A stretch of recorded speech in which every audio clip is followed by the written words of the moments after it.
Good morning, Donna.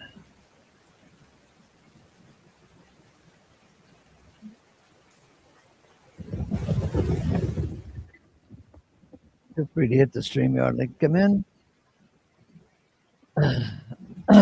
Going to do a short show today because got a yard sale planned, so that's going to require some attention. But I can hang out and have coffee for an hour or so.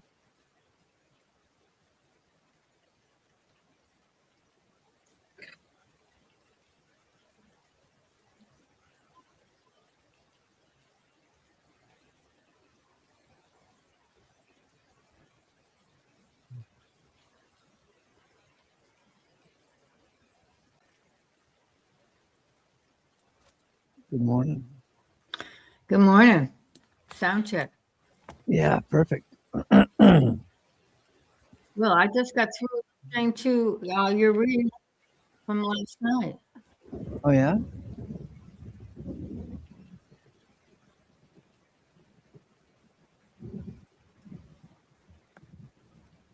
Yeah, I'm really enjoying it, and I'm so glad I have the book because I've got the book along with your reading, and I'm underlining, and it's just a great reading.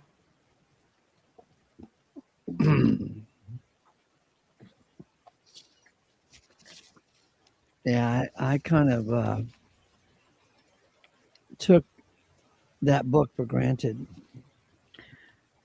I did read it some 40 years ago, but I don't know where my head was. At the time, I didn't see how beautiful and powerful it was. But reading it last night, oh my God, it was.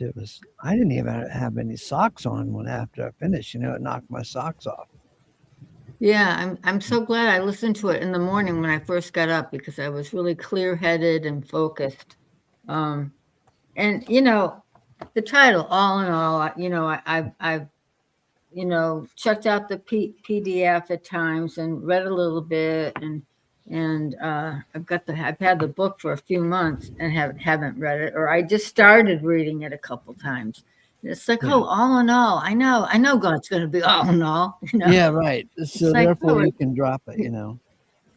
Yeah, but there's so much richness in A. Knox's writing, and so much to learn. Yeah. And just Because of that book, that's why I put this title up. Romans 5:18 is a most difficult passage for Christians. They try to hide it.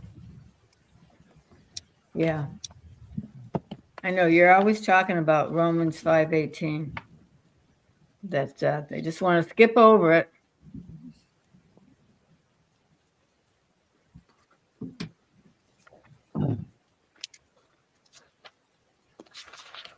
Yeah, and yesterday's reading was really good with you and Deborah.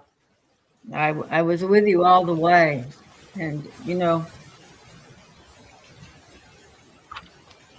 and so much so that I couldn't even be in the chat. I just was listening and reading and enjoying.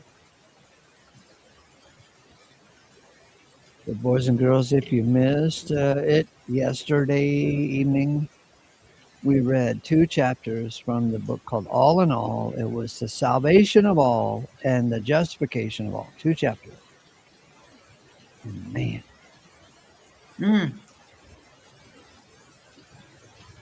One thing the reading. One thing I have to admit about Knox is that he pulls in scriptures from everywhere. It's almost like he knows the Bible. Yeah. And then his comments on the scripture are so insightful, and yeah.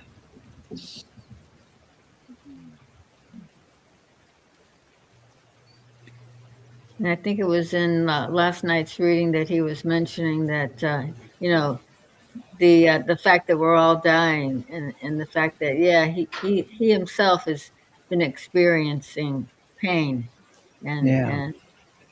and that we're all dying, Yeah. but that knowing what it's leading to. Oh, good. Here's Deborah.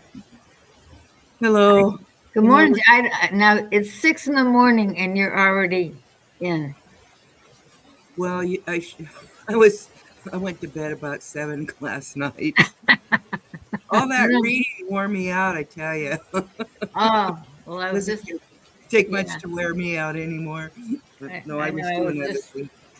Sorry. telling Ace how much I enjoyed the reading from yesterday and last night. And I was about to say, and the conversation between you and Ace was really good and funny and insightful. So, Thanks. Yeah, I enjoy working with Ace because he always has these little quips back at you. mm-hmm. Yeah, you can't help quip him. Yeah, and then I woke up in the middle of the night and then I heard that you and somebody else were on Ace, but I tried to watch it, but then it kept stopping, in the middle or buffering or whatever. Um, so you're talking about this wonderful book we've been reading. Yep. Oh, oh Yeah. my God! I can't believe I can't even I can hardly breathe when I read this book. It's so. Um, That is Yeah. Well. a hell of a testimony about a theological book. It's Yeah. so great I can hardly breathe. He takes our breath away. Yes. Yeah, yeah. yeah. Well, it's so much more than a theological book, though. Hmm. Because when I think of God, because some of those theological books you read uh, from other churches are so dry. You know, you just don't, you can't feel God in them. It's just about data and numbers and all that kind of crap. So, anyway.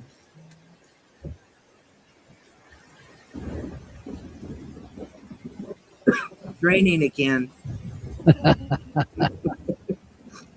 I don't mind it when it's beautiful out like it is. Kind of nice.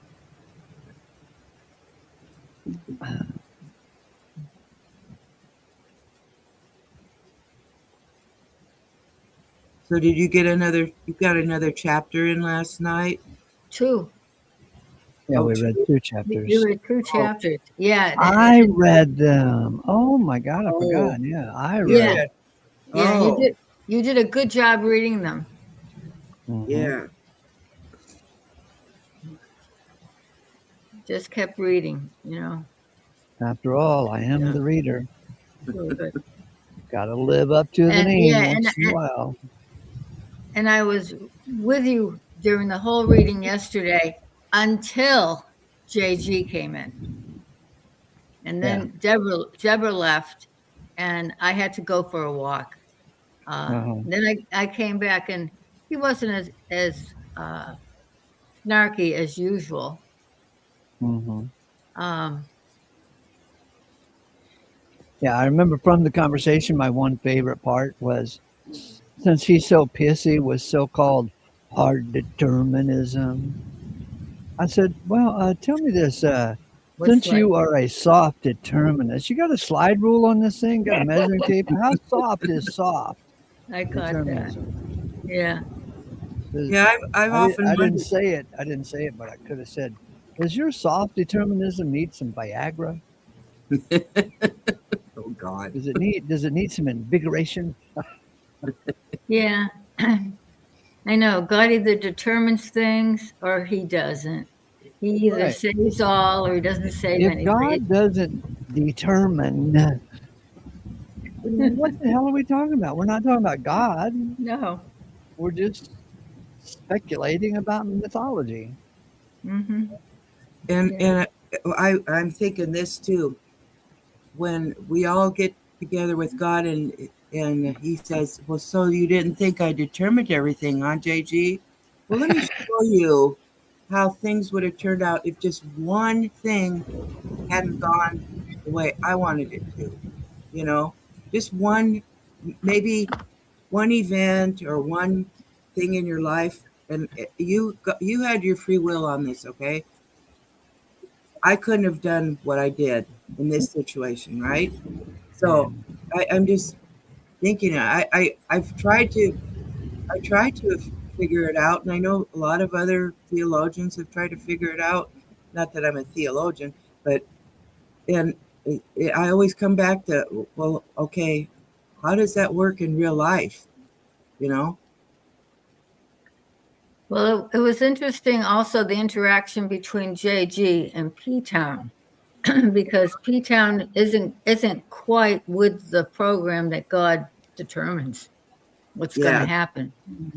yeah. And I could tell that JG he likes talking to P-Town because P-Town's a relative newcomer to believing in the salvation of all, and so he wants to get in there and influence him and subtly he was more subtle yesterday. He was like the adversary. He Hmm. was very subtle as far as getting P-Town to oppose what Ace and we believe.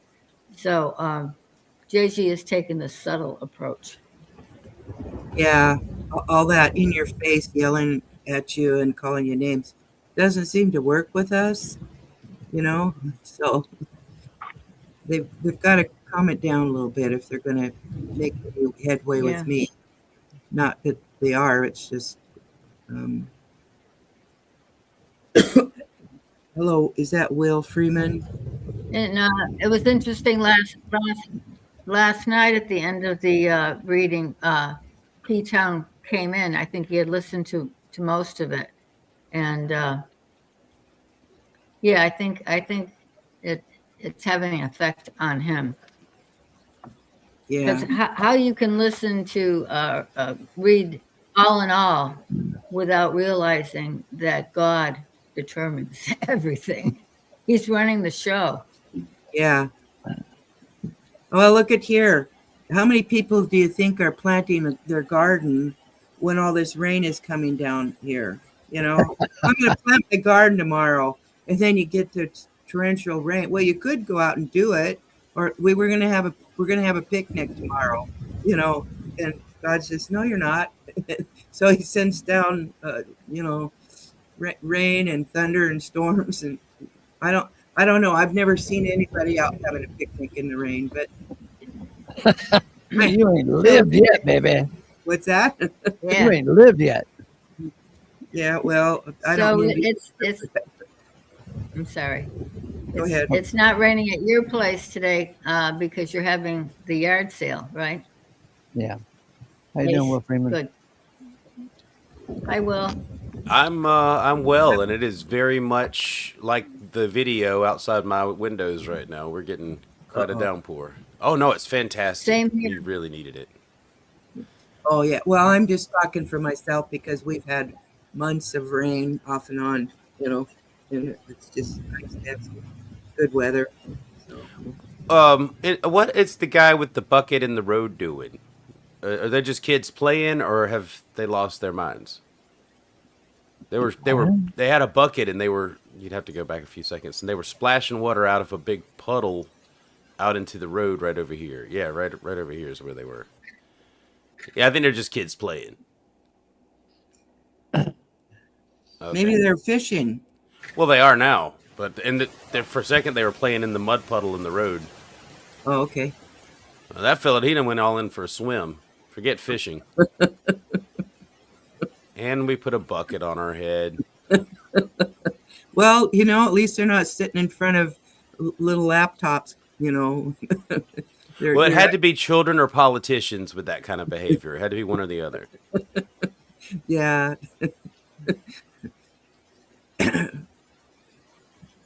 So Ace, I Yes, saw sir. you had the ladies hanging out in here. I said, those numbers don't look fair. I better go in there and even things up. But now I'm in here and I don't know what the subject was. What was your subject matter? Oh, just small talk. Oh, if we're going to have a subject, it would be the title that Romans 5:18 is the most difficult passage for Christians. They try to hide it. Now, why would they try and hide a verse out of the Bible? That's an important book. Yeah, but I have seen it multiple times. What are they scared of? They're afraid of Romans 5:18. I was in church in Santa Barbara, the largest evangelical church in Santa Barbara, in about 1983. The pastor was reading through Romans 5. I was so excited because he was going to get to verse 18. I couldn't wait. And that bastard jumped over verse 18. And he kept reading it, but I wasn't going to let him get away with it. I raised my hand, and then the church bouncer came and kicked me out of the church. Would you refresh my memory? That's, Romans 5:18. yeah, let me bring it up here. Well, I don't let me take away your nature music, not music, but It'll video. read there when we get back. Okay. So Consequently. go ahead and read it. Come on, Donna. You started. Ben. No, you read it. All right. No, Donna. Donna Oh, okay. is Yeah, Will you read it, Creed. Will. Oh, you flipped it back on me. Oh, she used the Uno reverse. Okay. Romans 5:18. Consequently, then, as it was through one offense for all mankind for condemnation, thus also it is through one just award for all mankind for life's justifying. All right. So it's easy enough to see why Christians would hop over this. Because this is not the language of modern day evangelical Seventh day Adventist, Baptist, Oof. Pentecost. This is just, what the hell is this talking about? Well, And I it even takes was away on all Kevin- the. There's nothing in here. There's no onus on the sinner to do anything in this. There's no. It just says that there's one thing that did everything. So I can see why they hate it now. That takes away personal power to control your destination, your eternal destination. Uh-huh. Which is probably a good thing because we're humans and we screw everything up. We wouldn't want to have that responsibility. It is through one just award, and that would be Christ's death, entombment, and resurrection. It is through one just award for all mankind, for life's justifying. Dude, how have you ever heard a Christian preacher talk on life's justifying? Not without his hand out in a coffer waiting to be filled. Yeah. So I even was listening to Kevin's biblical discussions one time, read Romans 5, and they too hopped over verse 18. Yeah, he had a show last night. He was live. I'll tell you this about Kevin. I don't think he's right about what he believes, but he has a good heart. He really does care about people. He's trying to save people from the fires of hell.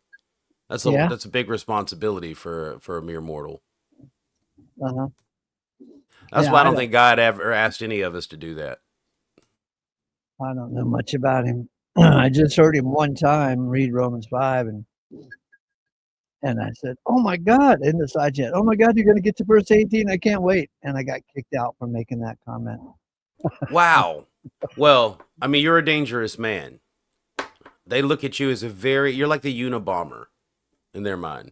You know, you just keep dropping all these Bible verses that they don't want to deal with, and you do it at the most inopportune times. They're trying to get a totally different point out of Romans, and you're like, 5:18, just one thing.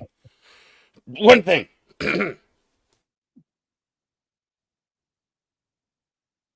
I didn't mean to make the ladies be quiet. Yeah, well, they don't mind. If this is a battle of the sexes, I think they're trolling us.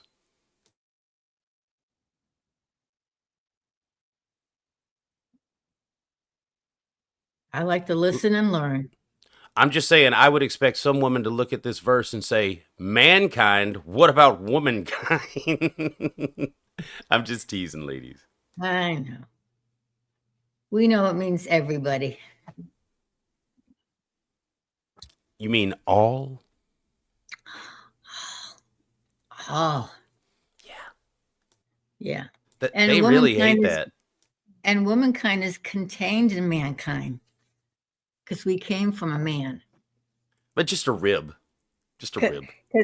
Well, I don't know. Or maybe his womb, because he couldn't reproduce himself. Hold on. His womb? Well, there are those that say that Adam had everything. Adam was the Baphomet? That's weird. He was a hermaphrodite. I have never heard that theory. I am kind of blown away right now that that's even floating around. No, it's not. It's scriptural. There's been a discussion over the years that it wasn't a rib. Yeah, oh yeah. I think that Ben Abraham was a part of that discussion. Where is Ben? I haven't seen that gentleman in quite some time.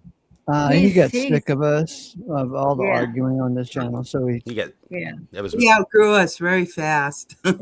yeah. He hung in for almost a couple of years, but then he just had to.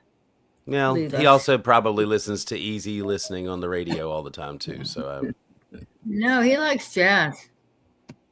He likes sass. Jazz. Oh, jazz. Okay. Yeah, he used to talk a the word translated rib in the King James turns out to be, you have to translate it vault in most places where it shows up. And vault could be the same as a uterus. It's a place where things are stored or whatever.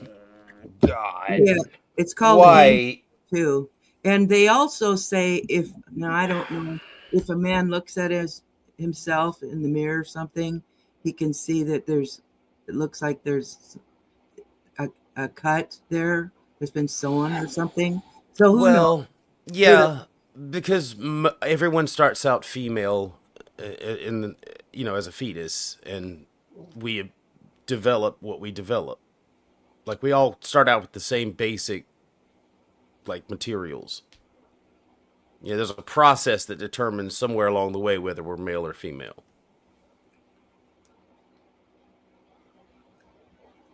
Yeah.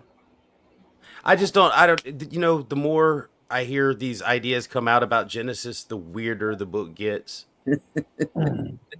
I understand there's the looking at the translation in the original language, it should clarify things, but now we've gone from rib to vault, which could be womb. And if a woman was made out of Adam's womb, there was no reason to make a woman. He already had a womb. Yeah, you tell God. I would. I'd sit him down and be like, look, you got to stop playing around now. This is getting silly. I think it's enlightening myself, but we all see things differently, don't we? Well, I mean, it's enlightening if that is really how that happened. If Adam's vault released a woman, whatever his vault is, then I would just need more details to understand how men have vaults. And God created the woman. Adam didn't. Well, why did he need it to come out of Adam at all? Adam didn't come out of anything but dirt. Universe? How did God create a tree? What color socks was Eve wearing when she showed up? Taupe. Right. It was taupe pantyhose because God's kinky. God's kinky. It's putting wombs on men. That's pretty kinky. Well, the womb was pulled out of the man, and then men didn't have wombs anymore. Out of the one man, he took the womb because he made them. There's a scripture that says he created them, male and female. Yeah, I got what you're saying, but now I have to wonder what caused him to change. He had a thing going, and then he did something different than what he was doing. If Adam was the first to be like us, he was nothing like us. Eve might have been, but Adam is a totally different creature than a man. A little housekeeping here. Tim Smith says we love the whole Bible, Ace. And I'm guessing he said it because the headline says Romans 5:18 is a most difficult passage for Christians. They try to hide it. Tim, I have seen them try to hide Romans 5:18 with my own eyeballs. I've seen pastors jump right over verse 18 and go on. So, dude, you say you love the whole Bible, but I've got a whole basket full of Bible verses that are untouched, and Romans 5:18 is one of them. We've seen them do it on your show time and time again, where you are quoting things and they just totally ignore it. They don't want to read that. And back to the go to hell passages, Well, you bring part of your message is the James Paul conflict, Yeah. right? Because most Christians have never even contemplated there was even a bit of friction there, Uh-huh. and that causes a lot of problems because you're asking them to dissect the New Testament and give different values to the books in there, and you obviously place greater value on Romans, Yeah. right? Not Romans. I'm sorry, Paul, because James and Peter were doing what you called them the James gang, but what were they doing? What was the thing that you believe was different than what Paul was teaching? They only ministered to Jews. They only had a message for the Jews. They had no interest in Gentiles unless they were forced to have an interest in Gentiles, like Peter having that vision of the weird sheet with all the animals on it to be eaten. Now, where did that practice about avoiding the Gentiles come from? I don't know, just a cultural thing throughout the Old Testament. Old Testament, right. That's part of their practices or whatever. But now we have this new thing, and Paul's this renegade that wants to go talk to the pagans and tell them about the good news or his announcement. But there's a conflict. You openly acknowledge the conflict between the disciples and Paul. Yeah. I don't think the entire New Testament fits together seamlessly. I think there's a clear distinction in what Paul was saying in his message. I think that the hurdle is that other Christians would have to accept that Paul had his own message and that it is not the same as what is being told to the Jews. And then they'd have to iron the wrinkles out of that in their head, Yeah. Well, that's not an easy thing for you to sell to them, is it? Nope. It's how to win friends and influence people. Just piss them off with new ideas. I think if you just juxtapose what Paul is saying in his instructions with what the disciples were teaching, I mean, you taught me a lot about this now, including the Paul telling them if they're going to circumcise, they need to go ahead and cut off their whole unit. Like that's a serious. That's not just like, hey, you guys knock it off, with that circumcision thing. Like that's some savage suggestion, right? That's some dry humor. Dry humor, okay. At least. Well, he's making a bold stand against circumcision, which is the law. Yeah, that's where the Christians are always going to have a hard time with this. Imagine a SDA preacher preaching on, I wish they would snip themselves off. I could see that though. I could see that the SDAs, because for some reason, because Paul says, circumcision's okay, they'll overlook that part of the law and say, oh, well, that's fine. Everyone is just looking for a way to get out from under all these abusive divine laws.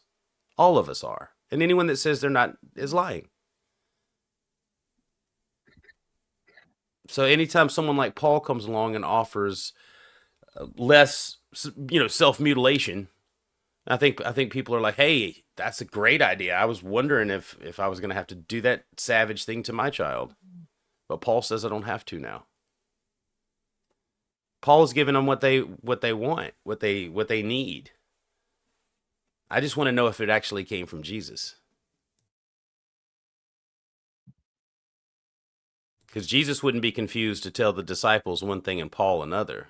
Maybe Paul had the truth and the disciples are dirty. Maybe Paul is dirty and the disciples are true. But one thing's for sure, they have different messages. And they don't fit together. They paint a different God. I like Paul's message, honestly. But I have reason to believe he could be the Antichrist.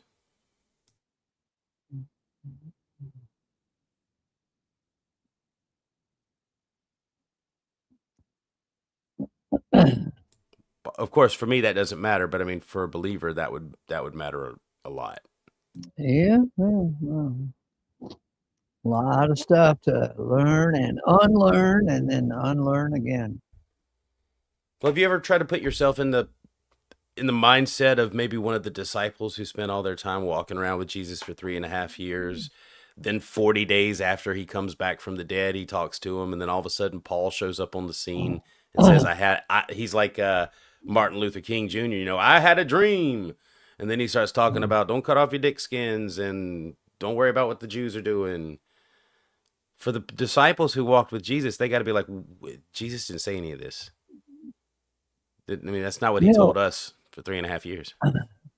You're on about don't cut off your dick skins, but I see more drama in Galatians chapter 2, verse 10 or so, where it says, Paul says, I withstood Peter to the face, for he was self-censured and a hypocrite.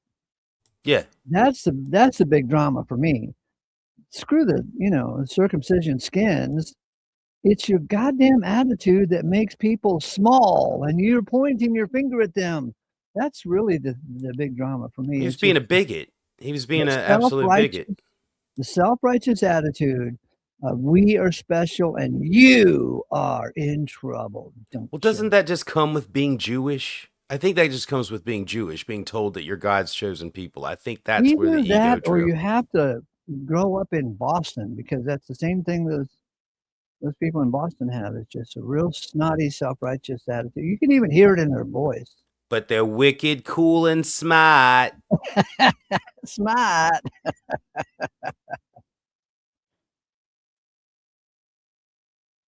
I withstood Peter to the face, for he was self-censured. You know what that word self-censured means? Not genuine. Well, you know what censored is, right? Right. He's not saying the whole truth. He's not being genuine who he is. He's holding back shit for himself because he's special. He's withdrawing from those bacon-eating pagan boys. But he was told to. Well, he was eating with them until the James gang showed up. Which, just shows that earlier way they were doing things was wrong. It was wrong, and they wanted to be friends with Gentiles, but yet another law was interfering with their natural affection. Well, Peter was censoring himself because he was scared of the James gang. He was intimidated by them. He is the James gang. Yeah. That's what I'm saying. Well, yeah, but he was scared of the Jews. Yeah. He censored himself when they were around. He was getting along with the Gentiles until then. Yeah, but as soon as the Jews showed up, he went back to old him. Right. The law, the legalist. That's what I just said. Yes. Yes. Yeah, I'm agreeing with you. That's why I say I lean towards liking and what Paul's saying a lot more. But I see why the more traditional Christians are like, no, we're not going to treat them as though there's any difference. We'll just make it all, smooth it all over. I've had to censor myself when I was around people with different opinions, different medical opinions. I've had to censor myself over the last 6 years. Is this about Yeah. the methylene blue? Because it still works. I don't know what happened with yours, but it still No, works. no, it's not. So What does anyway, the methylene blue do for you? I haven't bought it yet, so does it I don't. help? You'd have to ask. You'd have to ask her. I could tell you what it does for me, but she's got different experience than I have. I was well, asking you, Will. I Or stopped using it. I stopped using it a couple of years ago because there are some side effects. So You started peeing blue because it'll do that. You'll no, pee blue. no. Okay. So what it does for me is when I'm fasting, I take a good amount of it because I want it to repair the mitochondria Mhm. in my body, and it does that. And it does that pretty well. I feel a lot more energy, and it's also a natural antidepressant.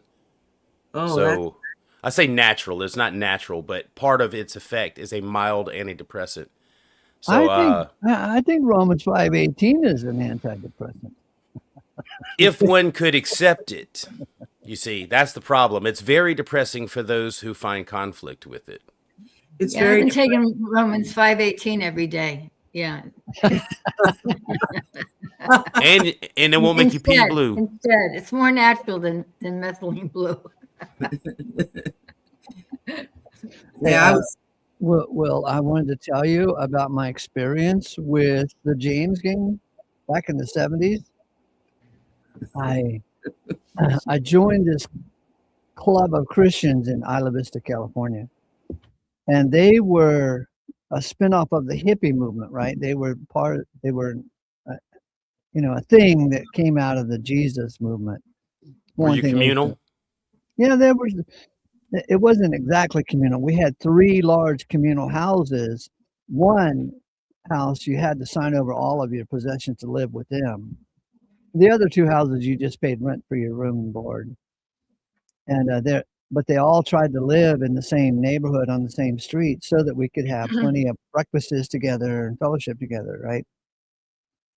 And so they didn't have Bible teaching meetings. They would have they would have meetings to have fellowship together, potluck suppers together, sing songs together, but there was hardly any teaching. They were a lovely experience. But as they grew, after 10 years or so, they kind of developed some of them developed that self righteous, we're cool attitude, we're in charge attitude. But there were still enough brothers that were beer drinking, bacon sandwich eating brothers that I loved those guys. But I didn't know what was going on at the time, because I'm still young in the whole faith movement and the whole dynamics of everything. I'm still a young man. I just knew these guys who always wore the right clothes and had the right haircut. God, they bugged me for some reason. I couldn't figure it out. And it was just that normal self righteous thing. We are the leaders, and you better listen to what we say. But and I stuck around for years because there was enough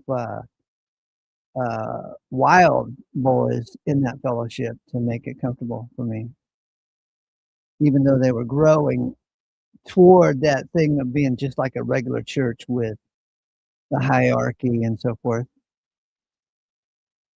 Anyway, I wanted to share that experience with you. So Is it possible in life to not have something to struggle against? yeah, that's a good question. No, I'm serious. We struggle against these things. But we always are fighting against something. There's none of us that are so properly situated in our lives that we're not rebelling against something consciously at all times. Maybe it's just aging we're rebelling against. Um maybe it's just feeling oppressed by the household that we live in or something, but we're never just zen. We're never just completely comfortable, willing to accept that this is our life and this is the way things are, and we should just go with the plan. Why are we always rebelling against something, Ace?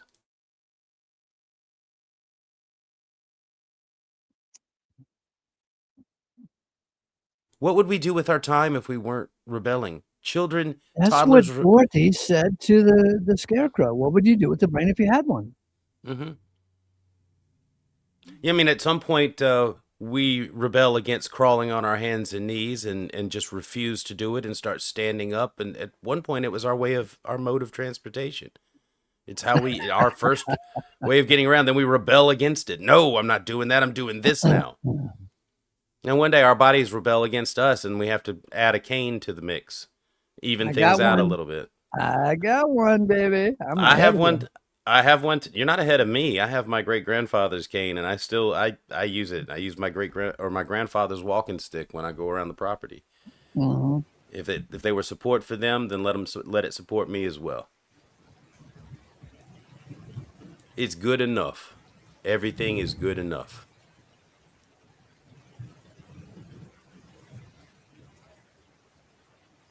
Tim Theo is wanting to talk to you really badly. Is your link still out there? Oh, I think I don't know if I pinned it or not. I didn't see it, but maybe let me go back and look. I see the link. It's not pinned, but I see the link.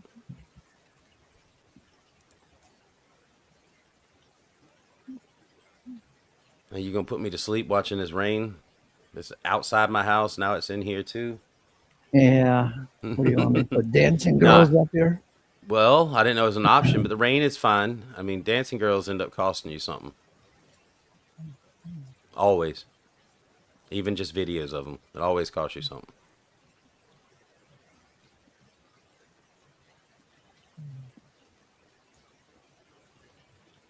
Where's this at? Indonesia. Indonesia, okay. And at is a preposition, it should not come at the end of a sentence. Oh, yeah? Where is this? It's weird. It's like you understood what I was saying regardless. Yeah. I like to be persnickety and a smart ass. That's fine. I don't mind. I love being a smart ass. Two can play that game. I learned that, not in school, but from a homeless guy back in 1973. He was hitting me up for some change. And I could tell he was intelligent. He wasn't your normal trailer trash homeless guy. And I wanted to talk to him more because I could tell he was intelligent. I learned that he had been a university professor and was down on his luck. And anyway, so I said, where do you live at? And he said, you may ask where I live, but you may not ask where I live at, for at is a preposition. I said, where do you live at, asshole? That was pretty good. I would have probably just turned around and be like, yeah, I shouldn't have asked, but I like you. You gave him a little parting gift. That was good. Actually, I took him to a restaurant and bought him lunch, and we had a fine conversation. I saw him again later at the jail. I used to do jail ministry at the time, and he was in jail for being a vagrant. You're just a better person than me, Ace. I'm more content to just walk away from people who act as though, I'm no use to them. I just walk away. I have nothing else to offer or say to them. But you persist and make friends. That's admirable.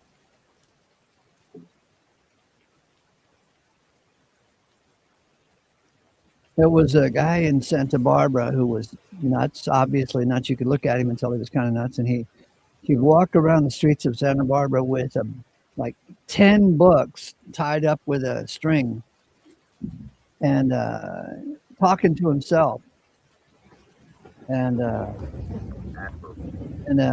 asked about him.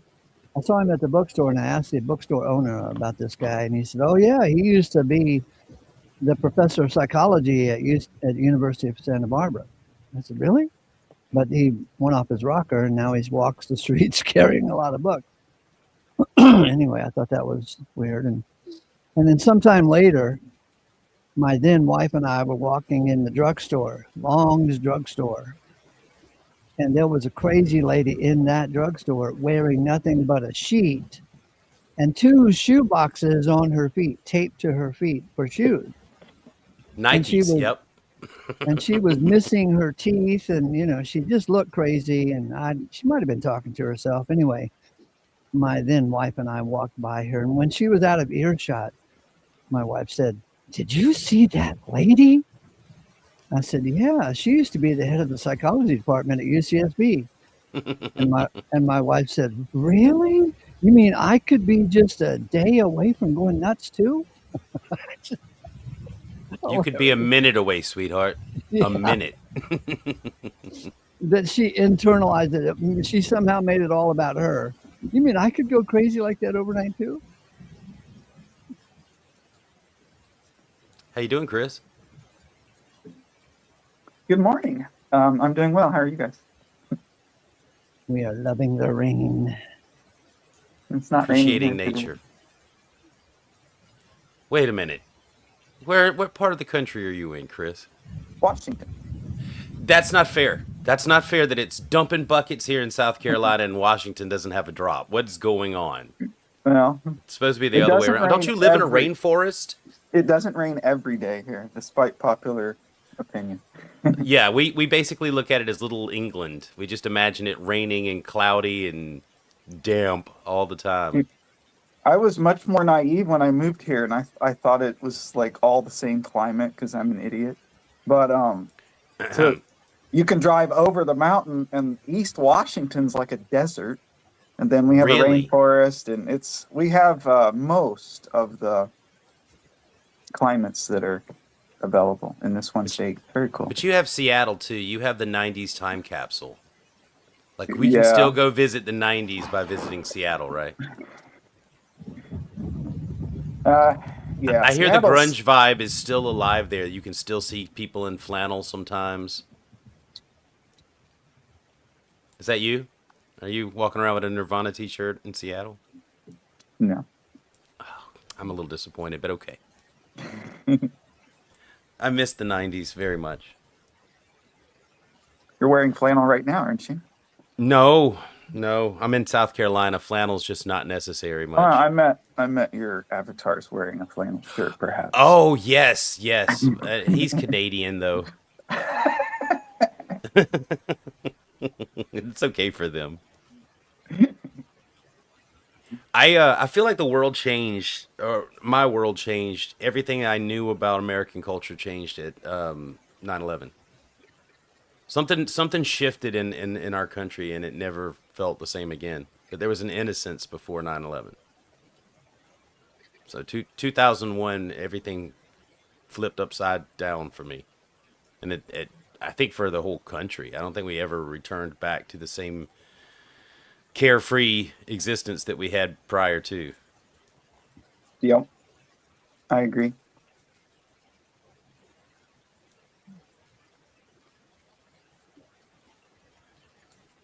I think for many people, that's probably like some people. How do you put it? Like I had a big awakening when the pandemic happened, but I also hear what you're saying about the 9/11. But That was another. imagine- I give you credit for that. I forgot that was a huge eye opener for how authoritarian our country could become at a moment's notice. Yeah, of course, without what was set up in 9/11, maybe it wouldn't have been so easy, because of the legislation and stuff. Yeah, But it's I sort of think- been like a chain of events. For different people in different circumstances, they have their wake up moments at different times. Like some people, like today, are living a sheltered life, and then something's going to happen to them in their 20s or 30s, and then they're going to be like, "Oh my God, it used to always be this way, but now it's this way," and that's just how it is, I think. Yeah, no, you're right. And accepting it is a huge part of moving forward, becoming an animal fit for the environment that you've been presented. Yeah, amen. I mean, I've changed a lot. I was a trusting stooge before 9/11. I voted the way my parents voted. I churched the way my parents churched. But then the world changed, and nobody knew exactly where we stood. It was all built on an idea of safety that didn't really exist, and an idea of freedom that didn't really exist. It was just it was a concept that was never in practice. Ooh, you're speaking of noble lies. Noble So, lies have the a noble purpose, lie. though. Yes, But noble yeah. lies have a purpose. society functions on noble lies. So yes. do we really want to, once we become aware of a noble lie, do we want to take away that noble lie from others if it's serving a function? No, do you see society as a benefit in the way that it's presented now? Well, you know, I used to have seizures and I would have died, and I had brain surgery. And women can now give birth with relatively little pain. I'm not talking about technology. I'm talking about society. No society, no technology.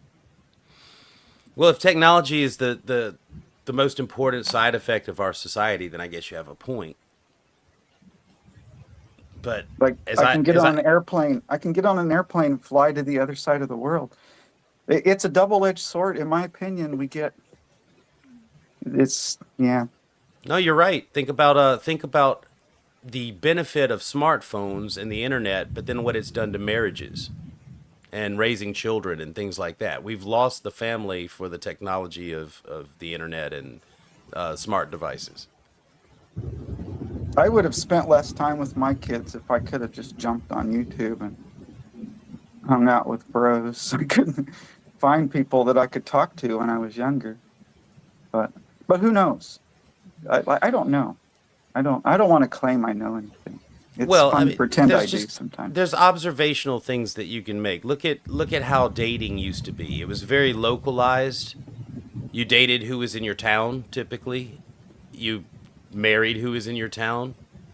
But, you know, we got to travel and we got to where we could branch out. But nothing was ever as menu-oriented as all the dating apps that people have, where human beings are just another item on a menu that they can select from. And if they don't like their current selection, they can just get back on again. If you argue with the old lady about how much she spends on groceries, she'll just find another dude to be the guy that gives her money for groceries, because she can just dial it up.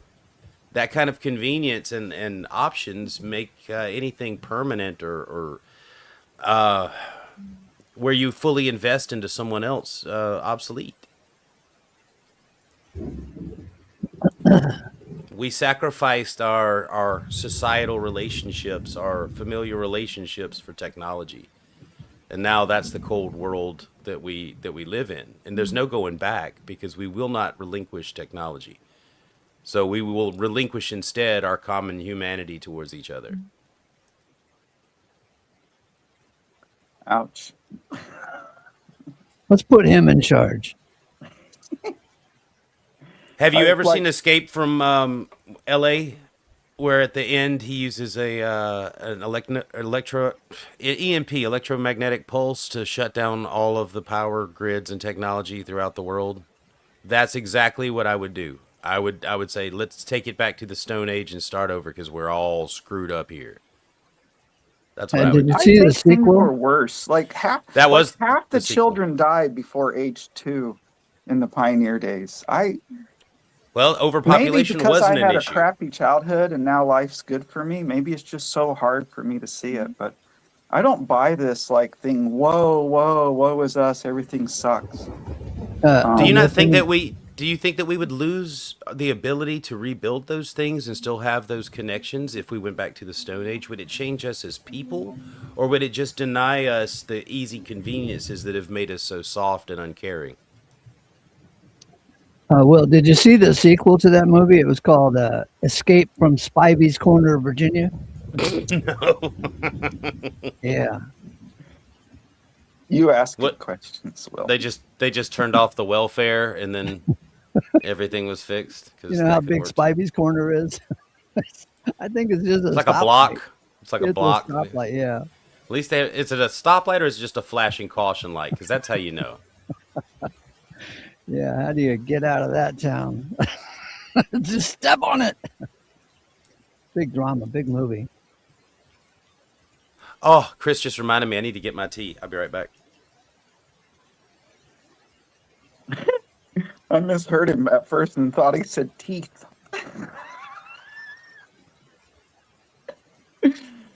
I figured it out, though.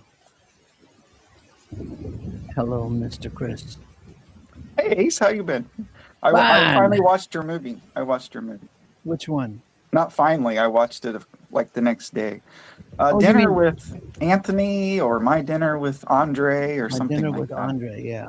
Do, do you know, like, the only thing that stuck with me, that at the end, when the little guy was leaving, he was like he treated himself to a cab ride because his old friend bought him dinner at this nice restaurant. And he's on his way home, he's looking out the cab window at all of these businesses he used to go to when he was, and from my perspective, he seems to have been an entitled, wealthy child, because he used to go to all these businesses and get bought stuff. Yeah. And I don't know. I didn't really understand. I enjoyed the movie. I watched the whole thing and paid attention, but I feel like it escapes me what I'm supposed to learn from it. What Listen, what did it mean to you? there's so much complexity in that movie. But you know how all great movies are, the basic plot line is the epic journey. You know, like Lord of the Rings is the epic journey. And any of them. Well, this one is an epic journey of the mind, or the epic journey of finding yourself. Okay. It's two guys talking about their epic journey in life, finding themselves. And I actually watched that movie 6 times at least back in the 80s. I loved it. And at times I felt like I was Andre. I was identifying with Andre. And then there were times when I thought, oh no, I'm Wally. Because both of them are on an epic journey to find themselves. And Andre runs through the woods naked to get a spiritual experience. And Wally, he clings to his electric blanket. Right? And so I don't remember much about the movie because it's been, 50 years since I've seen it. But man, it was great as far as, me being a young man trying to figure out life itself.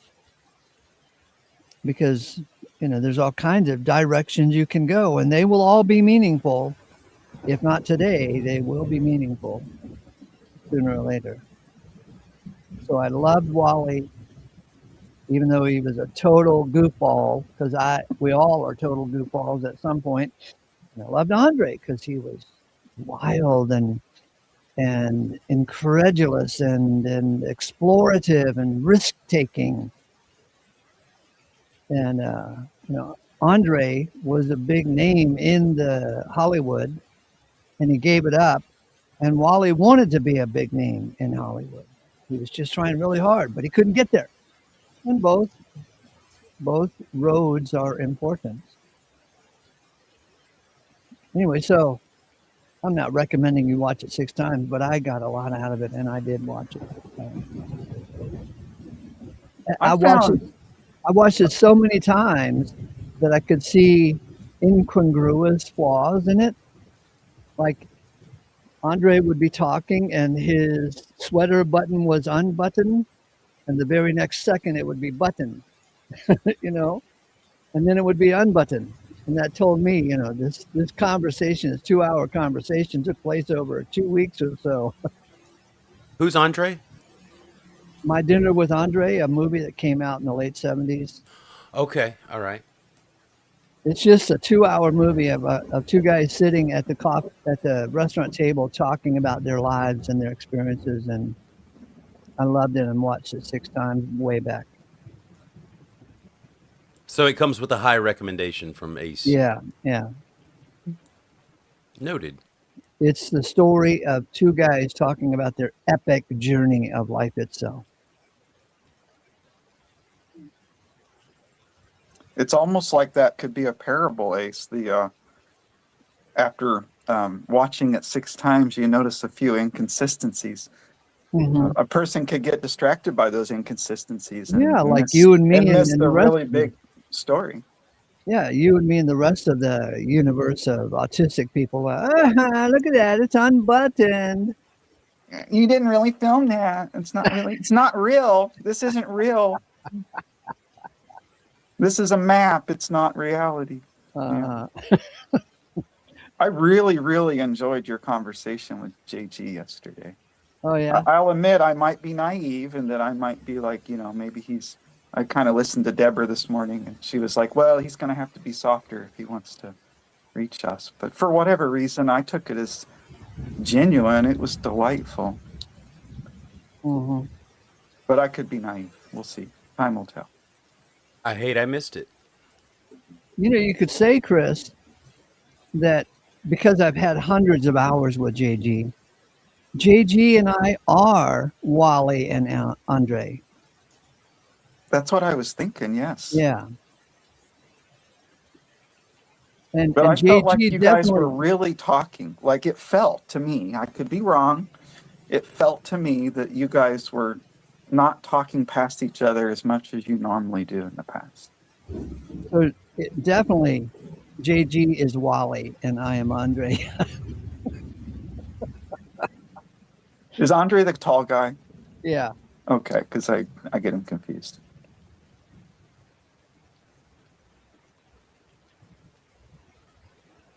I always see that little guy as the guy that was in Ghostbusters. I am the Keymaster. Yeah, like that. He's that guy. If you know the scenes I'm talking about. That's the same guy, right? Or do I have him confused? No, it's not the same guy. Oh, but my Wally God. was the so-called evil villain in the Princess Bride movie. It isn't the same guy. I've got him mixed up with someone. Sorry, the other little guy is not the same guy that's the Keymaster in the Ghostbuster franchise. Rick Moranis? That sounds right, yes. Yeah, but the Keymaster had the same type of attitude, I am important. Pay attention to me. And that's Wally. I noticed at the end, when he was leaving, he's like looking out the cab window and he talks about, he's like, oh, my dad used to buy me ice cream at this store and my mom used to buy me fancy clothes at this store. And I know everyone has different impressions, but I've left from the movie going, thinking that was significant. It was the closing scene. It's like, yeah, never mind. Chris, what year did you graduate high school? I'm not going to tell you that because I keep my age vague. I'm approximately 55-ish. I graduated high school when I should. I wouldn't have guessed that. I thought you were younger than me. But I keep it a couple of years vague because I'm supposed to. Well, I mean, you definitely have heavy Gen X vibes, but it's late Gen X. It's late Gen. It's not early Gen X. Sounds pretty close.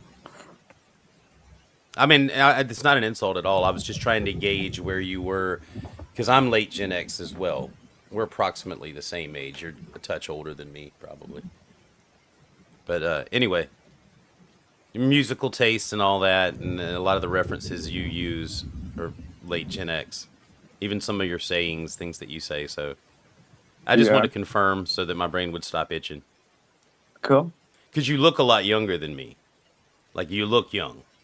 So I was like, yeah, what is his age really?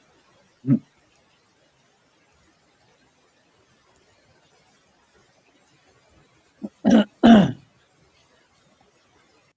guess the reason I was thinking about it is because I wonder if any of you gentlemen have had the experience of watching their children grow up and then leaving the home. Yes. So everyone here has experienced that? Yep. Have you gotten to your last one yet? No. Yep. Years ago for me. Yeah. Ace still has a baby at home, I think. Yeah, 17 years old. I mean, I think it's okay to repeat things that people say on live TV. Okay, here's a trailer for my dinner with Andre. You get good reviews. Feel for a moment you've got your hands on something. Say what? I wouldn't call it very funny. That's lying. It's not a comedy. They're just lying so people will watch it. It's not very funny. Only for us autistic people. Yeah, but I can see this. It's hilarious. Because it's poking fun at the core of humanity. But I mean, it's a good feeling. But then that feeling goes quite quickly. And once again, you don't know quite what you should do next. What'll happen? have an affair, and up to a certain point, you can really feel that you're on firm ground. You know, there's a sexual conquest to be made. There are different questions. Does she enjoy the ears being nibbled? How intensely can you talk about Schopenhauer at some elegant French restaurant? Whatever nonsense it is. It's all, I think, to give you the semblance that there's firm earth. Well, have a real relationship with a person that goes on for years. That's completely unpredictable. Then you've cut off all your ties to the land and you're sailing into the unknown, into uncharted seas. I mean, you know, people hold on to these images of father, mother, husband, wife, again, for the same reason, because they seem to provide some firm ground. But there's no wife there. What does that mean? A wife, a husband, a son. A baby holds your hands, and then suddenly there's this huge man lifting you off the ground, and then he's gone. Where's that son?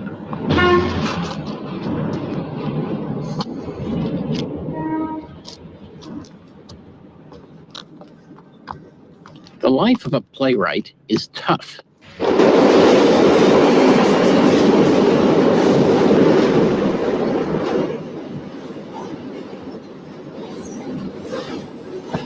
It's tough to know so far.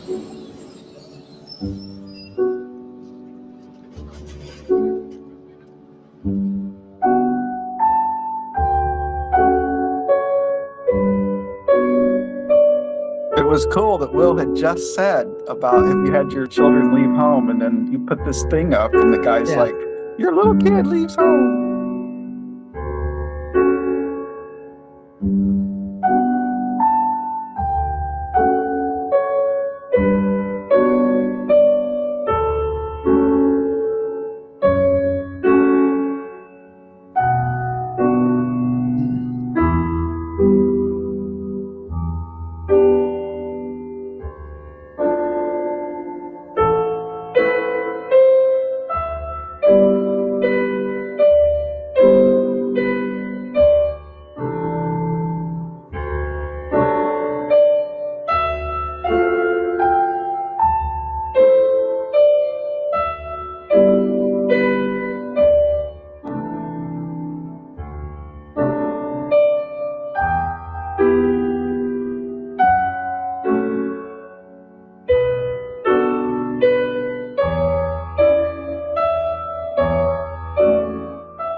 When I finally came in, Debbie was home from work, and I told her everything about my dinner with Andre.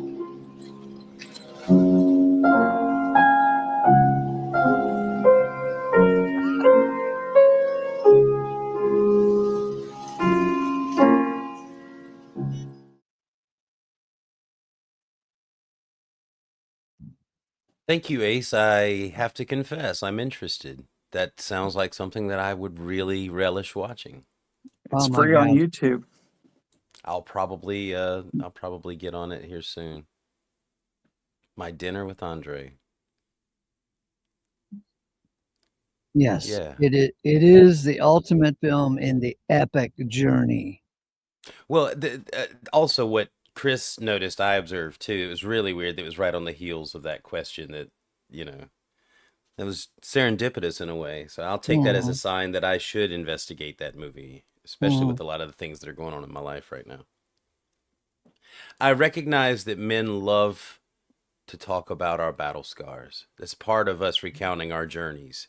Yeah. We want to tell the tales because we don't want all the things that we've done to be just shared by us. We want people to know about our journey for And whatever reason. I think I can say personally, because I've studied Paul's letters so much, Paul's letters are my dinner with Andre. You know, this was going so nice, Ace. We're just having like real conversation, and then you're gonna tie it Yes. back into Paul. God, Right. You can bite me. I don't care. you will care if I bite you.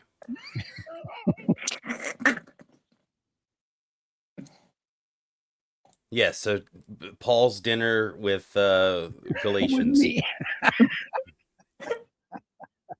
You feel like you're interviewing Paul when you're reading his personal letters, because they are personal letters that he's writing, correspondences, Yeah. responding to church problems. And I'm not saying they couldn't be fabricated, but they don't seem to be fabricated because of all the things. Like the other gospels and all seem a little more fabricated, but Paul's having a conversation. I'll tell you two things I can see in Paul that most other people wouldn't see or know about. I spent 40 years in the marketing business, and I was a marketing consultant or an advertising man for car dealers and furniture stores and get rich quick schemers and, you know, jiffy stiffy pills and all kinds of stuff, right? You mock my pain. Who are you? Have you been emailing me those days? But anyway, after getting out of the marketing business, retiring, you know, being, you know, having two nickels to rub together now, I can look back over my career and I can see that the newsletter publishers had the most successful business model, right?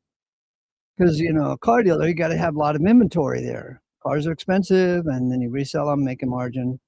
But the newsletter guys, they just sat at their desk and wrote, you know, were stuff on a piece of paper, and people paid them $50 a year, up to $5,000 a year, just for their comments once a month, 8 pages or less. I mean, there's one guy who gets $4,000 a year for 12 newsletters a year.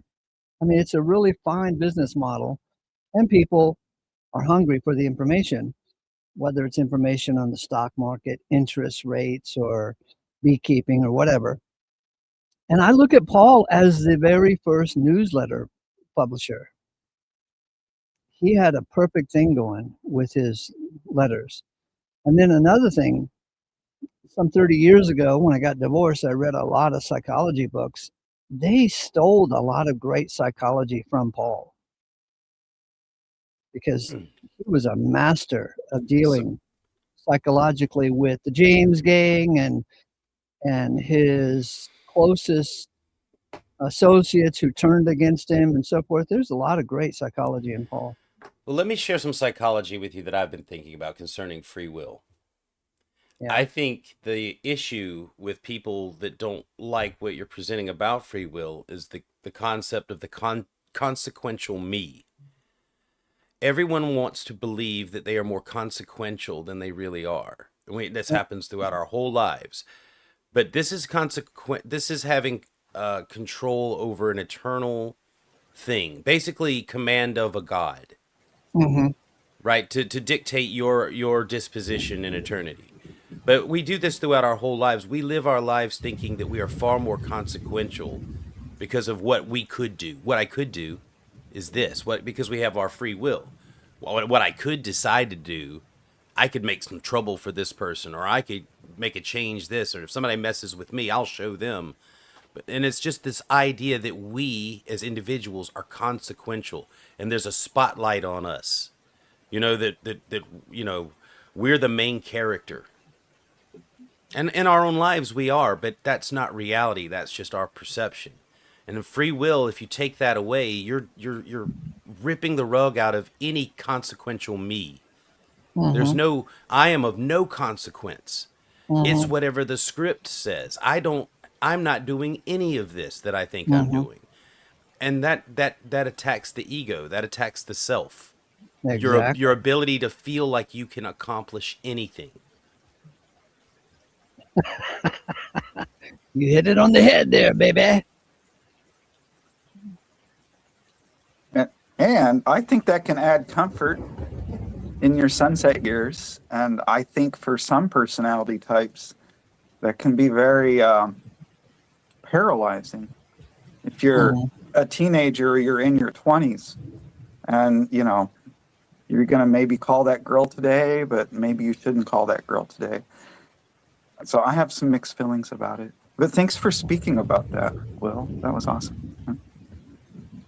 I wanted to feed this new term to Ace, the consequential me, to use with the free willers, just to see if if it'll tickle their ego to think about their self-perception as being more consequential than they actually are. That's a hard thing. And it was kind of tied into what I was saying when about children leaving home. That affects the consequential me, the lives that you protect and that you are responsible for, and the impact that you make daily with your children. When they leave, it's gone. Your impact is now minimized into a much smaller circle, and your effect on the future is pretty much whatever you've done with your kid, that's the effect you'll have on the future. And then, so your consequential me shrinks back to the way it was when you were, just getting out of high school. You're just, you start over to find another way to be consequential.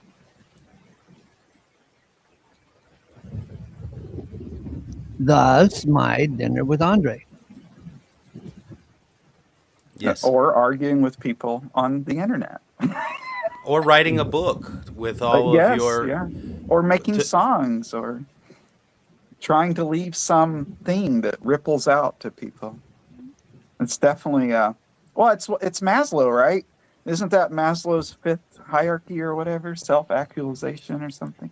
But the ego to write an autobiography of yourself.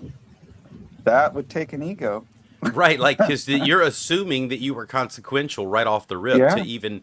But you want, and that's what I'm saying, we all want to talk about our battle scars. No matter... We want it to be of the same level as the people we're talking to, because it feels weird when they're telling you these epic tales, and you're like, well... I got in a fight at a gas station once, or something, Oh, well, you served overseas under, a czar or something. Oh, well, I fish on the weekends. Big bass I reeled in. It was a big fight to get him in the boat.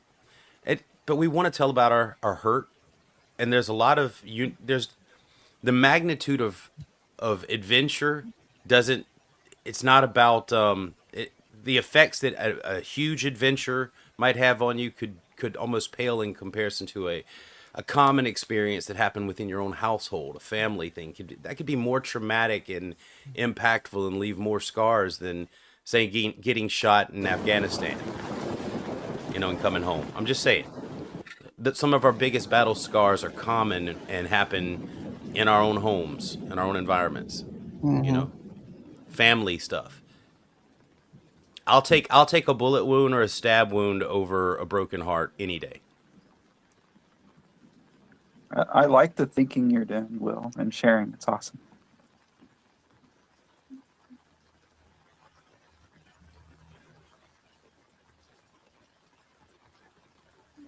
I guess the thing about the kids leaving home is just when that era ends. How long can you guys stay?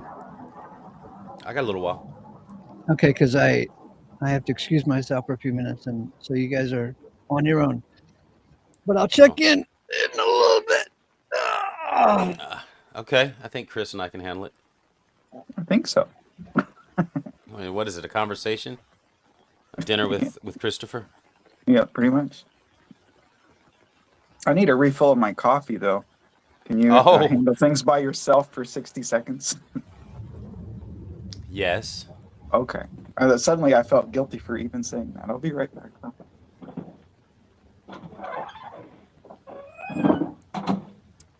Now that I've got you all to myself, I'm Henry VIII. I am Henry VIII. I am. I was married 7 times, but all right. Anyway, that's cruel and unusual, and I wouldn't do that. I really hate I missed the conversation with JG and Ace, and to hear that it was civil, it's like missing the moon landing or something. Now I have to go back and watch it to find out what in the world they could peacefully talk about, these two gladiators that have been bashing their shields together for several years now.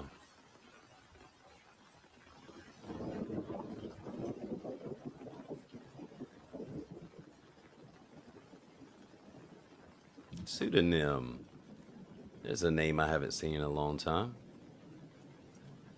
How long have you been investigating Ace?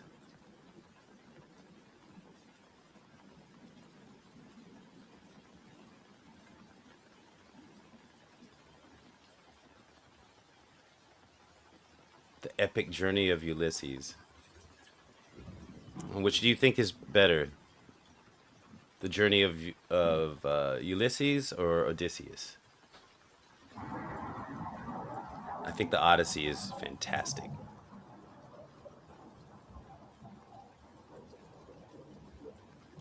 Okay, Deborah.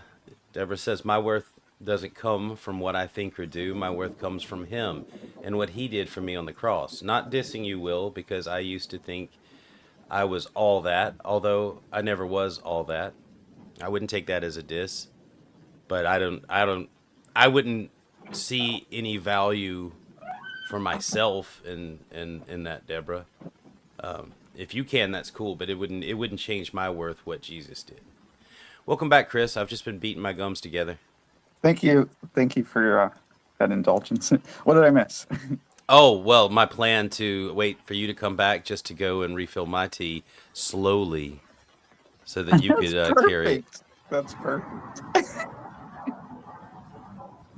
This video that's on the screen makes me want to, when it's raining sometimes, go out and take an umbrella and walk in the rain and hold my iPhone or whatever, tape it to the handle and go for a walk in the rain.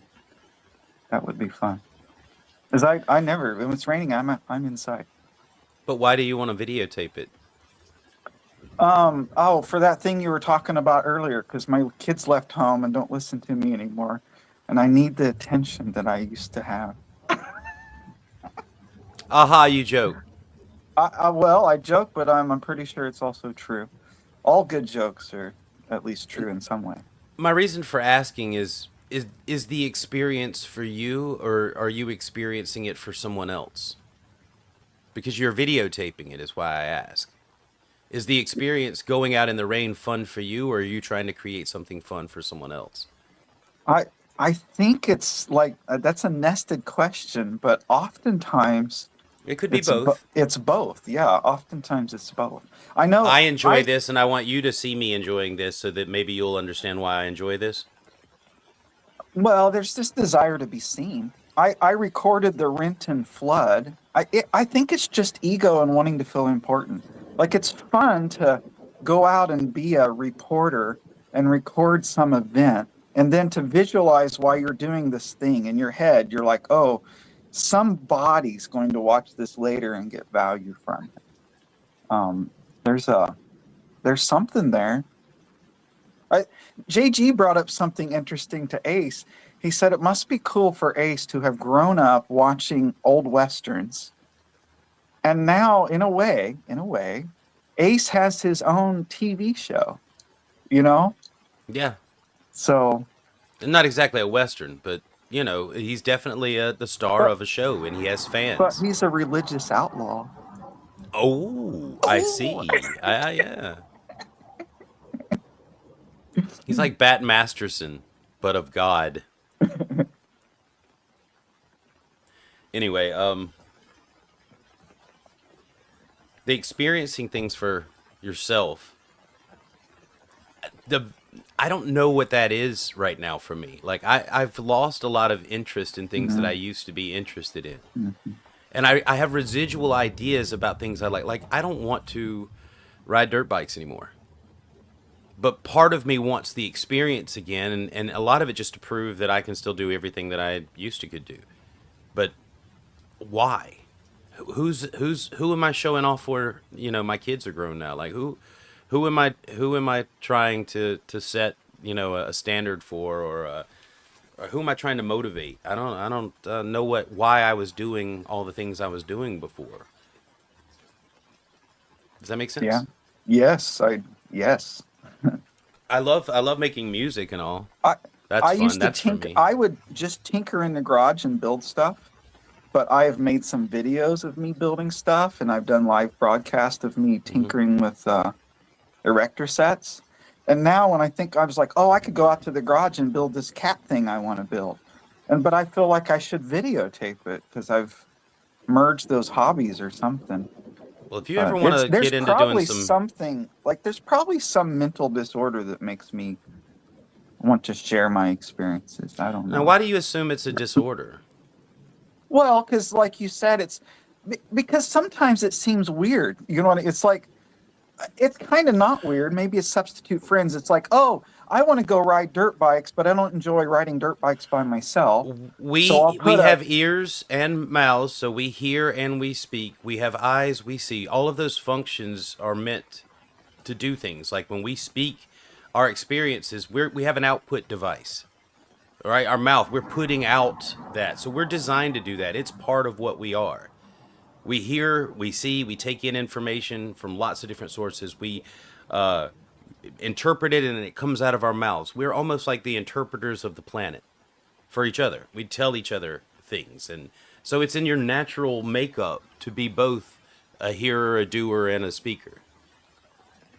And that's what a man is. Amen. If you're ever interested in dabbling in like music and just creating strange stuff from like really inexpensive apps and things, me and Halsey do that for fun. We have a little group of people. She can get you into the chat. I don't know how to do all that, but if you'd like to join us to tinker with music, Yes, that's on my list. All right, very good, very good. I'm at a tinker stage with my guitar. I'm gonna put my email here in the private chat.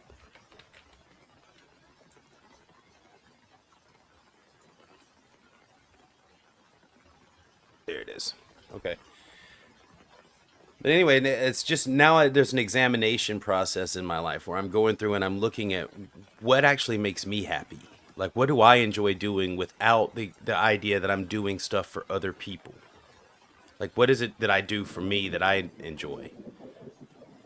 And I found that without the idea of my kids being the benefit or the beneficiaries of everything that I do, my motivation to do a lot of things is reduced. I realized I was doing a lot of things to fill the role of father and mentor and all that stuff, disciplinarian, all those things. And now I don't have that purpose. So my role has changed and it's like improv. I'm trying to figure out what I am in this new scene. You know, what my role is. And I don't know. I'm not used to having less responsibility. Yeah, it's a blessing and a curse to not have to work 16 hours a day to feed yourself and your family. I would take the blessing over the curse, but if you were a rice farmer working 16 hours a day to feed your family, you wouldn't have this anxiety.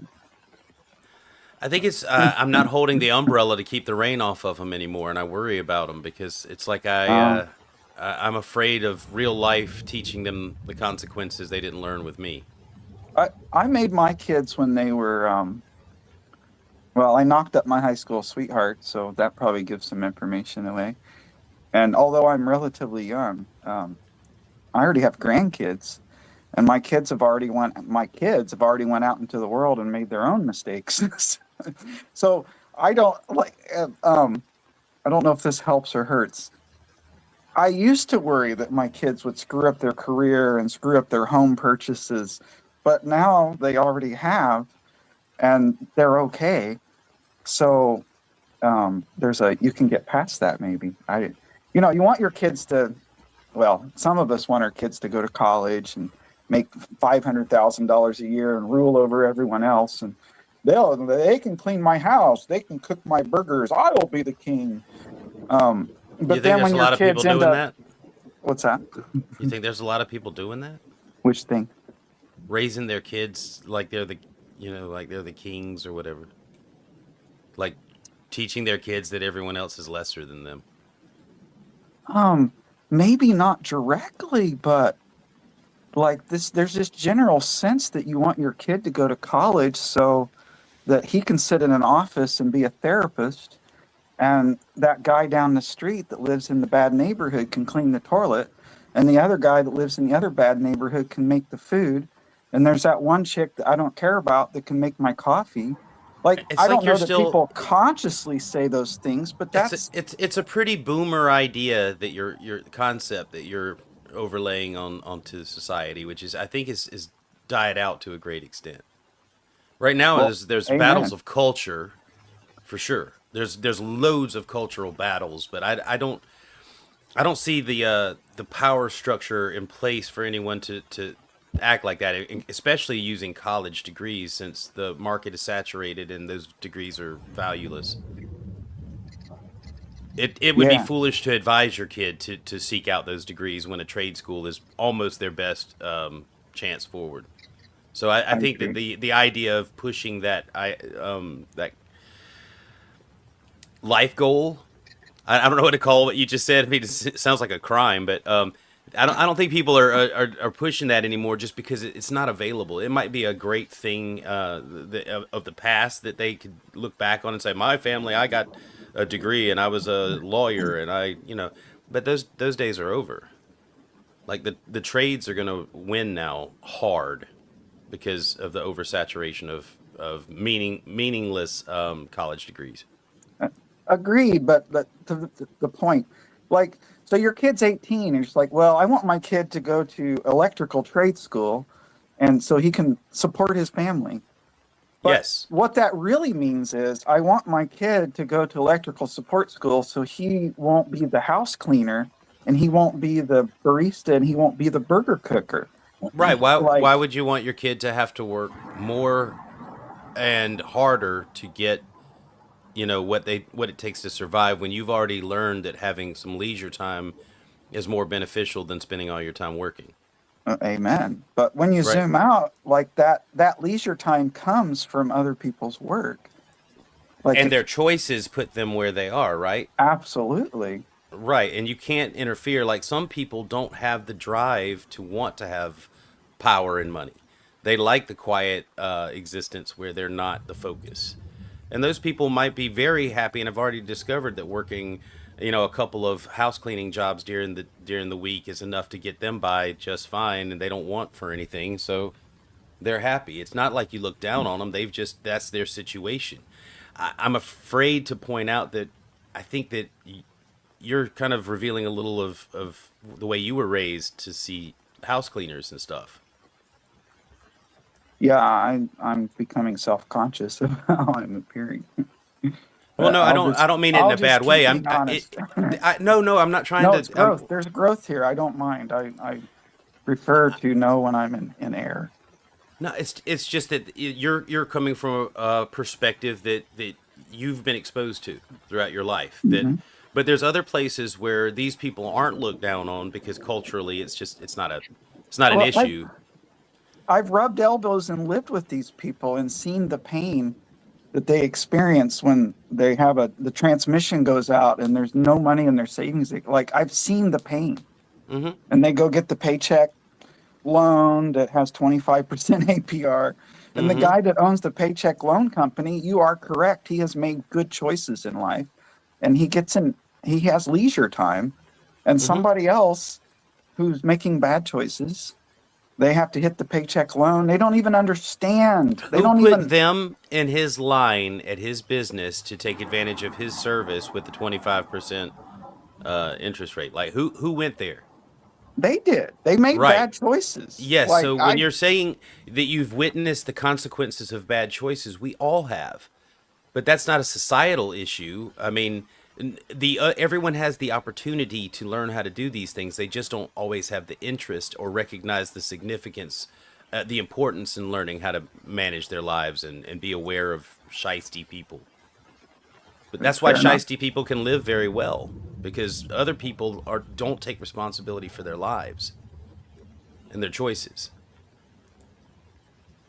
And I agree, it's heartbreaking because I've lived in a couple of these households too, and it's really tough. But it's how they live. You can't tell them any different. They don't want to do. If you try to give them advice, you think you're better than them. Like, so fine, I won't give you advice, but you're just going to keep banging your head, and you watch them do it, and it's painful. But I can't feel but so much empathy.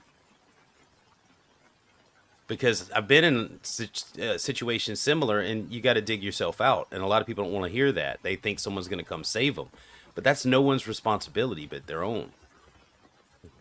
Reality means survival is it's up to you. That's reality. That's how things are. No one is going to care about your life as much as you do.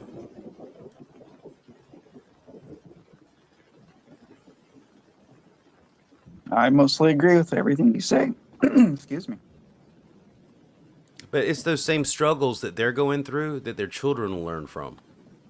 Their children won't want to live that life. They won't want to do that struggle. They'll be able to look back in retrospect and say, "Mom and Dad were trying really hard, but look at this interest rate. What were they thinking? You know, I would have never chosen this." Hopefully, they'll get to that point where they'll recognize the mistakes of their parents and won't repeat them. You've done that, I'm sure, in your life. You've recognized where your parents had shortcomings, and you're like, I'm not going to be that way. You probably recognize wisdom too. I've had to learn most things the hard way. And I think most people have to learn most things the hard way. And I think if you take away the suffering that comes with bad choices, society would collapse. Yeah, because the people that suffering make is the what bad choices need to bear the brunt of their bad choices, so that some of them, those that can make better choices. Suffering hardens us and prepares us for future problems. Some people they're struggling back to back on one phase of their life. It's just bam, bam, bam, unthinkable calamity. And if they come out the other side, they're a hardened, fire-forged entity. They're not going to be shaken by little things anymore.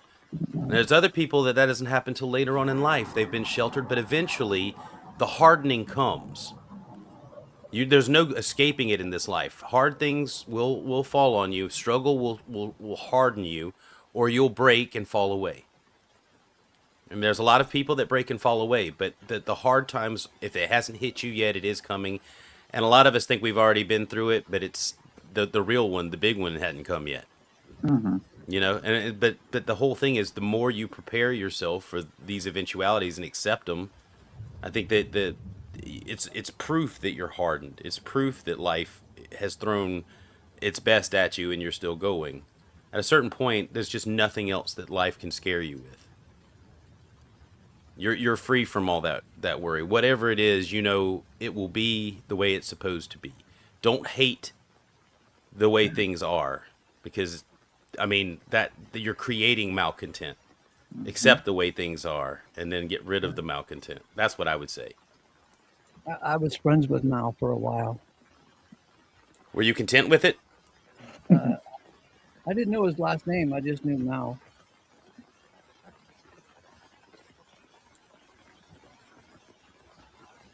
So how much more rain do we need here, Ace?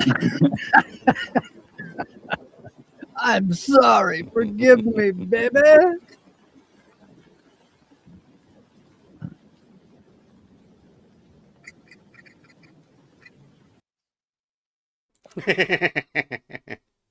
We don't want to completely dry it up. There you go.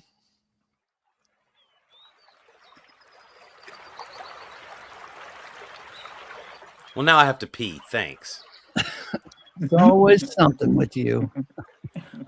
I'm programmed that way.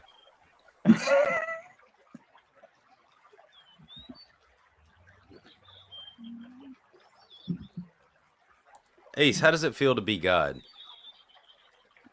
I wouldn't know. Well, who else would? God, his son. I thought that we are all in all. We will be, and that means we are. So how are you any less God than God? Well, did I tell you about this knee pain I have? Oh man. Mm-hmm. Yeah. And a tell me pebble. about it. Did I tell you about the pebble in my shoe? Oh, are you assuming that God can't feel anything? No, I just can't concentrate with this damn pebble in my shoe. That's all I'm concerned about right now. Well, I mean, if it's a situation for God, it's a situation for all of us, since we're all God.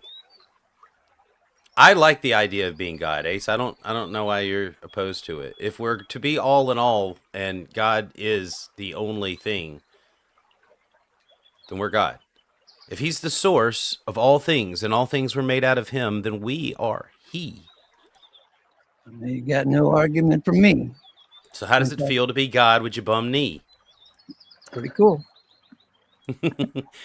Imagine that you wanted to have this experience. You, God, wanted to have this experience with the bum knee and the, occasional butt rash or whatever, butt pimple. Like, God wanted all of this to experience it. We did. We wanted And to you experience learned a lot of these ideas from this channel. Yeah, sure I did. And Alan Watts, but yes, this too. I'm incorporating Alan Watts and Eastern philosophy into Universalism, which is already got one foot in it. Yeah. And there's nothing wrong with that because none of you know what you're talking funny about. that JG comes over and says, "You're just a bunch of Buddhists." Oh, I wish. There would be some interesting conversations there. You're just a bunch of Hindu Buddhists, He wouldn't be able to argue with them, though. He really can only argue with Christians, which I don't see how that helps within the body of Christ, but cool. See, there used to be a time where it seemed like Christianity was pointed outward. Like the goal was to spread Christianity and really put a message out there and grow Christianity, but it's all turned inward, and it's all Christians devouring the body of Christ one bite at a time. It's like a big barbecue. Look, God's scratching his back. That's kind of following the S curve. Tell me. You know what the S curve is? No, tell me. Okay, so imagine an S. Okay. And the S curve is a favorite method of measurement for the venture capitalists, because the venture capitalists will not put any money into a project until it passes the magic mark of the bottom of the S curve and starts moving up. So in the typical understanding of the S curve, at the bottom of the S, that's called the pioneer stage. And each part of the S, 3 parts of the S is 3 major movements of anything you're measuring. So the pioneer stage is when it's a new thing, like telephones, fax machines, Christianity, whatever you want to measure, your own love life, whatever. It's still a new thing. And pioneers start it, and they get arrows in the back, okay? And then somehow it magically starts moving upwards, and that would be called the growth stage. And the growth stage is where 80% of the activity, the easy activity, happens because it becomes more popular then, right? Like when cars first started in 1900s, they were a toy for the rich. Fax machines were a toy for the rich. Cell phones at the beginning were a toy for the rich. And then as it becomes more acceptable, it goes into the growth stage. And then when it reaches its peak of growth, it flattens out to the top of the S. And that's called the saturation stage. When everybody has a car, the only time you buy a new car is to replace your old car, right? They've already bought a car. Everybody's experienced the car experience, right? So now it's the replacement stage at the top of the S. And the only way to survive in the replacement stage is to start a new S curve. It'll be smaller, but it's new in that this is not a car, this is a Corvette. So you start an S curve in the sports car arena, or an S curve in the SUV arena, And so at the top of the S curve for Christianity, you have all these divisions. They start divisions. Oh, we got something better going on here. We're a Corvette of the Christianity movement. Yeah, we're cool, really cool. And so the S curve is a way to measure out things. And you can see, remember in the S curve when desktop computers had reached their peak, the Macintosh suddenly put an I on the Mac, and then it became the iMac because they were tagging on to the S curve growth of the internet. It was the same old Mac, but they just called it the iMac now. Ooh, yeah. So they were getting some mileage out of it at the top of the peak of the desktop model. Anyway, so at the beginning of the S curve, at the flat stage, investors won't invest their money with it. Investors wouldn't talk to the Dodge brothers or Henry Ford until it somehow passed this magical point when everybody wanted a car. And then the venture capitalists would cough up the money for a large share with a risk-free situation, because it was the growth stage. And during the growth stage is 80% of the easy profits. 10% of the easy profits are down in the pioneer stage. 10% of the easy profits are up at the top of the replacement stage, but the easy profits are in the growth stage. So maybe you could say that all these divisions and denominations are, because Christianity has reached a saturation point. Now we have to create divisions in the matter. My brand is more special than your brand. And what does that mean for the body of Christ? I suspect my own interpretation that the body of Christ is not Protestant or Catholic. It's the boys who get kicked out of the Protestants and the Catholics who actually believe the scriptures, because most Christians don't believe the scriptures. They've got a mythology and a superstitious thing going on that, it's just called religion. So even though Jesus saves all, not all are the body of Christ. Only believers are the body. I got you. Because the body of Christ is a tool used to bring in all. Which right now is turning on itself. Yeah. Right now it's all turning on itself. Because it's oversaturated. There's too much bullshit. Yeah, it's a mess, yeah. Maybe some orthodoxy could come in and set it straight. Get all these idiots in line. Is there a false body of Christ? Like an imposter body? Of course, they're called Christians. Ooh. You scallywag.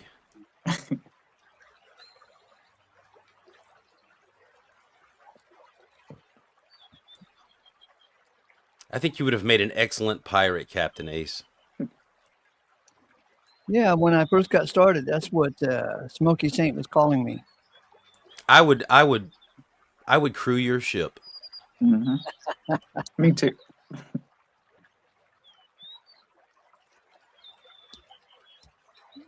As long as Jill was on board. If Jill was on board, I'm like, no, there's no way I'm going out to sea with that guy. Yeah, well, I'd make him the cook down in the galley.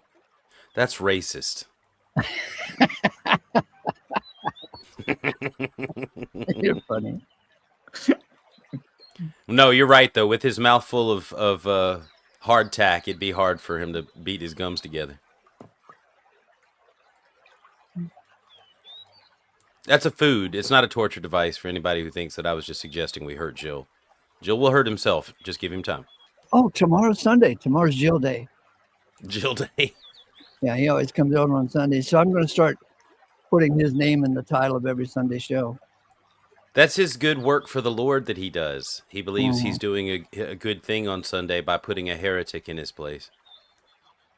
Which he never actually does. He thinks he's doing that, but that kid has he's got some struggles.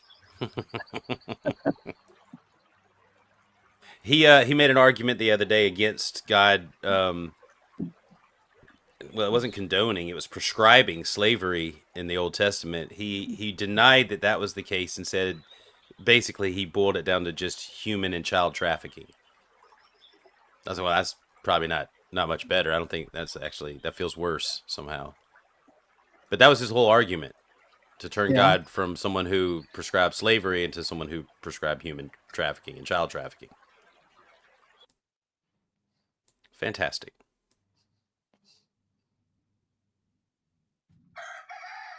Oh, good Lord, Ace. You don't have enough of this on your own property? Oh, good Lord. Look at all that poop, Ace. Ah, so beautiful. All that fertilizer. Mm-hmm. I started my sweet potatoes, finally. They're under big glass bowls because they can't handle the cold. I can't believe it's still cold where you are. Oh, I guess. man. It's still waking up to frost on the ground.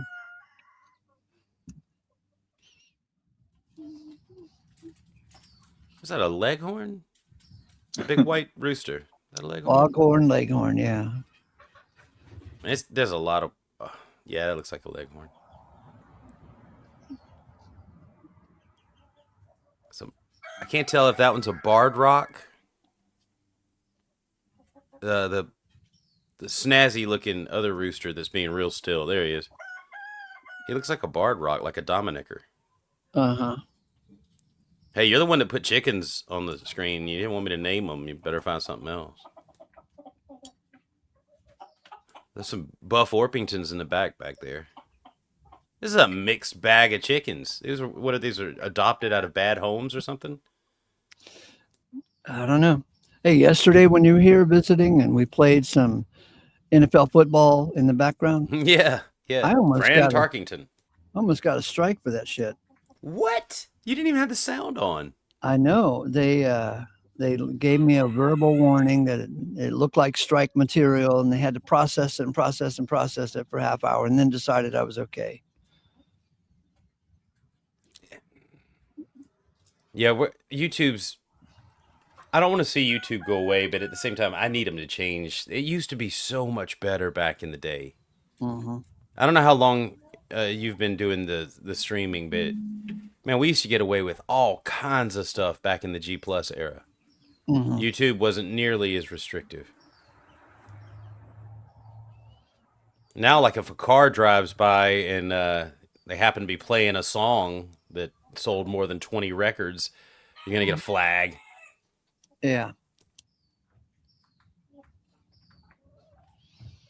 You better hope nobody else has ever shown this chicken footage, or you're in deep shit, mister. And not just shit. Chicken poops. Chris, have you ever thought of raising a shitload of chickens? I wanted to get 3 chickens for a while. I lived up close to the university in a regular suburban neighborhood with real small yards. I had 3 chickens in a little dog pen in the backyard, and I got away with it for about a year before one of the neighbors ratted me out. And then I got a letter from the city with the word criminal in the letter. This is a criminal action. You need to get rid of those chickens. I should have put up a sign in the window. Dear Rat Fink, I chopped the heads off the chickens. Are you happy? He's got chickens in his yard. You said rat fink to another human being? Yeah. I'm impressed. I wish that would take off again. Calling people a fink, especially a rat fink. Mm-hmm. Can I share some birds? Yeah.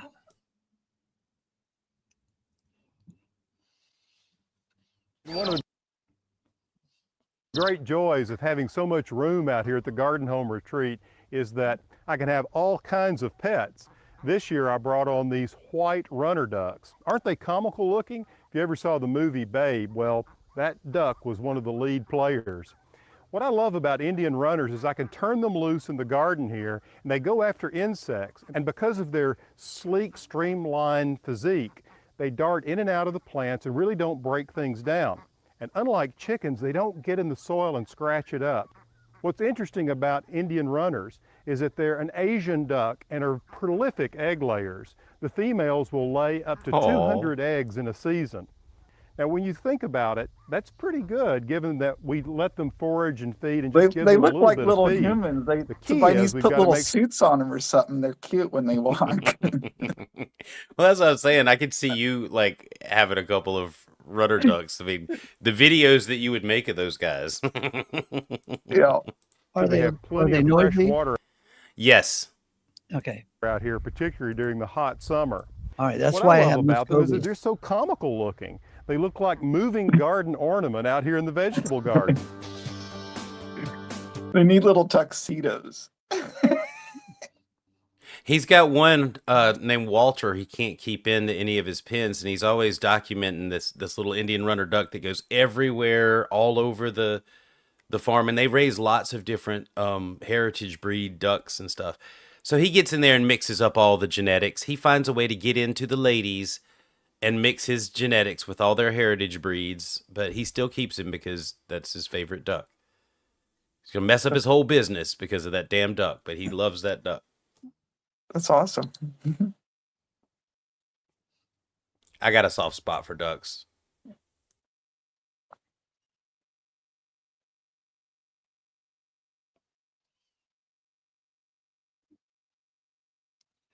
Yeah, I think about you every once in a while, Will Freeman, when you said that all of your Muscovies would end up down at the lake and you just couldn't control them. No, they weren't Muscovies. I wish they were. But yes, all of they were brown. Oh, I forgot what they were called now. They're all gone. They're all gone. They found the spillway, and they migrated, I believe, to the next ponds down the way.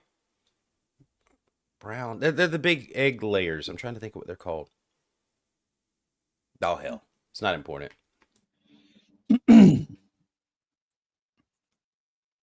love the pond though. I've been spending so much time down there lately. My dogs I've got a really old dog, and for therapy I have her out there, in the water a little bit, and she likes to go out and get the lily pads and bring them back and chew them up, and yeah, and I've just been it's so peaceful just sitting down there. I got to admit I'm poisoning the catfish, not intentionally, but I'm throwing like cereal that my in-laws sent my kid that yeah, it's garbage. I won't let him eat that stuff, but I will feed it to the catfish down there. And there's some monsters out there, Bo. There's some I know that are at least 4 foot long out there. So I just want to sit and watch them come up to the surface, just break surface and eat the little cereal. I think it's for an hour doing that. I've got 2 females sitting on eggs right now. Muscovies? Uh-huh. Oh, you lucky dog. Those are the best. They should hatch out within 2 weeks. I don't care that they're hideous to look at. Those are the coolest ducks in the duck kingdom. I think they're actually tree geese, right? They're like a tree duck. They do tree fly goose. all the way up to my roof and the neighbor's roof once in a while. They look around, but they always come back to my yard because my yard is more interesting than all the neighbors' yards. Because I've got a whole lot of stuff there for them, especially water, with 2 kiddie pools. I'm hoping to see a lot of mulberries this year off my tree. It's been out there for 3 years, so it should be mature enough to start yielding. I better see a ton, because I have put so much chicken shit around the base of that tree. Yield, damn it, yield! Give me the berries. And I got another 2 years. Eat them. What do you do with them? So Chris, yesterday, Chris, you typed in the side chat on page 111. I disagree with what Knox said here. I was impressed that you had actually read the damn thing. Oh, that wasn't yesterday.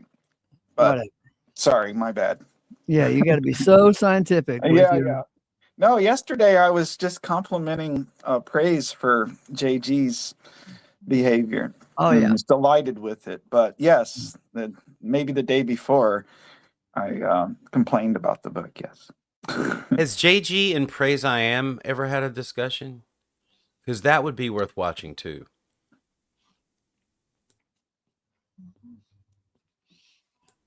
I wonder. JG used to call me every day to tell me what he was doing, but he hadn't called me in a long time. I know you're being sarcastic, but he was here every day for a while. It took me a second to wonder. It's really easy to pull. Ace, with you. $10 or $5. Uh-oh. With you, it's easy to imagine because you actually do call people on the phone and text them. Oh, I've never had anybody on the internet, like when they get my phone number, actually use it, but you. Yeah. I was surprised, but I mean, I'm just not used to having a lot of phone conversations. So when you say things like that about JG, I'm like, I could see Ace actually giving out his phone number and having conversations with JG off the books. I think it's funny.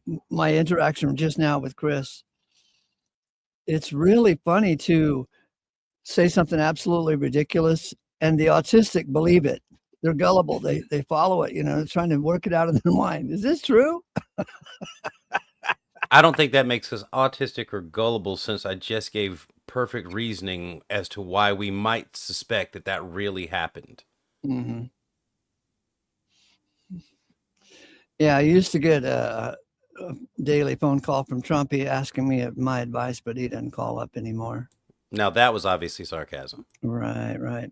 But I hear something that is not sarcastic. I'm tired of winning. Trump said, vote for me and you'll get tired of winning. Well, he's right. I am tired of winning. Really? What did you win? I don't know yet, but I'm tired of it.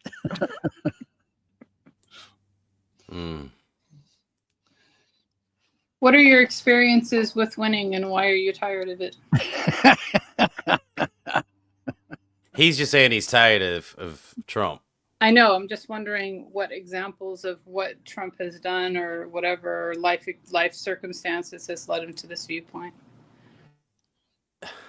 I think he's saying nothing's changed. Exactly. That's what I'm saying. No matter who you vote has for, changed.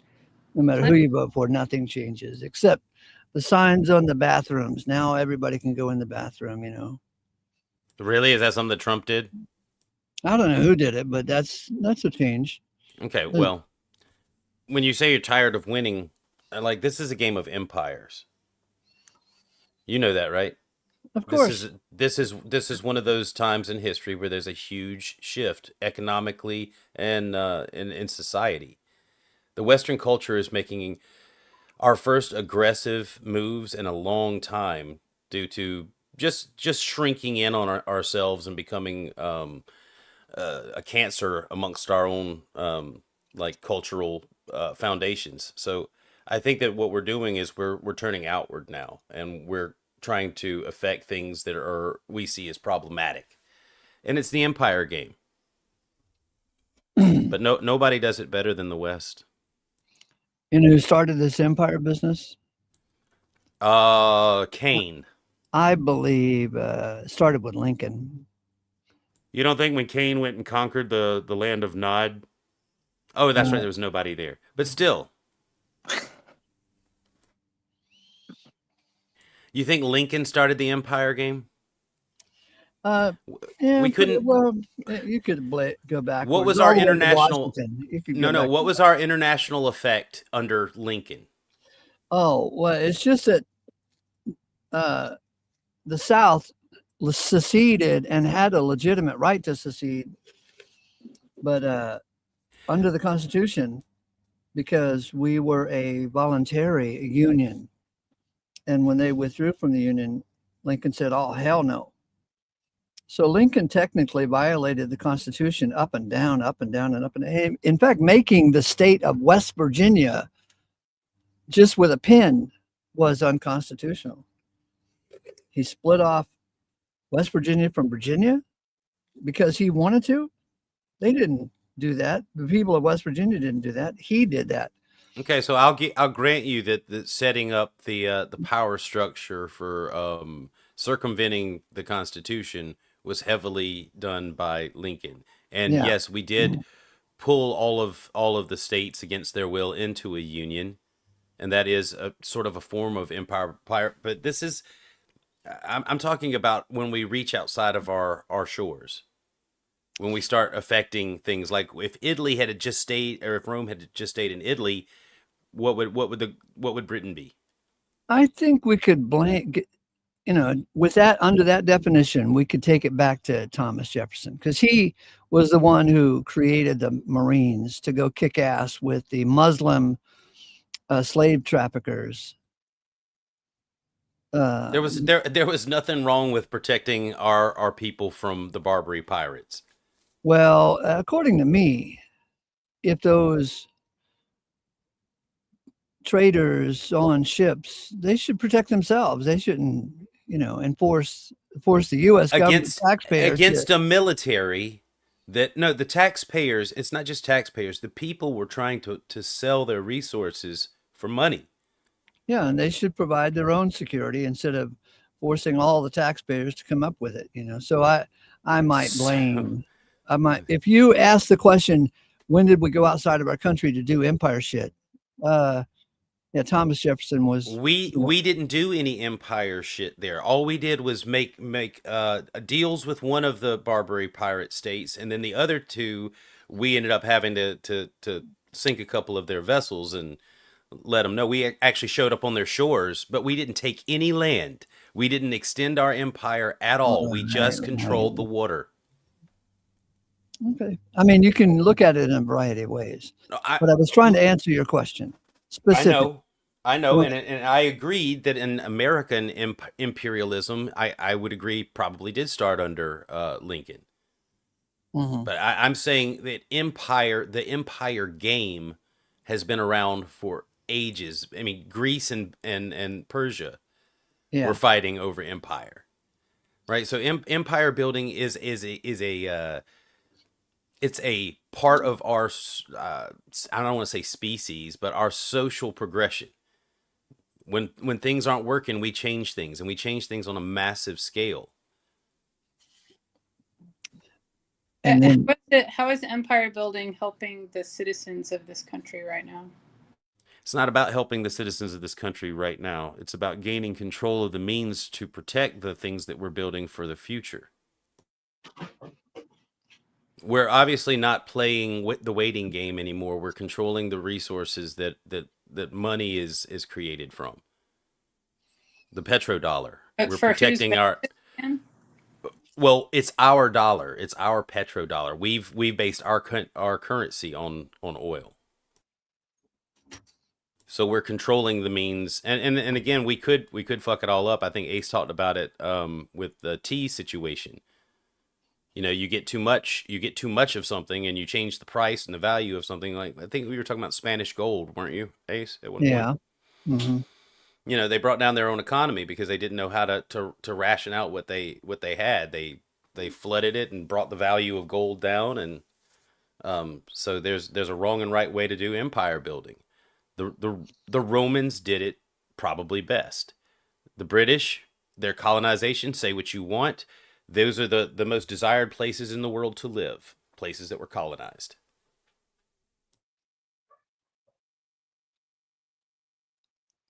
Example, can you give? Because I can think of a couple places I would not want to go that were. Okay, it's not exclusive. The colonists didn't stay. In a lot of places, the colonists left, and the places that they left were not able to be maintained by the civilizations that were left there. And they fell back into disarray. The ones that have sustained has been because commercial interests have maintained a presence in those areas and maintain it privately.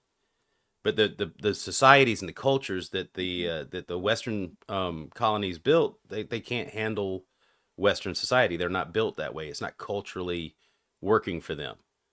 But the places where Western culture works, that was colonized, that's where everyone wants to move to. Everyone wants to be there because of the structure brought by the WASP founders. Were the places where it's not working, did they have something before the introduction of all that was working for them? It depends on what you consider working for them. I mean, I look at the conditions of society, like how many people are starving to death every day, how many people are being murdered every day, that kind of thing. Who determines whether that's working for them or not? I mean, that's what I mean is like the culture that they had in place before colonization. Was it something that the colonists were like, oh my God, look at all these suffering people. I can't believe they're actually like alive still. We got to do something. No, that's not what they were doing. This wasn't a humanitarian effort. It's empire building. They said these people aren't using this stuff. They don't know how to use this stuff. And they can't do anything to stop us. They don't even understand what we're doing here. But we're going to do this thing, and they can like it or not like it, but we're doing a thing.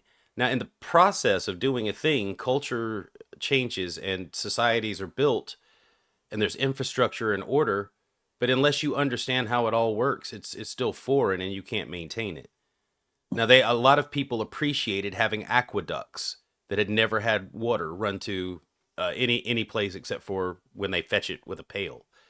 So there were a lot roadways, paved cobblestone roadways, shit like that. These were vital to being able to move resources around logistically. But if you never had a reason to use these things or maintain them or invent them, when the colonists leave, it's just rubble that will fall apart. It's just because you can't maintain it, and it's not your culture. Yeah.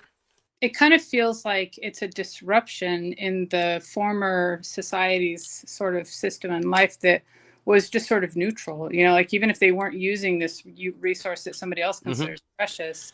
Yeah, you're talking about morality, and yeah. I'm talking about empire building. These things don't. They're not together. No, it's not about morality. Anyone that thinks that doesn't understand. Okay, but we are able to choose, right? Our individuals to be moral.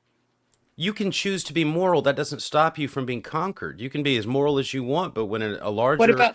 Okay, can you be moral and conquer? Yes.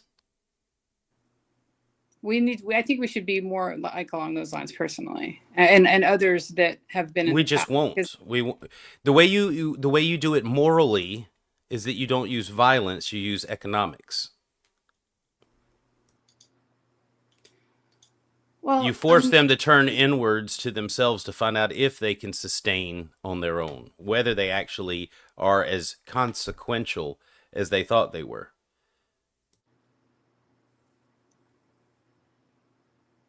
And then they typically will change. But if you have to use violence, that's the immoral way to do it. And we are not opposed in Western society using violence to gain control over things that we find to be in our benefit. But it's not with the idea that we want to go and do harm. We're just basically saying if we don't control this, our enemies will, because these people can't protect themselves or their resources. So it's either we get it or our enemies get it. And that's the driving force behind empire. It's a land grab and a control grab. Right. And once all the land is grabbed and you have two sides, then that'll... What we doing there, Ace? We gonna do a little hunting? That looks like a case for a very nice bow. Longbow. I have a theory, and it's not a pretty one. But I think that the rising costs of everything and people kind of doing crazy things to survive, resort to stealing and stuff like that. I think that it's just to turn up the level on desperation, because desperate people are a lot easier to control because they're mentally and sometimes physically and usually emotionally completely exhausted. And I think that process is part of what's in place, because the citizens can never really fight back against this or want something different to the point of actually getting it if they are constantly 100% exhausted and desperate all the time. And I think we're pointing towards that and moving towards it right now. Do you feel like the continent of Africa is being exploited by Western interests? I don't know enough about what's going on over there to say that. Well, shit. Why did you want to really talk about that? Mm-hmm. I mean, if you want to pick a country, we can deep dive into a single country if you know of one, because I don't. You don't know of a single country in Africa? No. 100% ignorant about what Western dealings are in those countries. Well, the accusation is that Western countries come in and mine their resources and their land, taking their resources and shipping it out and just paying them a small amount for that. Mm-hmm. Is bad, right? Some people think I guess it's considered exploitation, but I was hoping that you challenge me on that and tell me that it was exploitation, so I could show you that it wasn't. How would you feel about if someone was able to do that on American soil? How do you think American leaders or citizens would feel about that? You don't think that we sell our resources? No, not sell, but do what you just described. Now stop. That's an interesting question. Why wouldn't we need anyone to come and mine our resources here in America? It's not a need thing. Yes, it is. hold on. If someone's going to a country where basically, like you've said before, they can't stop you, and you're just going to do it because you can, and you're going to give them some money because they're not just doing it by force. Like I said, like you just pointed out, they are getting paid, but they only have to pay the people in control of the land where the resources are. That's all they have to do, is pay the people who are completely ignorant of what they have and the value, or how to extract it and ship it and do all the things that logistically the West can do. And somebody's making money, somebody's making a deal, so there is consent. Right. Now, can you blame the Western companies for taking advantage of people who are consenting to sell a thing that you want and allow you to come and mine it? Can you No, probably not entirely, because the consenting company or resource or whatever is they're probably doing in the way they're doing business may be corrupt. The complaint is that they're getting more value than they're paying. They're not being fair. Mm-hmm. But what does fair have to do with it? If the person's willing to sell it for that price, if it's not the Western companies' fault that they don't know what they have and they don't have the means to extract it and utilize it, and the West does. At least they're making some profit off it. They could make better deals. They could sell it for a higher price. They could insist that they be taught how to extract it themselves. There's a lot of things they could write in, but they don't. So again, this is just bad choices. And exploitation is only there because they don't know how to exploit their own resources. Other people do, and they're selling out cheaply. This is not a problem with the West. It's not if it's anyone's problem, it's the person who doesn't value what they have. So as a moral issue, this is not an immoral way to colonize. Eventually, they're going to ask you to come in and build the infrastructure for them so that they can do what they do. And then Western companies will move in. But if they don't, one party will just continue to get a small amount, and the resources will be sold off to Western companies. There are things they can do. They're just not doing it. So it's not immoral what they're doing. It's just stupid.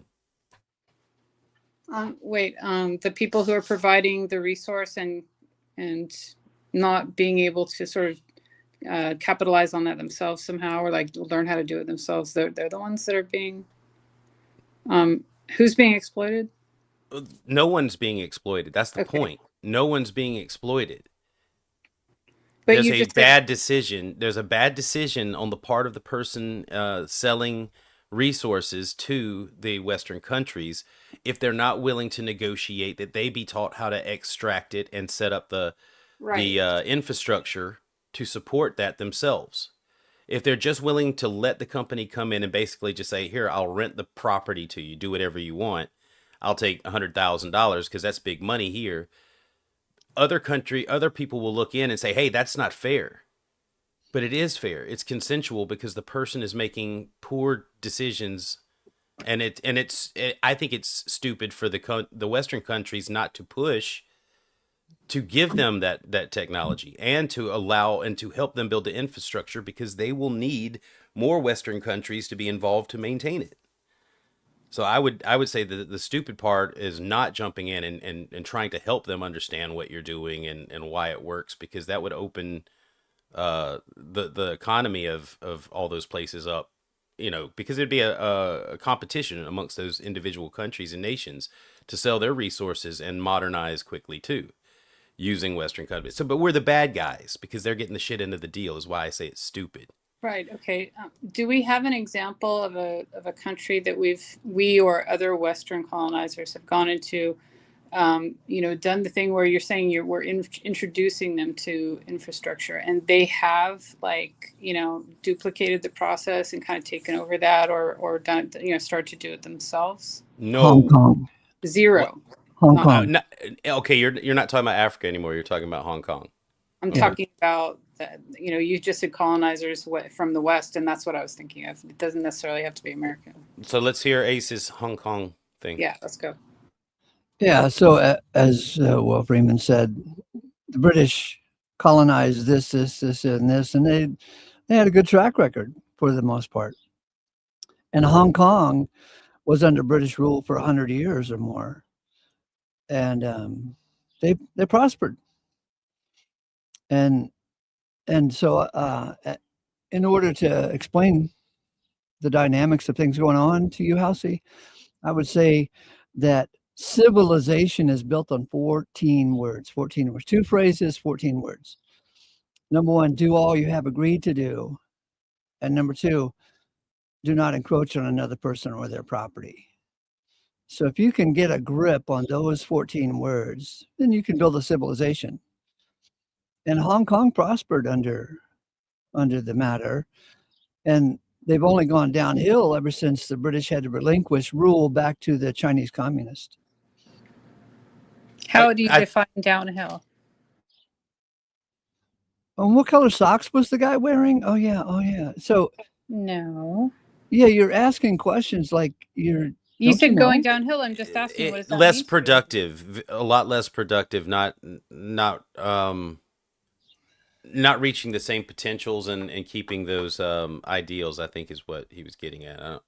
I don't know that communism has hurt him more than anything else, but go ahead. Yes, communism started infiltrating after the British left. And under communism, they don't understand those 14 words. Do all you have agreed to do and do not encroach on another person or their property. Yeah, because you can't have communism and that last one. Yeah, because communism encroaches on everyone's property. You can't own private property. Correct. It's public property. So we can see a fine example of public property in the colonies of Jamestown and Plymouth. When they set up their colonies or their little villages, they had to be under a contract that everybody put everything in a common storehouse and they would share everything. They were technically communists in Plymouth and Jamestown, and it destroyed them. Within 3 years, their numbers were cut in half by starvation. Because what happened? Everybody had to put all their food and tools and whatever in a common storehouse, and everybody could use it or eat it or whatever. And so over the 3-year period before they, realized the disaster, some guys got the attitude, why should I put my food in that storehouse to feed Johnny's wife? I don't get to have sex with her. And then Johnny and his family would get more than their fair share out of the storehouse, and it just turned into a big fat disaster. Sharing and sharing alike was a disaster. And so even because of Johnny, though, right? And his family and people like him. Everybody was doing it. Their numbers were cut in half, Halsey. They went from 300 colonists there to about 150. They all starved to death because somebody had an attitude that didn't work with that public property and share thing. Did it? Okay, but So Bradshaw, the governor of Plymouth, the Plymouth colony, after 3 or 4 years, wrote in his own journal, our system of things is causing resentment in some and laziness in others.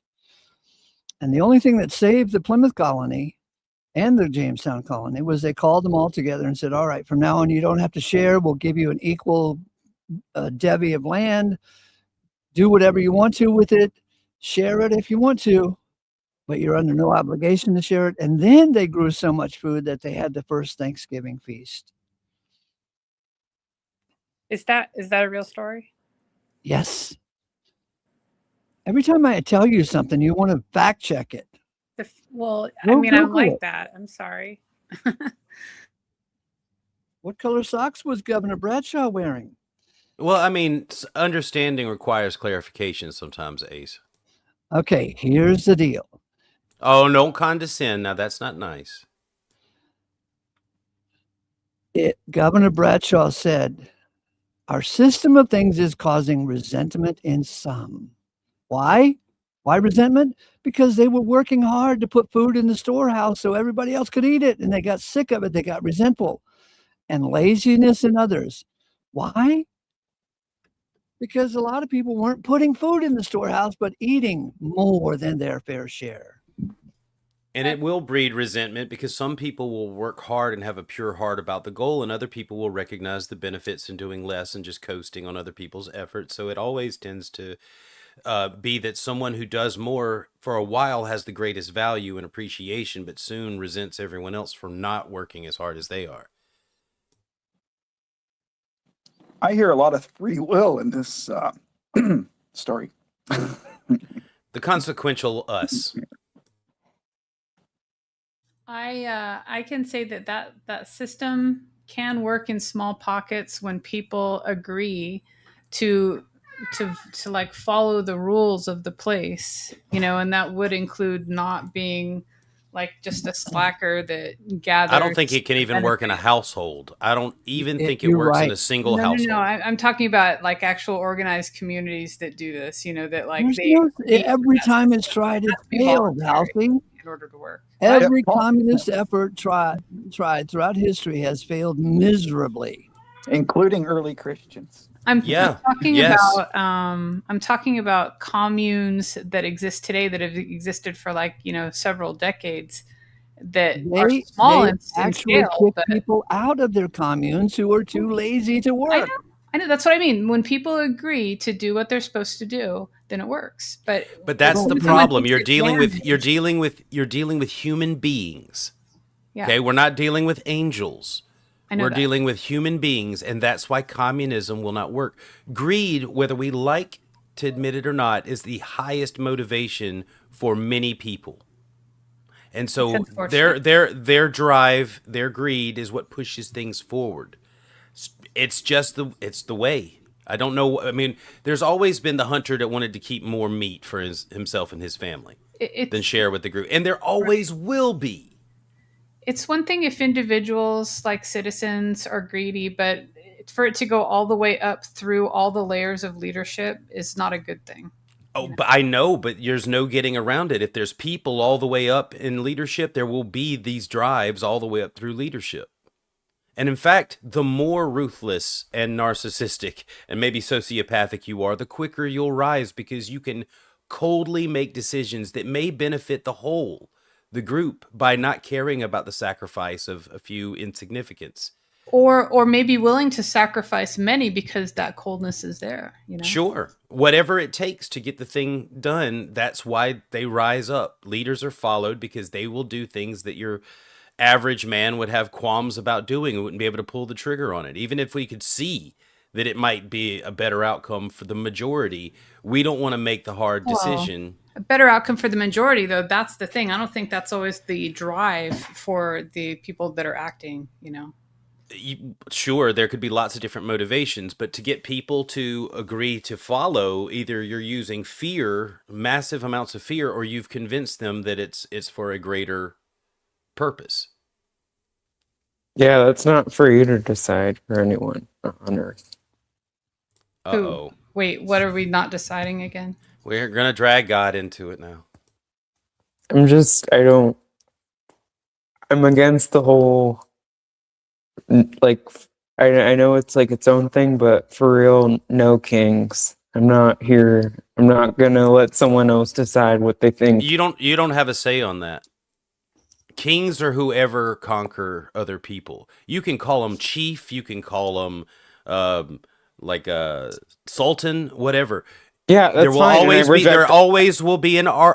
to be a hierarchy, friend. We will put someone above us if we have a group of people. We will arrange a hierarchy. You will have an authority figure, whether you call him king or czar. Well, make sure you remember what it is. And that is, it's just a hierarchy that you made. It doesn't have any value. Right, it's just a title, but it does have value because controlling other people is value. Being able to control other people makes one man more effective because he's controlling 50. So that's the way that works. That's how it's the right of might. It's not moral. It has nothing to do with morality. It's just how things work. Well, it seems like you've been moralizing the entire time. Okay. Would you be okay with that? Oh, sorry. No, go ahead. Would you be okay, like if some other country was using their might against us to get us to do things, and it felt very unfair to some people? Would you be would you feel comfortable with that same explanation that right is might, and that's just the way it is? Like, would you just be like, yep, they're more powerful, let them do it to us, we're not in the position to fight back? Like, Nobody. You added a whole nother section about not fighting back. not able to fight back, right? Because otherwise people Maybe might. you're not. Everyone is able to fight back. They're just not able to be successful. Right, but I mean, that's what I mean. Like, if people can't feel like they're not going to be successful, they're less likely to fight back, because why risk everything, possibly everything, for just losing? You know? A common decision that has to be made in these types of scenarios, whether it gains you more to fight or you lose more to fight. It's just but the end result will be whoever has the might and means to take power will. That's just it's the history of the planet. I'm not making it up. Look it up. Oh, I know. It's just I think what it matters most, well, at least to me, is those people that are willing to do, you know, whatever to get their way. Who is benefiting, like, you know, materially benefiting, and who is now you understand why we live in a now suffering. you understand why we live in a constitutional republic. Okay. But I've asked this before. If we ever came up against true tyranny, how would the people possibly fight back, knowing that the military is going to side with the tyrannical? We have an example of it that Ace gave earlier in the Civil War. Right, but I mean, look at the state of the world at that time. Like, it was a different place. So was it a different geographical location, or were the societies just a little Just different? the conditions of society, and what was possible, and what the powers that be, what was capable, like what they were capable of back then is now. Mm-hmm. You're implying that something foundational has changed that would make the scenario different. Yeah, we live in a perfect world now. No, like the world of information and how it's used against people right now. And how it's used against governments now right now too. That sword cuts both ways. Right. Do you have an example of how information has actually and truly hurt a government, like in the last Epstein list? That wasn't helpful. Did anyone how many arrests were made of top leadership that, like, it's not about rest, it's about confidence. It's eroding the confidence in people's politicians and officials and leaders and stuff that are involved or even implicated in this. People are thinking, hey, how did this go on under all their noses? And you know that they knew. Why was Mossad involved? Now, that's an interesting question, and the CIA at the same time. There's a lot of things that information, and there's been no way to stifle it, even though they've tried more. By not releasing it, they cause more conspiracy theories that yet undermine more confidence. Yeah, well, so government requires confidence, or they'll have a rebellion.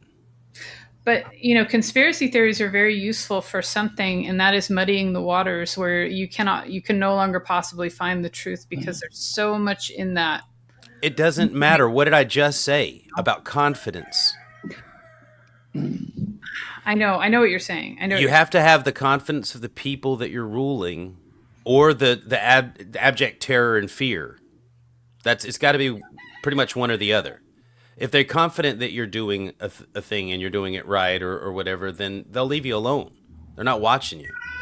But if they're not confident, then they're scrutinizing everything that you do all the time. They're looking for a reason. You can't shit your pants at a meeting without the entire world knowing about it before you have a chance to wipe. Right. Look at Biden. I mean, he was a great president. He didn't mess with us. He was too busy with his own Alzheimer's. No, but whoever was behind that auto pen was messing with us big time. That's for sure, yeah. But we're talking about auto pen. We're talking about it because the information age cuts both ways. Well, you know who our greatest president was in our history? Grover Cleveland. Because he did nothing. He did nothing. In fact, he did worse than nothing. He vetoed 400 bills that came out of Congress. That is a great president. God bless him. Yeah. Yep, that's the best thing a government can do is just shut the fuck up. Leave us alone.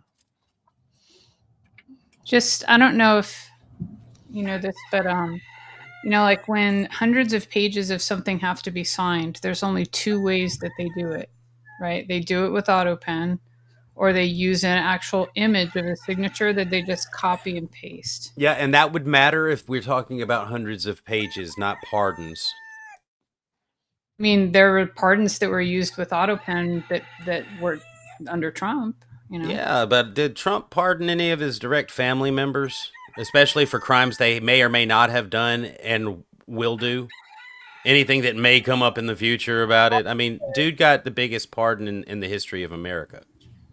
I mean, I wouldn't be surprised if on his way actually out the door that he would put like a umbrella sort of pardon on people in his life that were really important to him. And really, what would make you think that? What about his current behavior or past behavior makes you think that that's what he would do or need to do?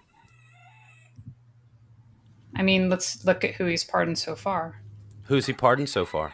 I don't know, like there's a pretty good number of people. I know that some of the people that he, like, who is that guy that corrupt? Like Flynn? No, it was like a corrupt congressman. I forget his name. He's kind of Latino looking. I mean, if you just say congressman, we assume corrupt. Well, anyway, he was in prison and he wrote Trump a very flattering letter, and that's all it took for Trump to give him a pardon. I'm sure that's not all it took. There had to be a political advantage for Trump to do it. Mm-hmm. Yep. So I mean, he's released a lot of people that other people have said this guy is a total corrupt scumbag that committed fraud against his own people. Blah blah blah. Well, he released the January 6th people, which I was happy about. Right, but there's a lot of like people that are like specifically guilty of like some kind of fraud. And it's not the kind of thing that was, like maybe they did it. Like they definitely did it. Like why did that specific kind of... I remember not too long ago when Trump definitely committed 37 felonies. Remember that? But that's not what we're talking about. It is a little bit what we're talking about. No, I'm just talking about the kind of... Did you just wake up and realize that corruption was a thing? No, I'm just saying that it goes back. We don't want, and we don't need pure politicians. We know what they are. We know what they're going to be to some extent. What we need is for them to do their jobs and listen to us. Right. And we don't need them to be perfect. We don't need our presidents to walk on water. We need them to do the fucking thing that we are paying them to do. Okay. So by us, you mean the citizens, the voters. Yes. Okay. Just making sure. I mean, yeah, that would be great if we all were sort of unified in what we were asking them to do. Right. But I don't need them to be nice. I don't need them to be sweet. They're all going to be somewhat corrupt. I just need them to focus on the things that we want done and not sell us out to places like Ukraine. Right. I just I think that are you a student of history? I can say that she's not. I can not of recent history. I'm more drawn to older history. Ancient history in the lands of Tolkien. The early ages. It's prehistory. It's pre-Tolkien history. Yeah, this is one of the silly. He posted this himself. I don't know if he told AI that this is what he wanted, or someone just put this in front of him and he's like, ha ha ha, that's great, let's post it. But this is just nutso. Years ago, I went into the Starbucks close to the university, full of liberals, right, running the show, the baristas, I don't know how I got into the conversation with the gal making my coffee, but somehow she said, George Bush is the worst president we've ever had. And I said, okay, I'll believe you if you can tell me how many presidents we've had. She didn't know. So I said, never mind, move along. I didn't like Bush. I didn't like either Bush. Do you like any other president besides Trump? Who, me? Yes. Oh, yeah. Grover Cleveland. Any that were alive during your voting years? My voting years. Oh, no. No. I mean, if Ron Paul would have won, I would have said yes, because Ron Paul, I was all in, buddy. I still think that was one of the most honorable men who have ever been in government. But yeah, no. In my lifetime, pretty much all of the presidents have been douchebags. Even Reagan had us a lot. He screwed us over royally. Wait, how? Yeah. He gave us no fault divorce. He signed the order that gave Pfizer free reign to kill people. He screwed us over royally. So you can't hold pharmaceutical companies accountable for their debauchery. Also, a guy with Alzheimer's too. I don't know what it is with presidents and Alzheimer's, but yeah, they're old. They'll sign anything. Yeah. But so, what about? Do you think that Reagan made a bad decision when he closed the mental hospitals that housed a lot of the people that would typically not be on the streets, but are, that? Yeah, that's a good point. Yeah. I mean, and he used a mighty American army to invade Grenada. They only have an army of 3 people. That was no big deal. With slingshots. Yeah. Well, then Iran-Contra. That was probably his biggest scandal, right? Who was the most scandalous figure in that situation? I don't know. Was Dick Cheney there? Because wherever Dick Cheney is, that's the scandalous motherfucker. He was. He even killed his own lawyer, or shot his own lawyer anyway. In the face. Oh, yeah, that was an accident, Halsey. Right. Oh, he aimed. Okay, so it wasn't I didn't know it wasn't an accident. Are you? Well, nobody knows what happened except for them out there in the fucking woods. Okay. But I don't think it was an accident. I don't know about that situation. Did he have reason to shoot his lawyer? Did his lawyer wrong him or something? Halsey? Yes. We're talking about corruption. She doesn't understand how backroom stuff works. Like, this was like mafia stuff. Like, hey, this guy. Yes,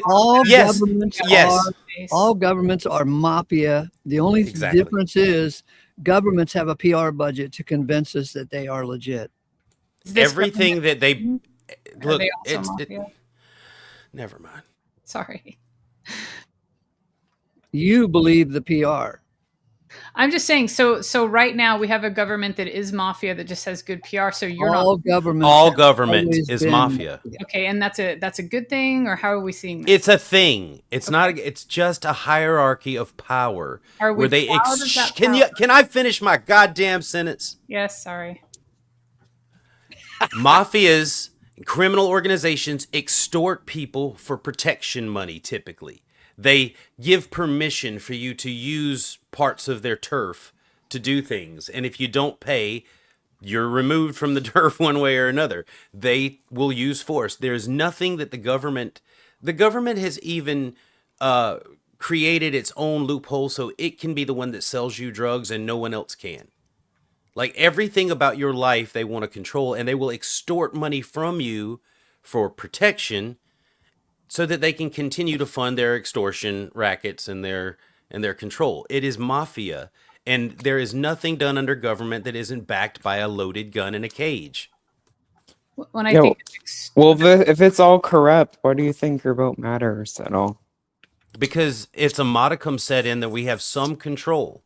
We have so it's corrupt, but it's not corrupt to the point where you think you still have your own freedom and liberty to do. Like, you really think you're going out there and voting and thinking, "Wow, I made a change, I made a difference." Like, okay. No, that's not exactly what I mean. I mean, we control the government to some degree because we still retain the right to bear. Did it shock you that we have the right to bear arms? Is that news to you?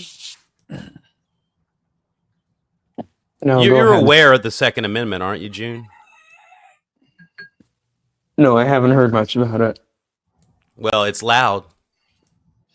Yeah, Second Amendment is strange vocabulary for term limits. It's really a term limits amendment. It is. It absolutely is. We can cut your term off at any time.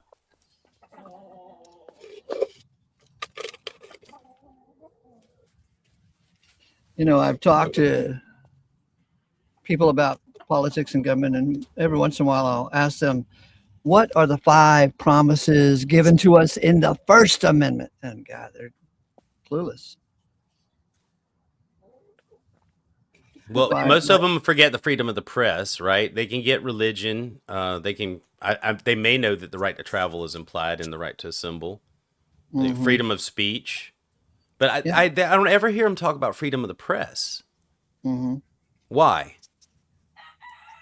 Because we don't have it.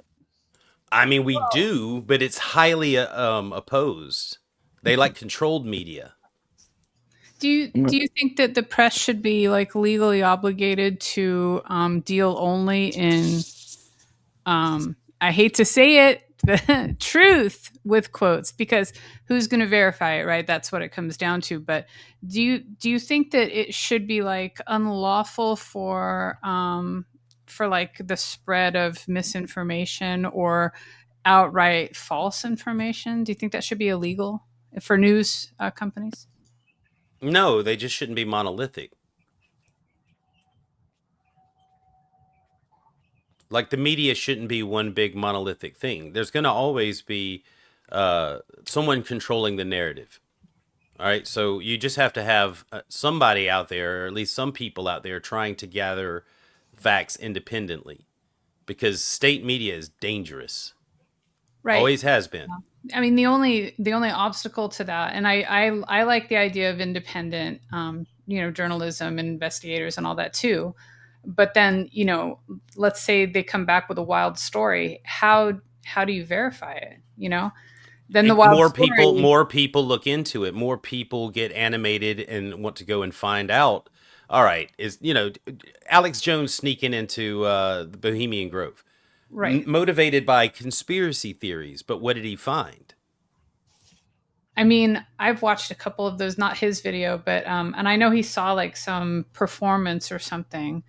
And I don't know, like I've read a little bit about Bohemian Grove. And you've been able to make up your mind about it because they went in. No one's told you yes or no this was happening, that you can't prove it, but you have an opinion about it because he went in to investigate the claims, which is why freedom of the press is important. Now, He did trespass. I don't like that. But what I'm saying is that it's all about confidence, and we have the ability to erode the confidence in our politicians through the media and things like that, even with state media. Right. The constitutional republic thing I brought up earlier is important because it sets limitations. Yeah. I mean, but the stories, the crazy stories about Bohemian Grove that I heard before, anybody snuck in, I guess, was like that people were like, sacrificing babies and this kind of thing. And I know that like there's the whole Epstein area of information. So it's not out of the realm of possibility that was actually happening. But from what I saw of like did he just see a performance like theater, or did he actually see something? You're telling me about what you saw. You're not asking me, are you? I saw a different video where a guy saw a performance, but it looked like people like crossing over a road that had torches. It looked like people on a stage across the water that were doing some play of some kind, and that's it. Like, it didn't look like anything super crazy, remarkable, controversial. And you were able to make up your mind about the information that was gathered, right? That particular bit of information, you sure. were able to make up your own opinion about what you think was going on. You think it's justified, it's fine. I don't have a problem with that. No, I used it as an example, Halsey. There are many. The point is that things that start out as conspiracies get uncovered in time when we have freedom of press. And we use our ability to release, freedom of speech to put what we find and our opinions about it out there, and then it spreads, right? More people investigate. That's the little bit of oversight that we have, and then we have our correctional methods when we've discovered the government is doing something wrong, and we're doing a lot of that right now. So you won't mind finding out that Trump's also a Freemason? I don't care about him being a Freemason. I don't have anything against them. Is he? Because I don't know if he's ever been involved with that stuff. Well, he's probably not, but I'm interested in why June thinks there's something nefarious about a group that nobody knows much about. I don't have a problem with it. Yeah, Trump isn't a Freemason. He's just a Jesuit. Okay, now we know more about the Jesuits than we do the Freemasons, but if he's a Jesuit, tell me what makes that bad. I think you're coming at it from a lens to where you think oh yeah, Trump's gonna uncover all the truths. He's corrupt, but he's in the game, and we know he's in the game too. And it's like, you don't think it's all pre-planned or staged, the world stage. No, I don't It's think it's just- all. I don't think it's all staged. I think that there are people that try to orchestrate everything, and every now and then there's a hiccup. And the hiccups are when we see massive amounts of change and people clamoring to get what control they can. I don't think Trump's an honest man. I don't think he's a saintly man. I don't need him to do that. I Yeah, just but need you're him to be misunderstanding I that need him to be a businessman. everyone can be bought out. Everyone has a price. You're just worshiping a brand. I'm not worshiping anyone. I don't know why you say that. Right. I support what we're doing right now. If I didn't, I would speak out against it. But right now, I support what's going on. Okay. Is there something wrong with what's going on right now that you have a complaint about? No, I think it's all going according to plan. I love it. Cool. So, I mean, I know that you have a couple of examples in the past of I think you do anyway, of the people rising up using the Second Amendment and actually stopping government action or stopping government altogether. Do you feel that that's something that could actually happen if it needed to right now? I'm sorry, what was the question? If people needed to come up against tyranny, because I asked this question before and we kind of looped back around. If people needed to use the Second Amendment to stop government action because of tyranny, do you feel that it could happen if it needed to in this day and age? I think we've seen it about happen several times now, just in the last couple of years. I'm not familiar with what had happened. You didn't know that Trump was nearly assassinated several times? That hasn't come across your news feed? But that's not an example of the Second Amendment being used to get rid of tyranny. Someone perceived tyranny, and so they tried to get rid of what they considered the tyrant multiple times. I'm more talking about groups of people, like if all the militias, because that's what the militias are for, right? Mm-hmm. If all the militias, agreed that, hey, this government is it's going the wrong direction. All the people at the top are corrupted. The militias are never all going to agree. Well, the constitutional militias will probably agree to support the Constitution, and that's as far as they're willing to go because it's highly risky. But in their own states, yeah, they'll try to do what they can to restore the sovereignty of the state. Mm-hmm. But I mean, in that picture, the government could strong arm them into succumbing again to whatever they want, right? That would be very, very difficult.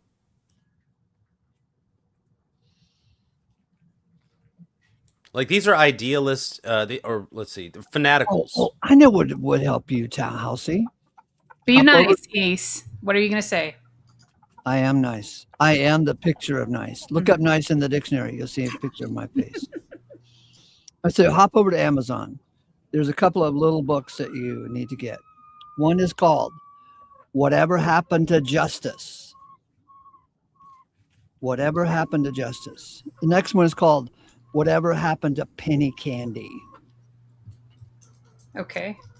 Just get those two little books, and you will be far, far advanced as far as what's going on in the world. And they were both written by Richard Maybury, and they were both written purposely on a 9th grade reading level so that anybody can get it. And so Whatever Happened to Justice explains law and Old English common law and our heritage to Old English common law. And that's where I got those 14 words. Do all you have agreed to do and do not encroach on another person or their property. Mm-hmm. And then in Whatever Happened to Penny Candy explains money and why penny candy no longer exists. I mean, pennies no longer exist, technically. But yeah, I'll look into them. I see the one on Amazon for the first one, but the other one seems to maybe just be. Oh no, there it is. There it is. And then there's a third book by the same author, and I forgot the title, but it has something to do with how would Thomas Jefferson view this matter. Like, what would Jesus do, sort of thing, but for Thomas Jefferson. Well, Okay, Ace, I just bought both of those books. They better be good. They are good. They are good. Yeah. See, and I do have a slight disadvantage because I know I could have studied this at any time, but economics probably is one of the drier areas of information. And whatever happened to Penny Candy is a total economics book. Yeah, I mean, there's an audiobook too, so I might just listen to that. But does it Milton Friedman that said it's the economy, stupid? Yes. I love Milton Friedman. He was a good egg. Yeah, he was. Yes, he was. But there is a problem with Milton Friedman. For all his goodness, he's the one who gave us the income tax. I didn't know that. Now I'm pissed. Yeah. But okay, so if you had a big piece of land that you said to yourself, I need to make this productive somehow. I'm going to have a farm, but in order to have a farm, I have to move people in because there's no other place to live around here, right? So you're giving them some housing. They're going to work your farm for you. And they had to follow the rules of the place. I'm already seeing a massive expense in moving them in. I mean, that used to happen, migrant workers used to get free housing. Right, but I don't know that I would want to do that. Right. My point is this, if you basically were the king of your own little, piece of property and you made the rules for the people, and you start getting enough people where you're damn, they're really causing some wear and tear on this place. And there's some of them that are definitely not doing the better thing, right? They're throwing trash on the ground. They're disrespecting boundaries of all kinds, right? The only way besides rules to make those people adhere to things is to make them pay taxes for the upkeep of all the things that they're wearing and tearing on, No, that's not the only way.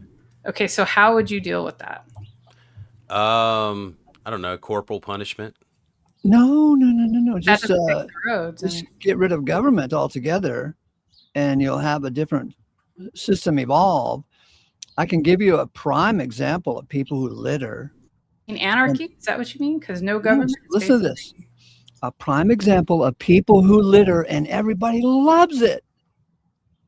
It's at the movie theater. Spilled popcorn, leave your Coke behind. People love that litter. They go clean it up right after you leave. Well, I know, sure. So we say, I'm giving someone job security while they throw their popcorn all over the floor. I understand that, right? And those people are employed anyway, so if there are government employees who are paid to pick up litter, give them a job. Stop screwing around. Throw that litter out there so they'll have a job. But if it's private property, a private road, let the people who own the damn road take care of it. And it turns out, Halcyon, that people who own roads, they take better care of it than the government takes care of their roads. Well, and that's a good example. Let's say that you owned the street that you are on right now and all the people on it were just your guests. And you charge them to be on your street? Would you charge them a yearly or a monthly fee to just sort of be there using the resources of the land and putting, like I said, wear on the things that, are in the environment? It's an agreement. Do all you have agreed to do. This is my street. You want to be on it? Here are my rules. Mm-hmm. X amount of money, X amount of time. Do all you have agreed to do. All right. But with when the government owns everything, we have the current problems that we have. Potholes that last forever. I mean, it depends, because if you're in a nice neighborhood, that's going to be fixed a lot faster, probably, right?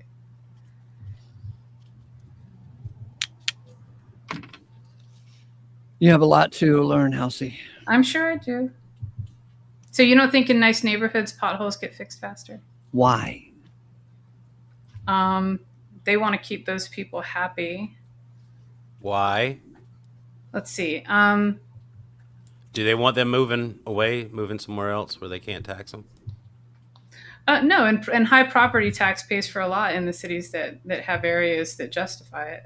You know, really expensive homes and stuff. And those people that can afford that don't mind paying for that because they know what Well, it gets them. property tax. When you say that, like, I want you to think about what you're saying.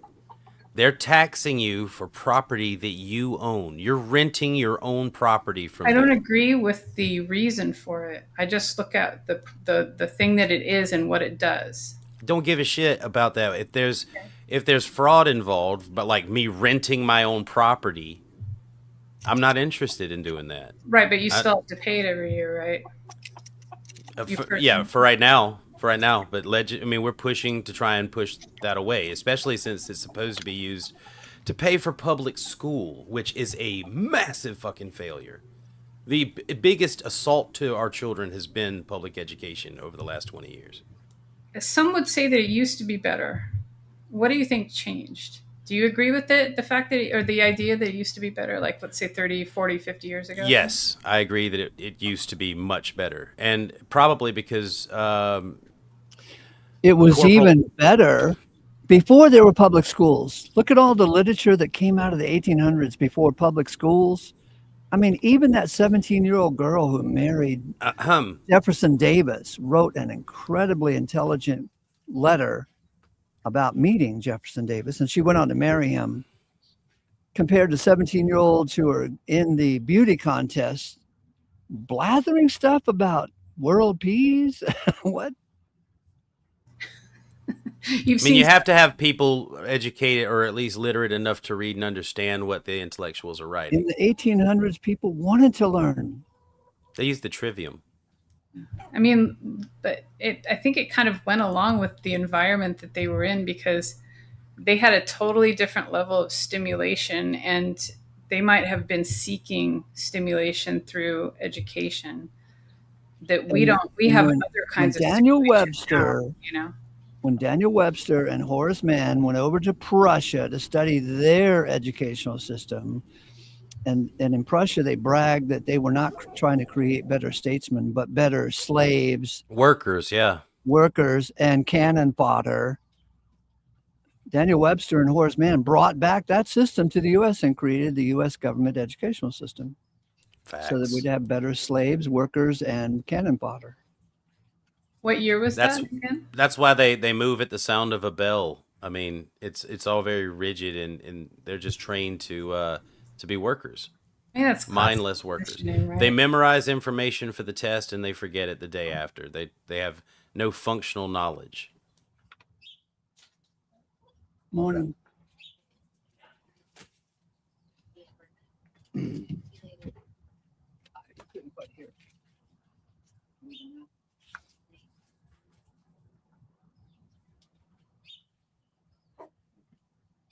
I don't like that the schools were teaching revisionist history to such a degree and then letting politics influence the curriculum. I think that was messed up. And I don't believe they should have taken corporal punishment out of the schools.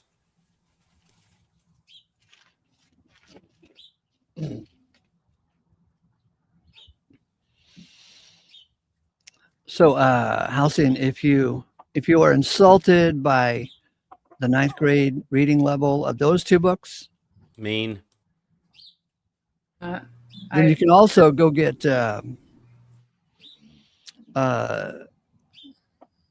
what's his name? He won the New York Teacher of the Year winner 7 years in a row. John Galbert, I forgot what his name was, but he wrote a couple of books on the history of American educational system. And it's despicable. What year was that that thing you guys were talking about where the guy brought back the philosophy of like the slave worker? About 1905 or so. Oh, so okay, so our whole like for this century of learning from here back to 1926, that all of that is like corrupt with these ideas. So none of it, I asked before if our education system was better. Was it ever adequate, or was it always this slave system? In the 1800s, there was no government educational system. It was all free market. If you wanted to learn, there were private schools, private teachers. They worked out their own system. The government was not involved. And there was more smarts in the 1800s than the emoji culture we have today. Right. The selfie generation.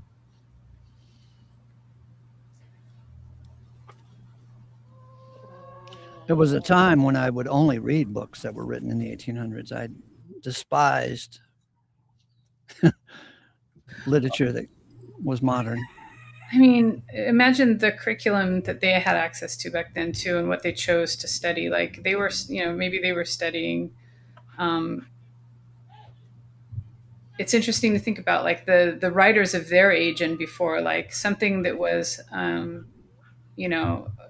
somewhat contemporary to them, but still like 100 years old. Like, how were they relating to that? How much different was it from their own lives?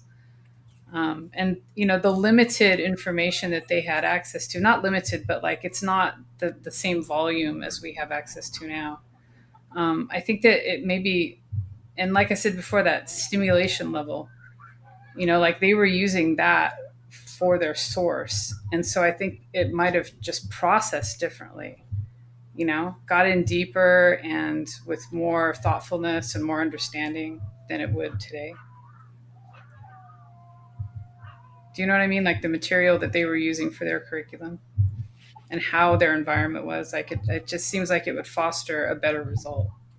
Well, I think they weren't crowded, and they didn't just have information pamphlets that they were given. Like, I think they cared more about their assignments and projects, and there was a higher level of expectation on them to perform and get things right. It wasn't that no child left behind, everybody gets a participation trophy. No matter how good they do. Yeah. It'd be interesting if there were two different kinds of completion documents for high school. One would be a diploma where you actually finished the work in a satisfactory way, right? And the other one would be like, well, you were there, but you did not achieve that. You may know some stuff, but you don't know like what you're supposed to know in order to graduate. But you were there, and blah blah blah. Instead, they've just made it all the same, which you can't tell. Like, being a graduate of high school means absolutely nothing. Yeah, I heard it pretty. Being a graduate of college these days means absolutely nothing. Agreed. If you want an education, you better educate yourself, because there's nobody that you can trust to give you the truth other than you, if that's what you're looking for. Okay, let me show you the level of intelligence of that 17-year-old girl from the 1800s. Hang on a second while I bring it up on the screen.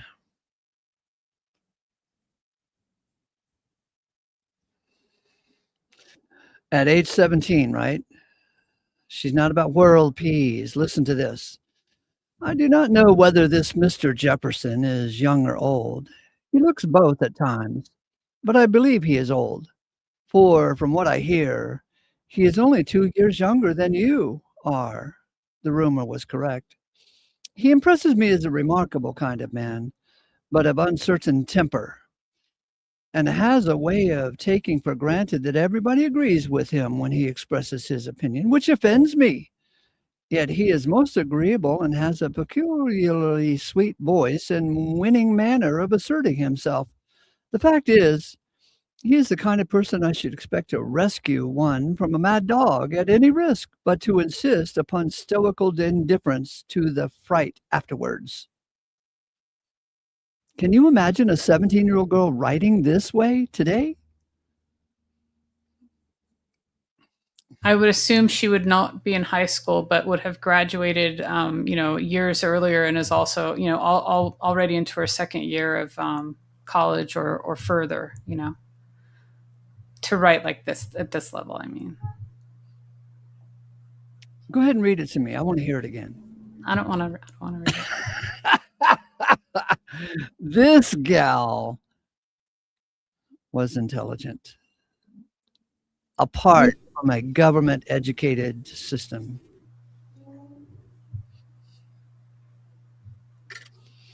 So I'm not familiar with the documents or whatever, the information that they brought back for this slave philosophy, but is it the material that you think is part of this or is objectionable, or is it the how it's done that's the problem? Is it both? What are you asking? With the whole public school system and how it's done, and you disagree with it, even being like you agreed with Will that it shouldn't, like, we should abolish it or something, right? We should get rid of it. It's a, can you fire bad teachers? No, they have tenure. Can Right. you hold a school accountable for graduating Privatize. students who can't read, write, or do arithmetic? Privatize all the schools and you'll see immediate improvement. Well, I'm kind of a snob, like, I think that you should actually have to test into whatever school that you intend to go to. And if you can't pass the test, you have to prepare yourself so you can. Like, And if you had your own private school, you could definitely do that. And that would be a good thing to do to guarantee, or to better guarantee, your success rate. Right. But right now, there is no privatizing the school unless you want challenges from the federal government. Even homeschools are challenged by federal government.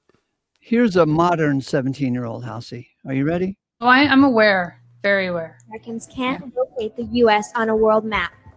Why do you think this is? I personally believe God damn it. that U.S. Americans are unable to do so because some people out there in our nation don't have maps, and I believe that our education, like such as in South Africa and the Iraq, everywhere like such as, and I believe that they should, our education over here in the U.S. should help the U.S. or should help South Africa and should help the Iraq and the Asian countries, so we will be able to build up our future. For South Africa? Why? Recent Our poll future? show fifth of Thank you so Americans much. can't locate the U.S. on a world map. I've seen a Why lot do of you think this, this is? He's going to do it again. I personally believe that U.S. Americans are unable to do so because some people out there in our nation don't have maps, and They don't have maps.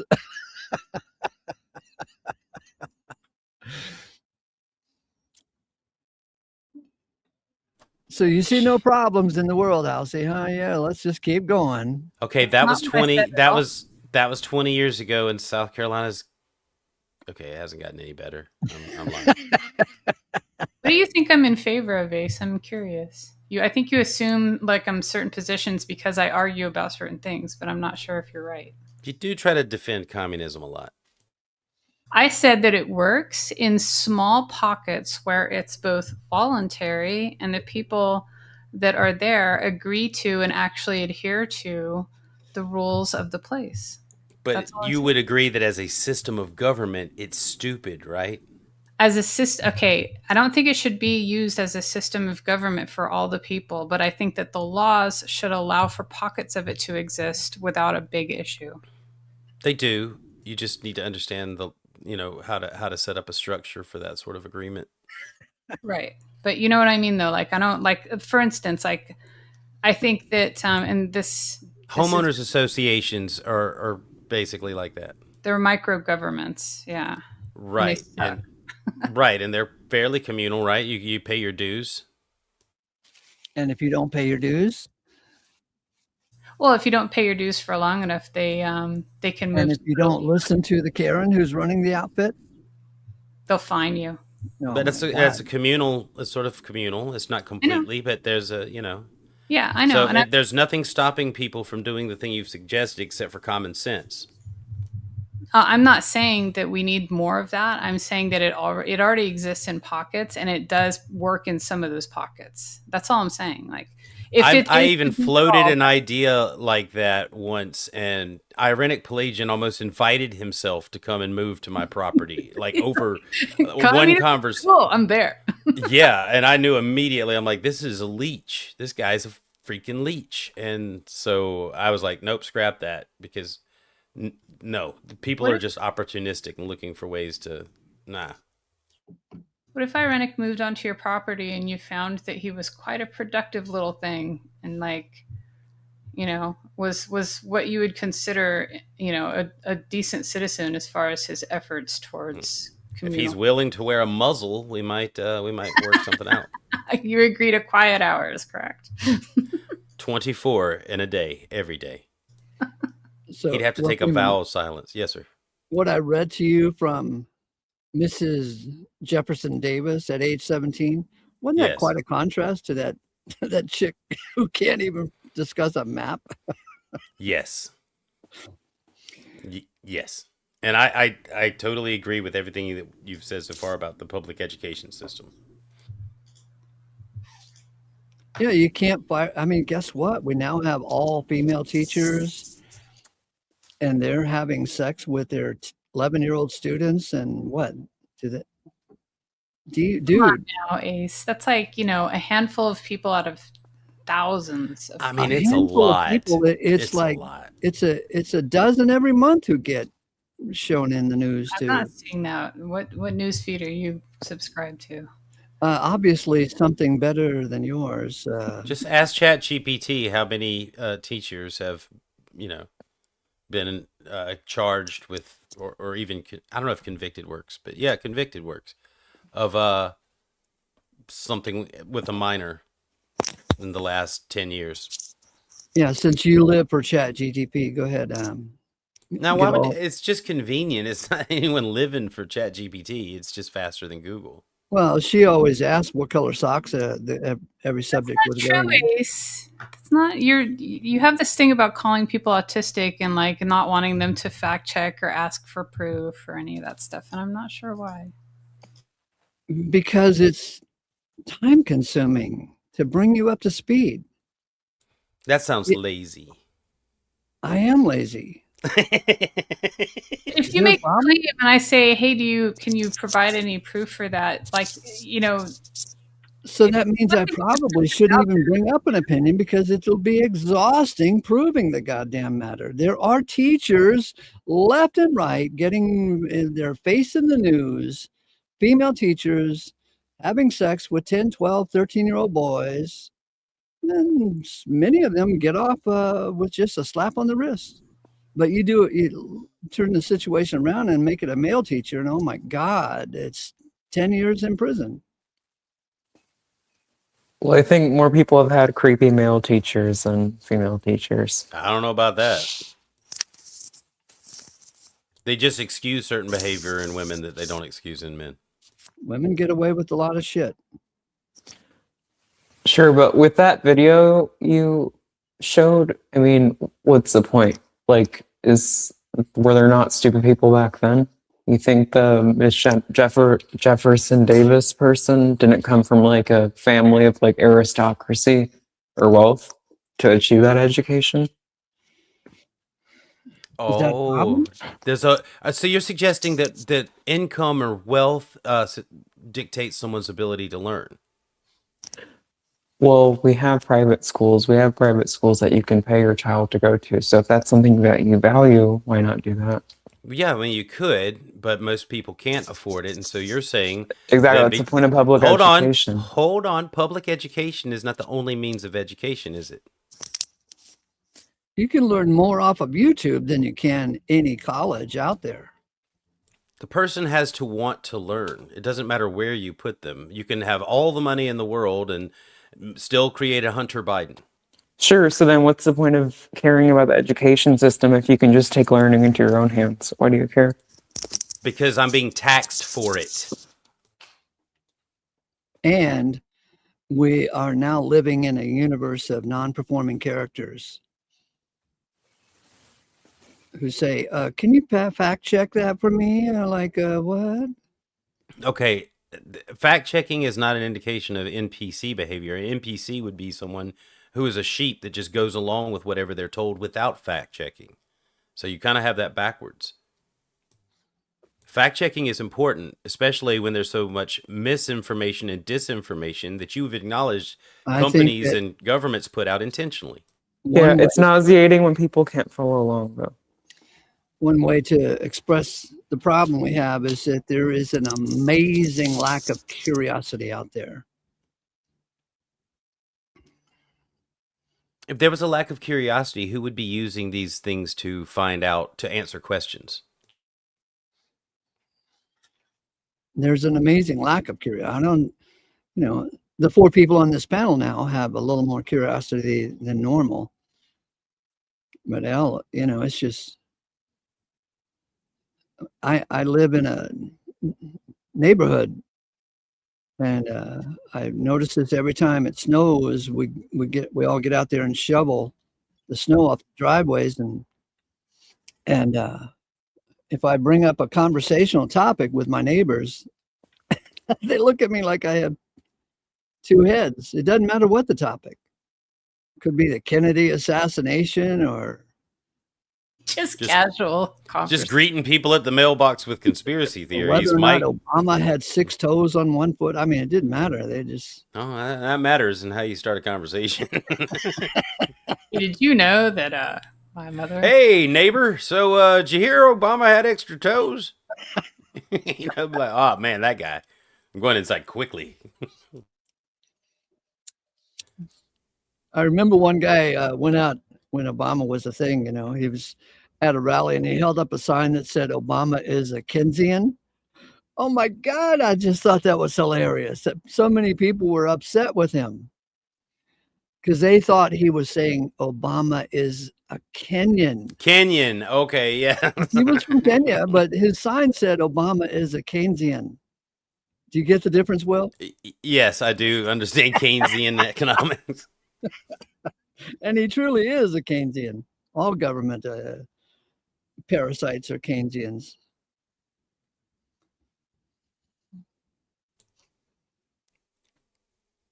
Education is not something you can force on anyone of any economic level.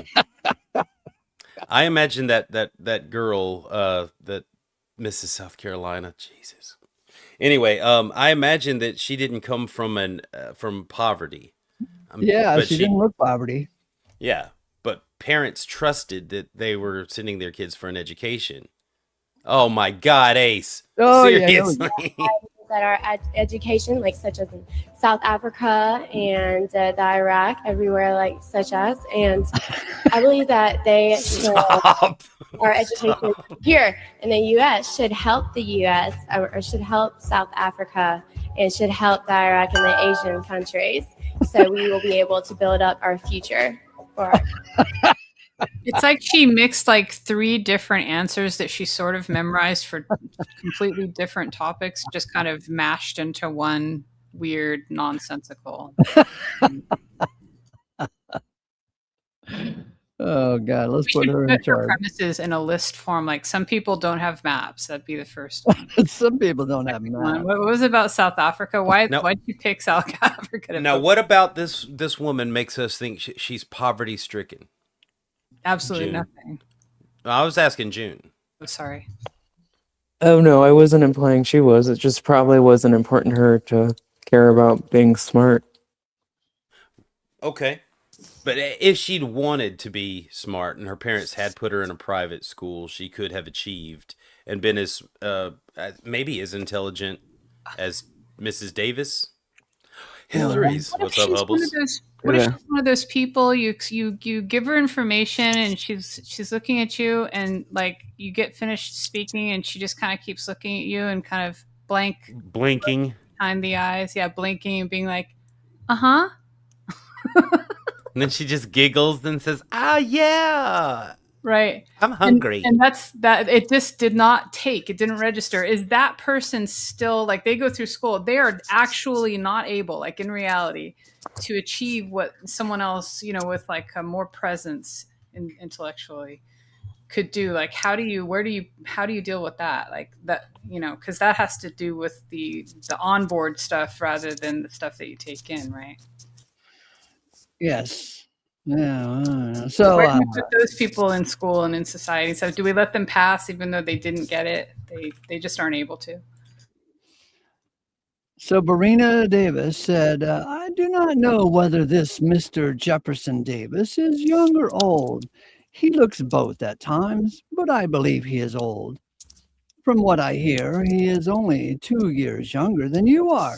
She's writing to her mom. He impresses me as a remarkable kind of man, but of uncertain temper.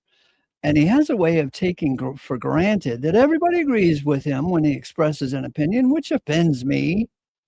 Yet he is most agreeable and has a peculiarly sweet voice and a winning manner of asserting himself. The fact is, he is the kind of person I should expect to rescue one from a mad dog at any risk, but to insist upon stoical indifference at the fright afterwards. And she went on to marry him. She was 17 and he was about 40. Okay, so he was charismatic and she could observe that. So that means she's intelligent? I'm only bringing this letter up to show the contrast between our modern day 17-year-old girl and this gal from the 1800s. Oh, yeah. Graduating 8th graders from 100 years ago were way smarter than at least the bottom 35% of college graduates today.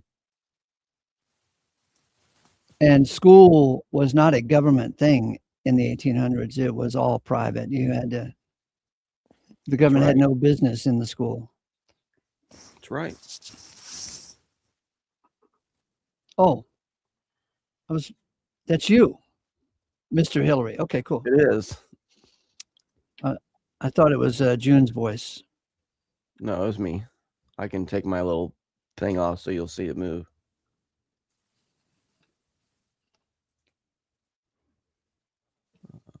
I do not know if I like this Mr. Davis or not. And then she marries him.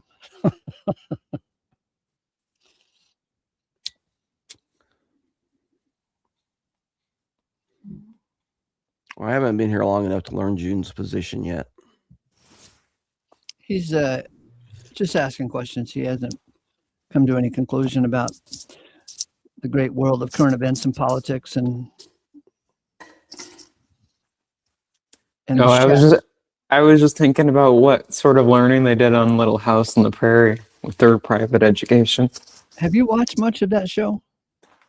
Only clips. I used to watch that show. I think it's a fine show. Their books are great too.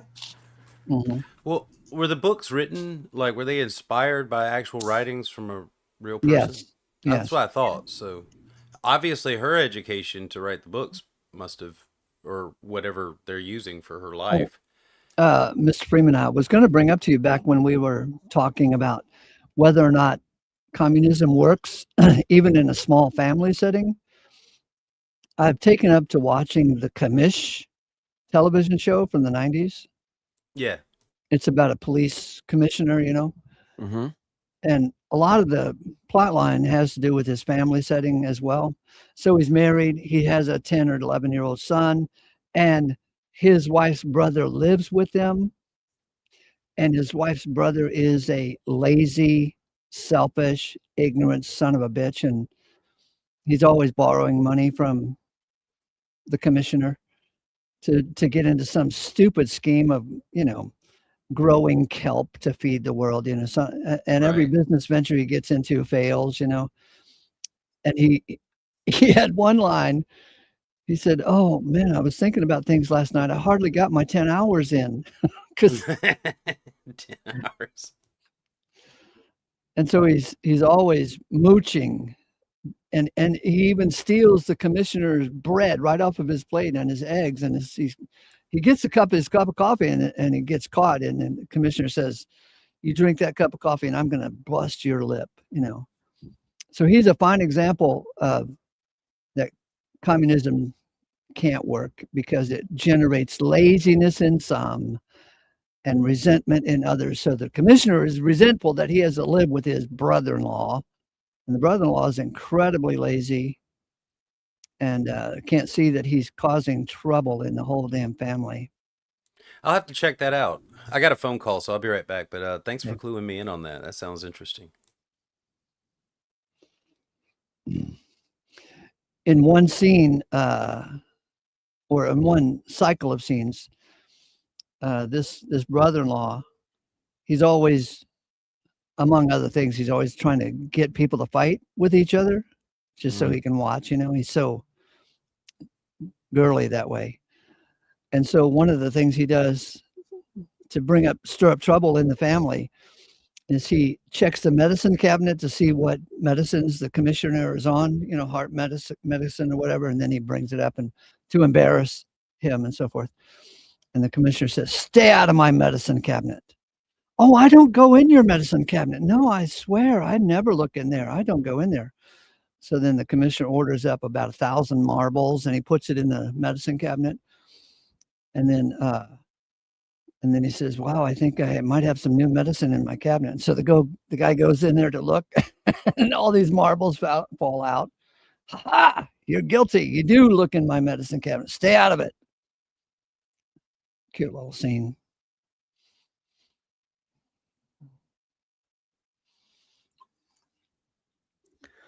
As a point of law, I wonder why he doesn't just evict that brother-in-law. Got to live with the wife. A lot of family dynamics. Yeah, that's true. Yeah. There's always a reason. If there's water on the carpet in the form of the brother-in-law, it's there for a reason.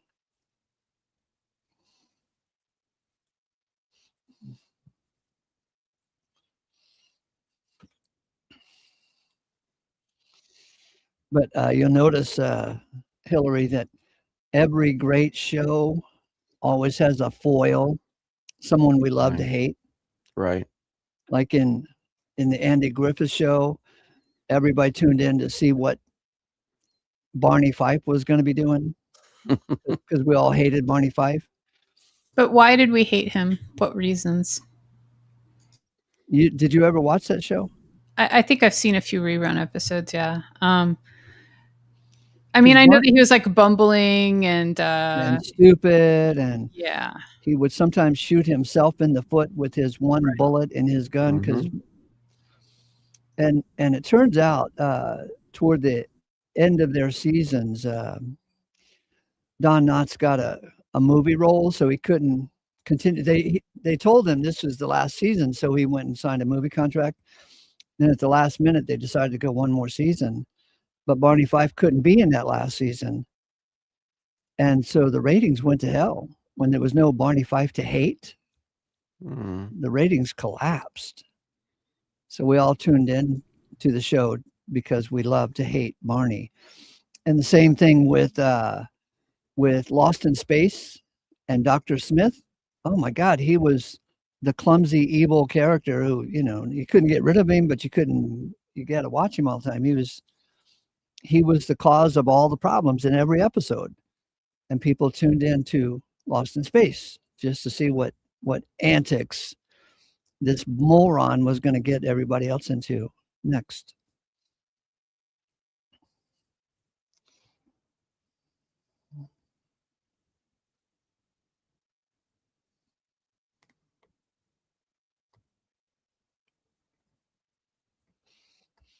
I've always liked flawed characters.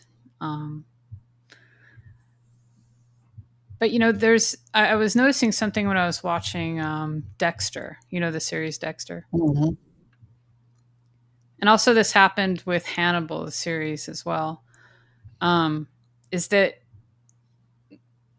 in some instances you're sort of rooting for, you know, what seems to be the protagonist, but they're not.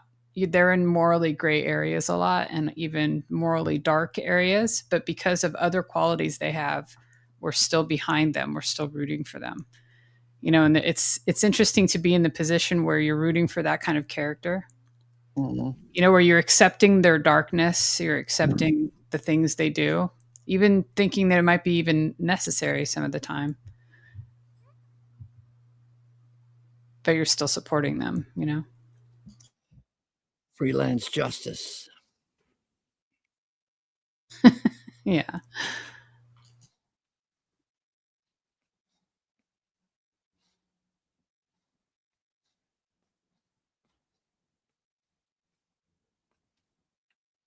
Did you watch the TV show Hannibal? No. I did. You did, Hillary's? Yeah. Yep. I mean, you know, we're supposed to be behind Will, right? The protagonist, Will, I forget his last name, but the FBI agent, you know, the main character. But we end up being sort of, I mean, I don't know if this happened with you, but, you know, they made Hannibal an extremely likable, or at Yes. least intriguing character. Yet here he is, you know, carving people up and, you know, eating their liver and whatnot. And doing it like a boss, you know, in the kitchen, but, you know, and very beautifully and artistically presented. It was hard to have a negative reaction to that for some people, and they did not like the fact that they were not having a negative reaction to some of the things that he did. You know, it was an interesting sort of play psychologically for some people to watch that show because they had some serious conflicts internally with how they reacted to it, you know. Then we, you know, the FBI agent starts turning dark as well, you know? Yeah. Interesting show. Looking in the void long enough, it looks back. How did you watch all of it? I think I watched nearly every episode, yes. How do you feel the way they ended it? I don't remember because it's been too many years. Can you remind me? Well, they were in that little oceanside house after they kind of slipped through the law's hands. And I think it seemed kind of like they were going to be there together or do something in the future, you know, like have some kind of life together. But then Will takes him over the cliff. He throws them both over the cliff to end it, basically, to end Hannibal. But he didn't mind sacrificing himself in the process because he knew that he may have been beyond redemption. That's beautiful. Self-sacrifice for the greater good.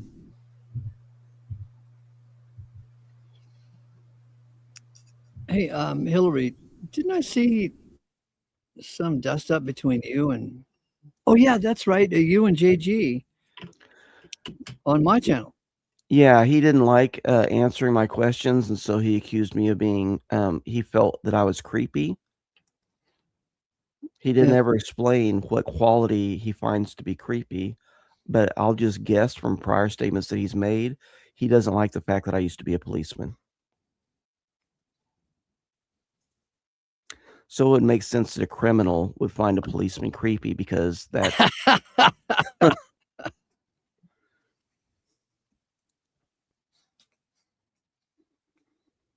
Hell, you were just asking innocent questions like, dude,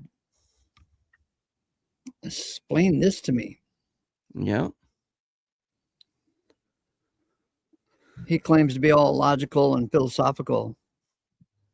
But man, is he emotional regarding his own importance? Yeah. And he's going to tell God the way that JG likes it. And if God doesn't get his act together, well, JG's just going to condemn him. Mm-hmm.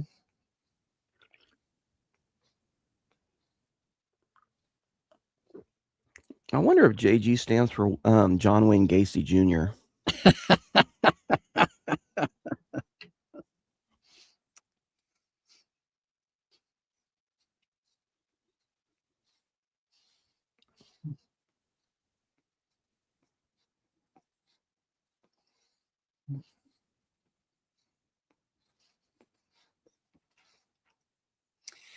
When he was over and I presented Romans 10:3, for many are ignorant of the righteousness of God, and therefore they're trying to establish their own righteousness. You know, I've often used that passage to point out that it is a possibility to be self-righteous, you know. Mm-hmm. And I do accuse him and his crew of trying to establish their own righteousness day after day. But when I presented the scripture, I saw something yesterday that I didn't see before, just the word ignorant. For many are ignorant of the righteousness of God. And so, I was trying to process it, that you can't blame a fellow for being ignorant and acting out of ignorance. That's, but it is a thing. Yeah, and you pointed out that ignorance is a temporary condition. He Yes, was it is. ignorant of tying his shoes at one point. Hopefully, he is no longer ignorant. Mm-hmm.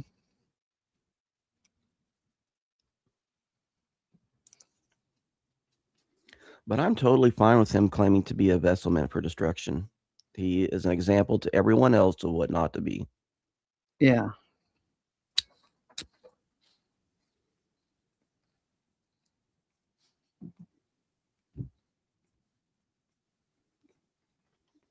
And he just can't stand you telling the good news. That conflicts with his doctrine of condemnation. I know those guys definitely have a doctrine of war. And at the end of their story, there's this big battlefield of smoke going up forever and ever. And they won.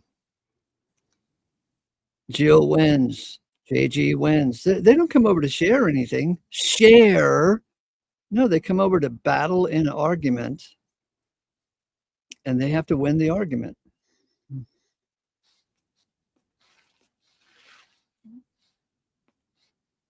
And it's aggravating at first, but I'm at the place where I go, oh, Jill, aren't you cute? Oh, JG, aren't you cute? You won.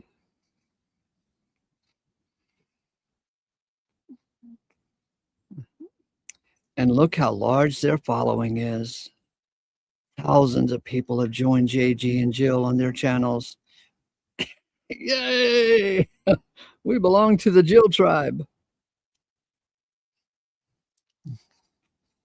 That's why I remember the other day when I said that it would be interesting to see every Christian write their interpretation of the scriptures, one by one, essentially, and then to see where they all filled in the blanks differently, what they emphasized, what they downplayed, what they agree on, what they don't. I think Brother Lawrence actually did that some time ago. He went on Google and searched for the Confession of Faith or some words like that from the denominations. And of course, 35,000 confessions of faith showed up in the search bar. And he scrolled through some of them, and he was surprised at how they all said something. I forgot. He can come in and tell us how that they all opened up by saying, I forgot. There's free will, or you're going to hell, or some shit like this. We believe the Holy Bible, and you're going to hell. That's all. Here, Brother Lawrence, come in. I will put in the link just for you, baby.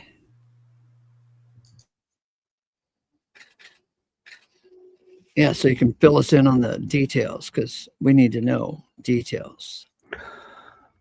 Yeah, they made some comment to you yesterday about you being a hard determinist, and I loved your response of, well, and I don't remember the exact wording, but it was something like, well, then how soft is your soft determinism, or something like that.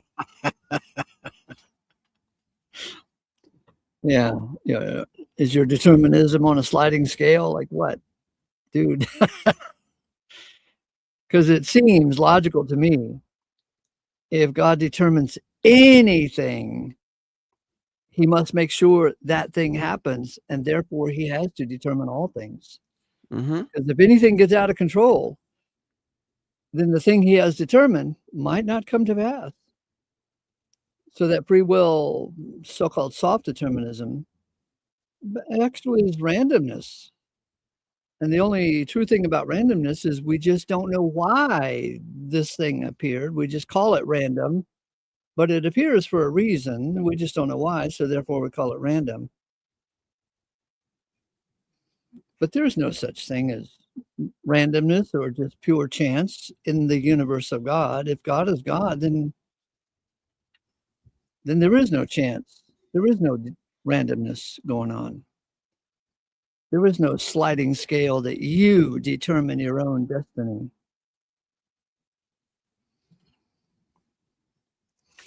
But if you heard, Hillary, if you heard P-Town, that when P-Town first more or less grasped what's going on over here, and he said, I want to share this with my in-laws, that I think that God might save everyone. And he said, what do you think will be their arguments? Will it be the lake of fire, the sheep and the goats, or what kind of arguments may I expect from my parents? And I said, just you'll expect free will, because that's what they always come up with. What about my free will? How dare you? And so he shared with his in-laws, hey, I'm starting to believe that God is going to save everyone. And sure enough, the only argument they brought up was, what about my free will? God doesn't force me to do shit. And the same thing over at Praise I Am channel. The biggest argument they have against me is that their free will is so important to them. And how dare I suggest that the outcome is certain. And there's no variation on a theme. They will be saved by God. Like it or not, believe it or not, the outcome is certain. Well, the way I try to describe it to people is, if God told me that I have 2 weeks to move from New York City to LA, then he'll allow me some preference statements on if I'm going to take a plane, a train, a ship, a bicycle, or what. But in 2 weeks, I will be in LA. Otherwise, just like Jonah, he's going to figure out a way to pick me up and move me there.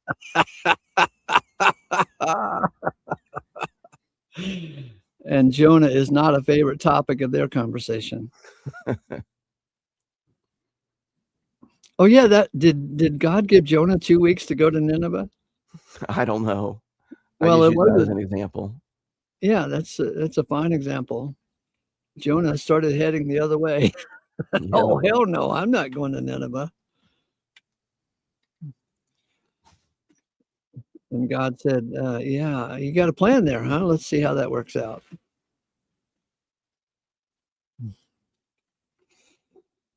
And after P-Town's experience with his in-laws, he was just absolutely shocked at how these Christians are in love with free will.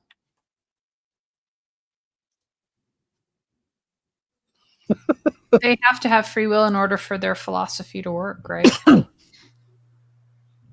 That you have to choose.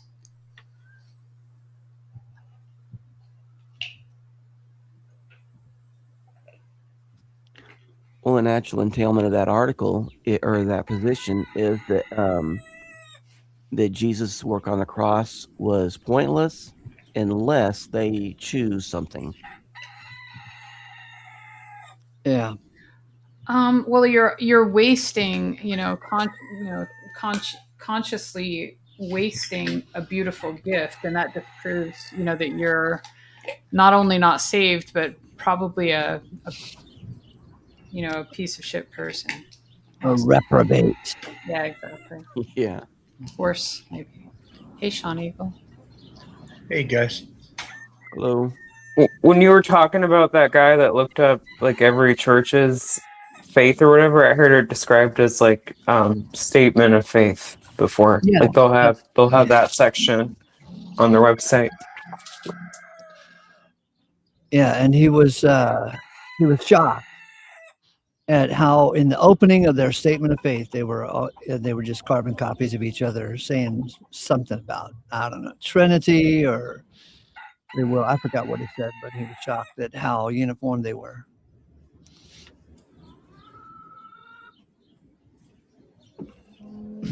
But I mean like the individuals, because the individuals is where I see a lot of what I call Bible fanfic, meaning they have filled in the blanks with something that is definitely influenced by their own thinking and not necessarily what their denomination church would agree with.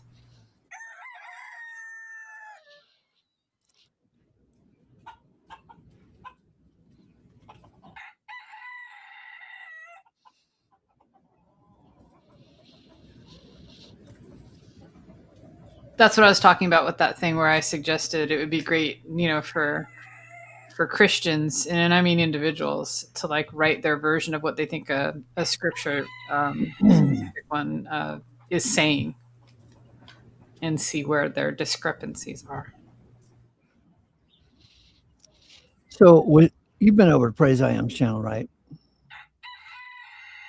Not for a long time. Well, you've been over there enough Yeah. to know. So what would you say their individual descriptions would be?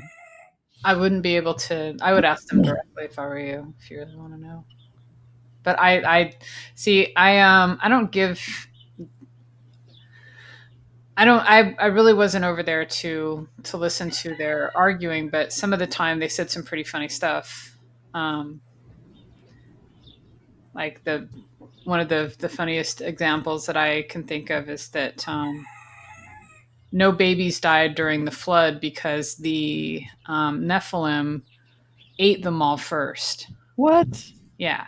Jesus, they could sure make up some mythology. Kind of how God gets out of responsibility of killing babies, because the Nephilim, well, they ate all the babies first, and so there wasn't actually any babies killed. Because people bring that up as like a moral problem.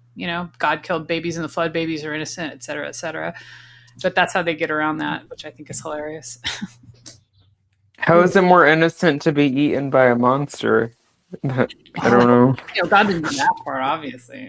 Monsters got appetite and they eat babies, and well, there was babies around, so that's they had to eat, I guess. Somebody actually said that?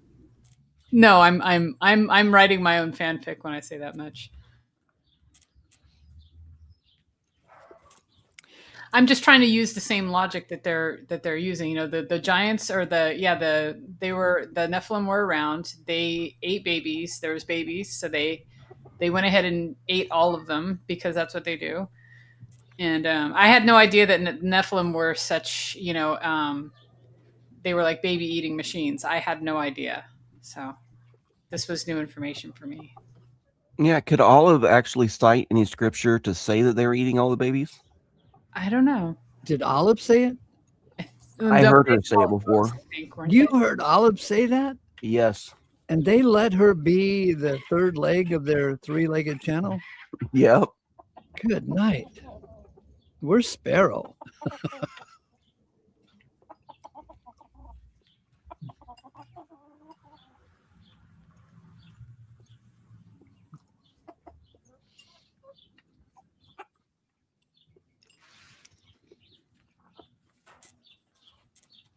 But Halcyon, I think universally, you have to, in order to be a Christian in the regular Christian universe, you have to go with free will, the immortality of the soul, and Trinity, and some version of hell, eternal hell, whether it's annihilation or conscious torment. And then you're Christian. Right. And they all have that same jingoism. And if you deviate, then you're a cult. And the only two major cults are the Seventh-day Adventists, because they don't go with the immortality of the soul, and the Jehovah's Witness, because they don't go with Trinity and the immortality of the soul. So they're considered cultish. But the net result is the Jehovah's Witness and the Seventh-day and the Christians, that the net result is they're the same. I'm special, and heaven will be filled with me and my pals, but not you. Yeah.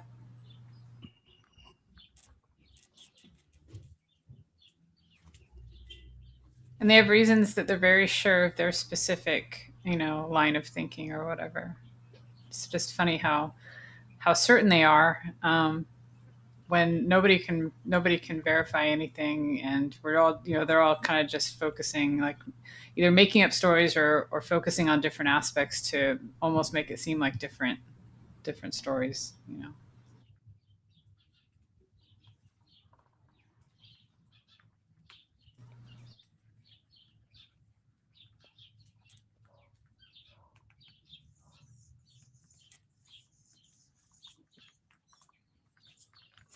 That's why I don't know if anyone can truly be an authority on the Bible. unless it's just on the historical aspects and, you know, that can be verified from other writings. So it's hard for me to listen to anybody who claims to have like the correct interpretation, because yeah, how am I What supposed to? about a more correct interpretation? Would that suit I mean, you? yeah, like with anything, right? Like we can't probably have perfection of information, so we have to try to get as close to the big T truth as we can, and accept that that's good enough for now, you know? So in my journey into faith, Halcyon, the one guy who is most familiar with the scriptures is the guy who led the Concordant Publishing Concern, because they made a complete concordance of every biblical word in the original language before they ever made the translation. And so like last night when I read 2 chapters out of Brother Knox's book, it was so delightful to me because he was pulling in either plain scriptures with the address right there, like 1 Timothy 4:10, or he was at least pulling in the concepts. And I knew, since I know the scriptures, you know, better than most, I knew where he was pulling in these concepts from this verse and this verse and this verse and this verse. And it was a delight to read his article. And so I would say Brother Knox is, shall I say, the most agile theologian that we've had in the last 200 years. Because he actually did the work to study each word before he formed an opinion about the matter. And most people rely on lexicons rather than a concordance to come to a conclusion. And if the lexicon guy says this means that, then they live with the lexicon guy, right? But a concordance has no opinion. It's just a listing of every word and where that word shows up throughout the scriptures. So you do your own homework and come to your own conclusion. Mm-hmm. How does it deal with like instances where, and maybe this is the whole point of the book, I'm not sure, but you know how like the same word is used in different areas and then it means different things? Like how do they deal with that situation? Well, for example, in our reading in the past couple of days, he showed every place where the Greek word apalame shows up. And you have to translate it by different English words because the Greek grammar doesn't match the English grammar. And so apalame is sometimes translated lost, sometimes translated destroy, and sometimes translated perished. But when Jill gets a hold of an English Bible and it says the wicked will be destroyed, he exaggerates the importance of destroyed, but destroy is just an English word. The real word there is apalame. And apalame is the same word when translated the lost sheep. Well, the lost sheep is a serious situation, but it's not unsolvable. And destroyed is a serious situation, but it's not unsolvable until you put it in the hands of Jill and the Christians, because they don't understand. If something is destroyed in the conversation of God, it's solvable. It's a regrettable problem, but solvable. But not according to Jill. You're permanently destroyed in hell and so forth. And so they do address the matter that translation is difficult, but they hem their bets by at least attempting to use one English word to represent one Greek word. And there's plenty of cases when you can do it that the popular Bible translations do not do it, because the popular Bible translations, King James, NIV, American Standard, New American Standard, they've got an agenda. They're put out by scholars who have preconceived ideas, and thus there's 4 different biblical words that are translated with one English word, hell. And there's one Greek word, aeon, which is translated by 20 different English words, including never and forever.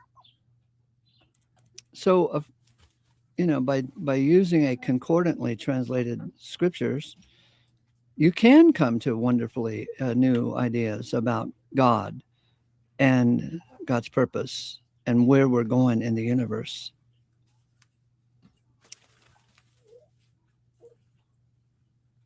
Does that answer your question? They do address the matter. Yes. Thank you. I didn't think that it would be something that could be not addressed. So I just wanted to know how. And then thank you for explaining that. Right. And many of the articles that the concern has published addresses the very problem of such haphazard translation problems. Like the word soul in the Hebrew, it's the word nephesh. And they're all over the board with the word soul, sometimes translating it life and sometimes soul, and other words too.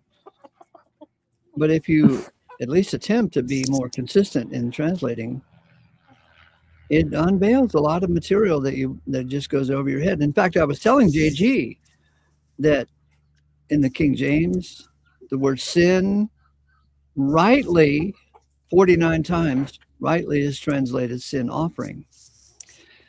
But in the case of Cain and Abel, because JG brought up the story of Cain and Abel and he wanted to defend his notion of hell and free will and such, there's this little throwaway line regarding Cain and Abel that sin is lying at the door.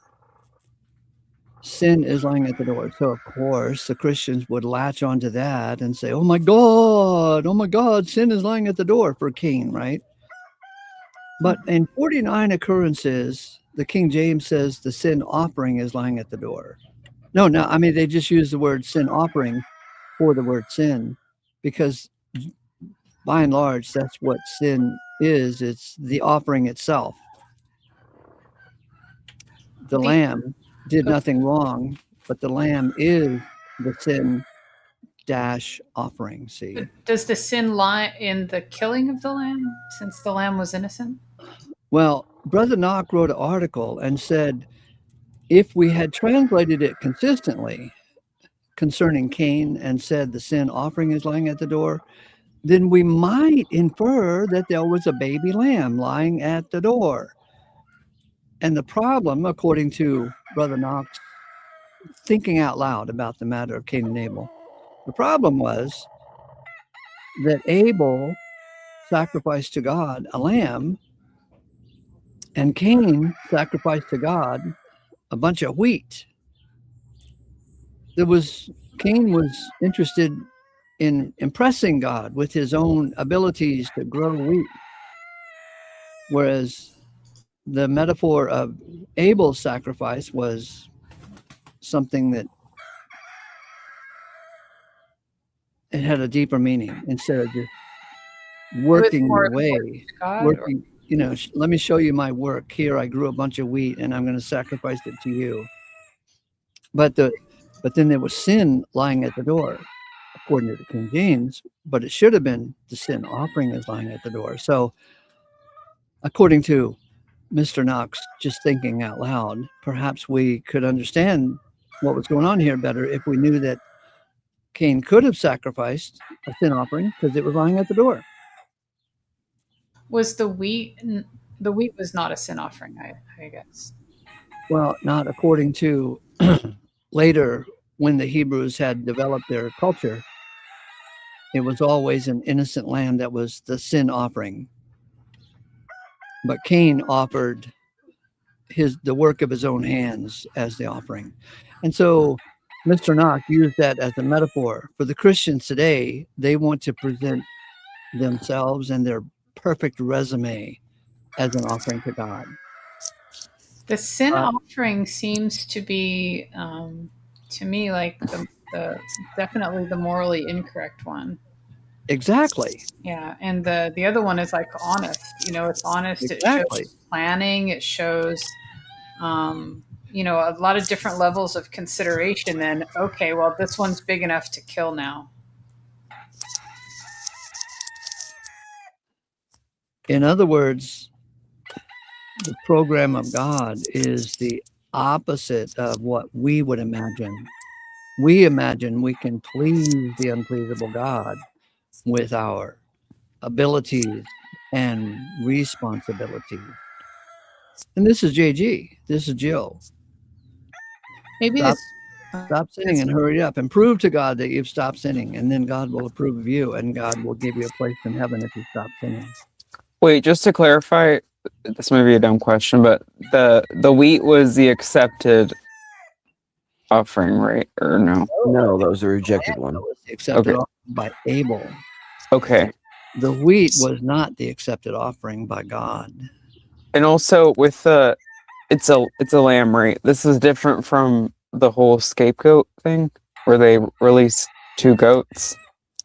It parallels, the idea parallels, because Cain and Abel were hundreds of years before there was ever a Jewish culture. Right.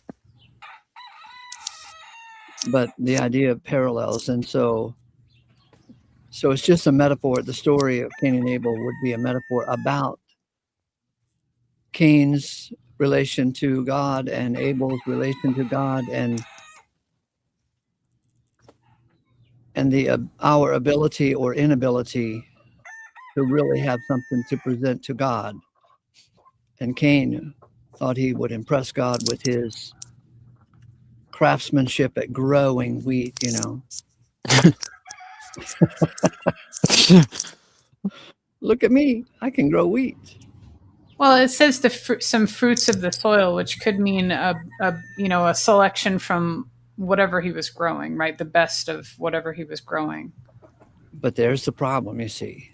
This is a metaphor. We have an inability to impress God. Well, I mean, or we could say that God chose to reward the willingness to do violence. You could say that. But see, I have studied the matter a little more than you. You're coming in late to the game. Jesus was our sin offering. The Christian's resume and references. I'm not saying that the offering actually does anything. I'm just saying that, maybe God was, like I said, like he thought that was a more difficult decision to make or something like that, or demonstrated something in that person, a certain character that. Right. Let's put you in charge and we'll send you over to JG's channel and you can lead them, because this is the exact same thinking of JG, Jill, preterist, and I doubt it. I doubt it, because ultimately I would say that what I'm saying in the end is that it's showing that the way of man was going to be one of violence, of greed, of jealousy, etc. Yes, that resume and those references with the phone numbers here, call up this guy. He'll tell you I'm a good guy. Yeah, that resume, it ends up being a disaster because Cain killed Abel. Right. And as Bill pointed out the other day, Calvin and his crew didn't just kill Michael Servetus. They killed scores of people who didn't agree with them. Heretics. Mm-hmm. Scores of heretics. Yeah, but also, like, we have this reason, right? Like, he had a reason for killing the lamb, which was a pure reason as far as he was concerned. But then the reason that Cain had for killing Abel was impure, because it was based on jealousy, right? It was, you know what I mean? That was the more immoral act of the 2 acts of killing. Do you agree with that or no? I think you're heading in the right direction.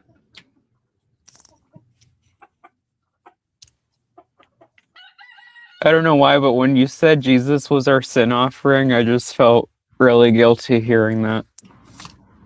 Sweet. But Paul does tell us in 2 Corinthians 5, 18 to 21, that Jesus was our sin offering.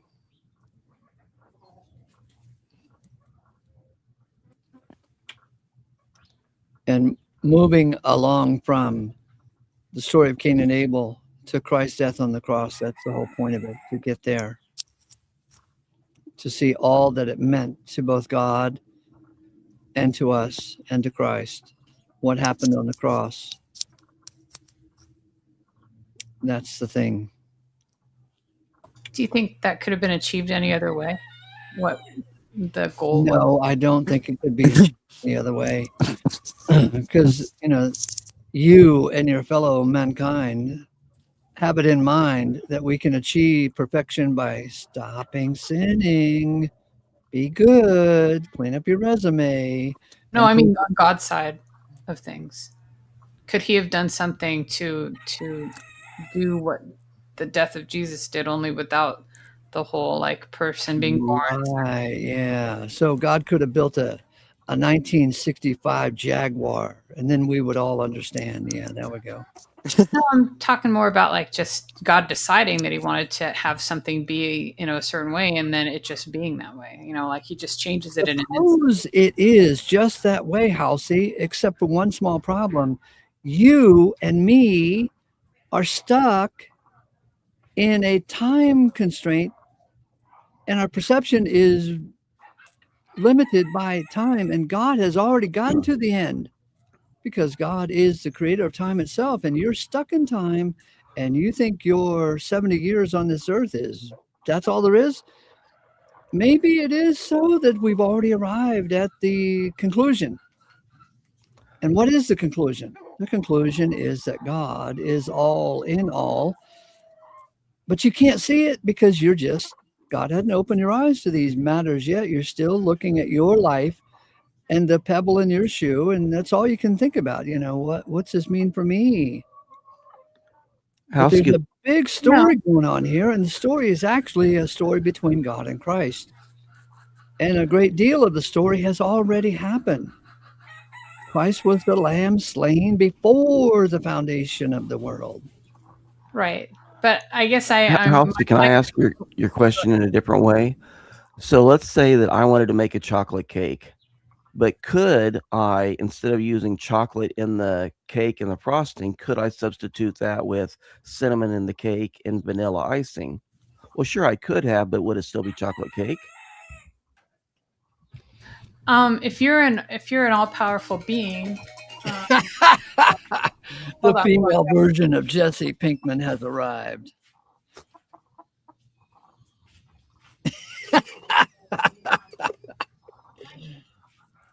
Yeah, you could use 1957 Chevy automobile parts in your chocolate cake, and it would still turn out the same.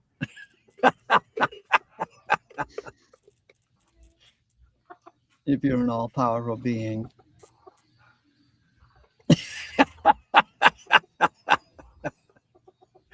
You can do it any other way, and I got a better way.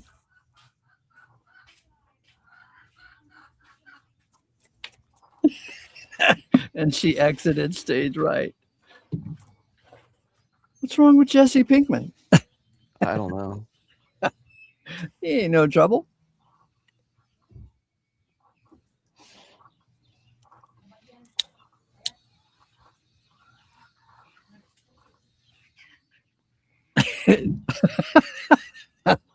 If you're an all-powerful being, why can't you do it my way?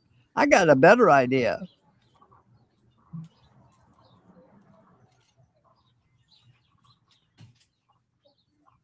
But that was good, Hillary. If you use cinnamon instead of chocolate, will it still be the same thing?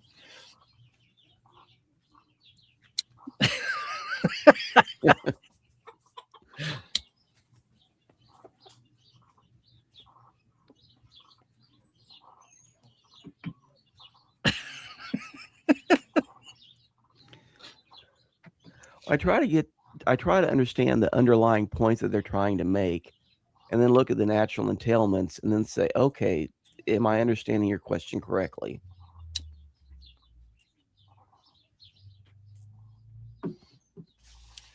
Yeah, Paul said in 1 Corinthians, where is the discusser of this eon? That would be Jesse Pinkman. Dude, What if it was all like a Star Trek episode, except the Klingons were in command? And Captain Kirk showed up instead of Picard. And the Ferengi, oh yeah, what if the Ferengi were in charge? What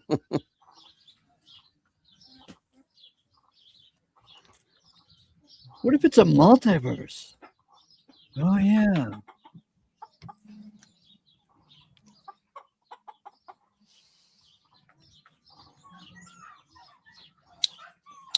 Well, we could even go on that argument and say, well, let's assume it is a multiverse and God tried out every possible permutation, and this is the one that he chose. Mm-hmm.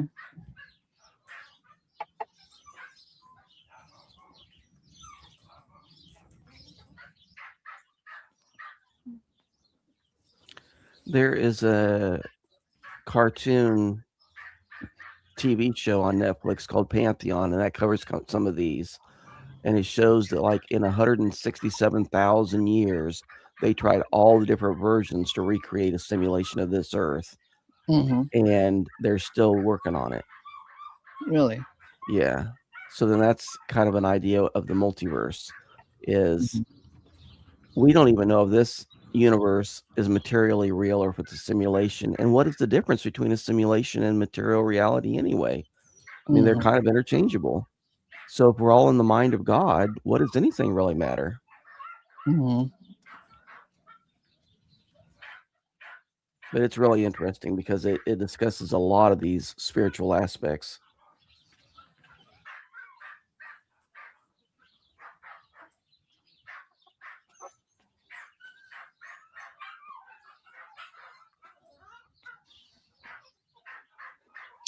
Yeah, the thing that pisses me off about all of the opposers is that their argument boils down to, but I'm important. The Christians have their free will, and the discussers of this eon over on Togg's channel or GG's when he lets people in to talk, everybody's got an important opinion, and then my opinion matters. Mm-hmm. And it gets boring after a while. Oh my God, come on. Settle down. Do we have to go through this all night long? I find it much more satisfying to just narrowly focus on the writings of Paul because they are huge. I used to look at the Bible when I thought it was, all meaningful. And I thought it was too big to understand. And then once I understood that Paul was our apostle, then I looked at the Bible on the table and go, oh yeah, this is manageable. I can stick with Paul. And now that I've stuck with Paul for many years, I look at Paul as being the hugest ideas of ideas. Mm-hmm.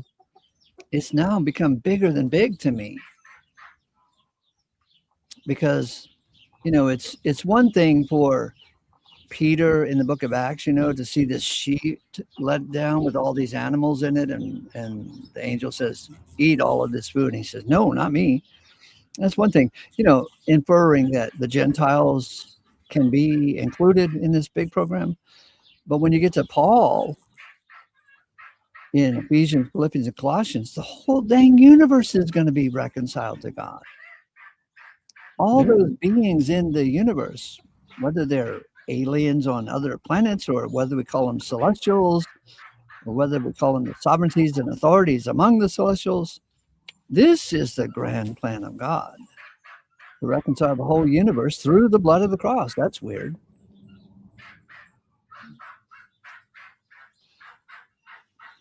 Yeah, so I was just going to say that was Christ dying on the cross was the demonstration of God's ultimate will.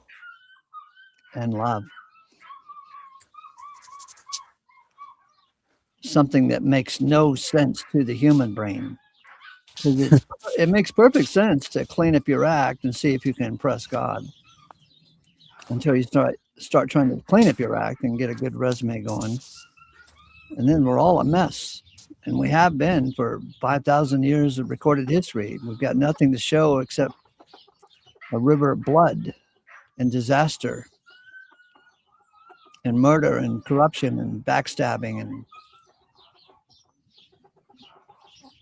and of course the "you suck" conversation over on Praise I Am channel. No, you suck. No, you suck. No, you suck.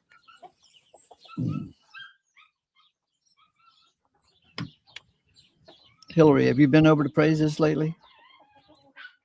Only briefly, and for one specific purpose. What?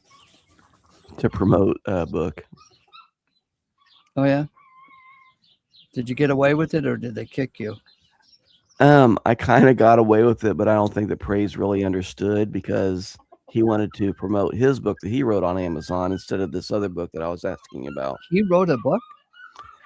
He claims to have.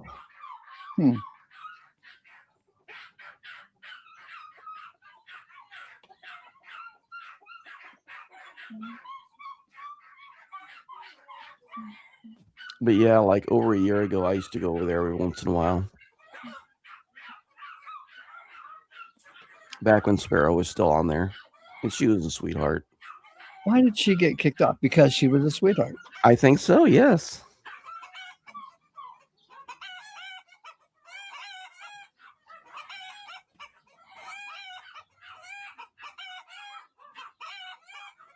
Yeah, the funniest thing I ever heard on Praise's channel was after she got kicked off. I didn't know much about it. I happened to show up a day or two later, and everybody was saying, "Where's Sparrow? Where's Sparrow? Where's Sparrow?" And Olive said, "I'm sick of hearing that question." That was funny to me. Yeah.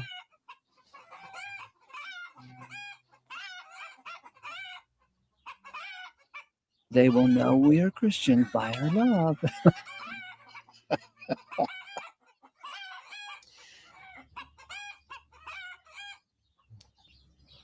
What do you remember about Sparrow?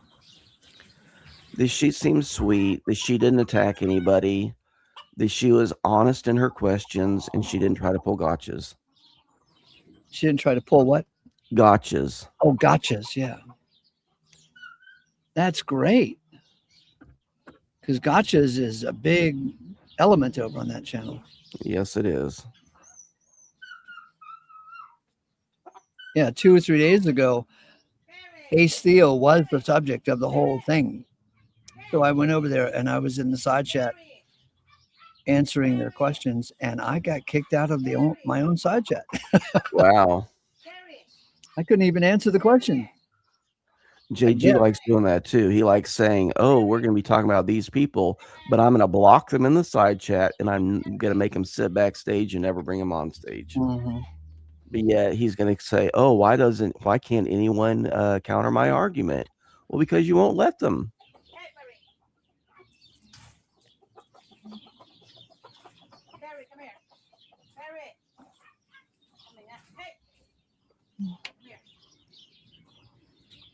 Yeah, if all he does is declare himself the winner and refuse to allow any other person to have any input, then of course his false presupposition is going to be the only one that he, states. Well, then of course he's not allowing anyone else to contradict it.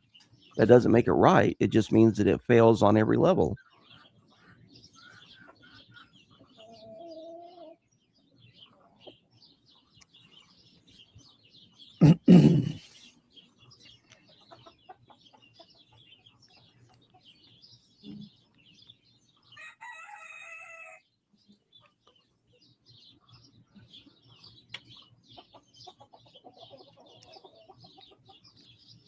Have you been doing any writing lately? I have. What are you working on? A couple of fictional books. Oh, yeah. But I've also been writing a bunch of legal letters and doing a lot of research about some cases that I'm working on. Mm-hmm. So that's taking up most of my time. Who's your favorite writer in history? Oh, wow, that is tough. Yeah. I don't know if I can say I have a single favorite. At one time, Ralph Waldo Emerson was my favorite writer. Mm. And then I accidentally found a book of the complete writings of William Ellery Channing, and man, those were marvelous. He was the first president of the Unitarian Universalist Church back in the cowboy days. Okay. What a great writer that guy was. Tim Theo says that Jesus is his favorite writer. Can you tell me which actual texts Jesus himself by his own hand wrote? Because I would agree he's inspired a great deal, but as far as actual texts that we still have today, I'm not aware of any. Mm-hmm.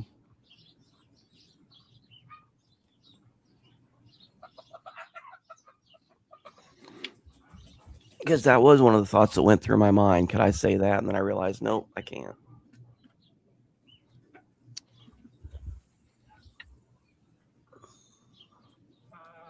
There's an old Calvinist book that was printed in the 1800s. I read it and thought it was amazing. It's called, you don't even have to read the book, just listen to the title. God's Operations of Grace, but No Offers of Grace. Isn't that a cool title? Mm-hmm.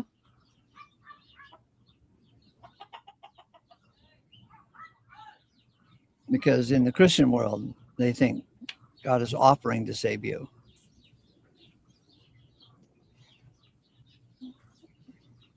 But when you check into the record, there's no such offer. God either saves you or he does not save you. There's no offer to save you. Yeah, we've all been saved. It's just that some of us don't realize it yet. Mm-hmm.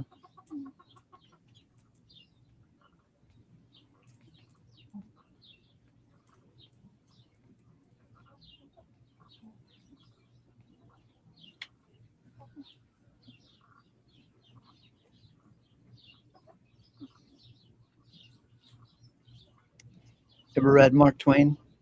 A little.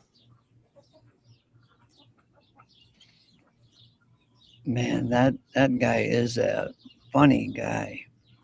Yeah. Tom Sawyer and Huck Finn. Those books are just one crack-up story after another. Yep. I remember one scene. Tom Sawyer was hiding in the grass because it was dark. You know, they didn't have electricity back then. He was hiding in the grass trying to retrieve his friend, Huck Finn. And someone came out of the house and was standing like just a foot away from him. Couldn't see him because it's dark, you know. Mm-hmm. And then he says the ants started biting him, but he couldn't move to scratch the itches, right? And he says, I was itching in 11 different places at one time. Just what a funny comment.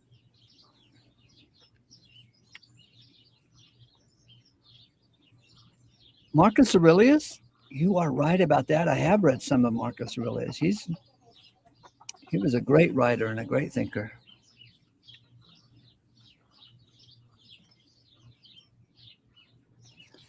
You know, I've been reading Mr. Knox's book, All in All, the past week. Right. And one thing he does in his writing style is he uses alliteration. And when you spot it, you go, oh my God, this guy is clever. Mm-hmm. You ever seen that used prolifically? Mostly just on occasion. He's using it all the time in his writings. And I first noticed it when I started reading him 40 years ago. And the first phrase I noticed was, oh, the sordid selfishness of soulish saints. Isn't that funny? Yeah.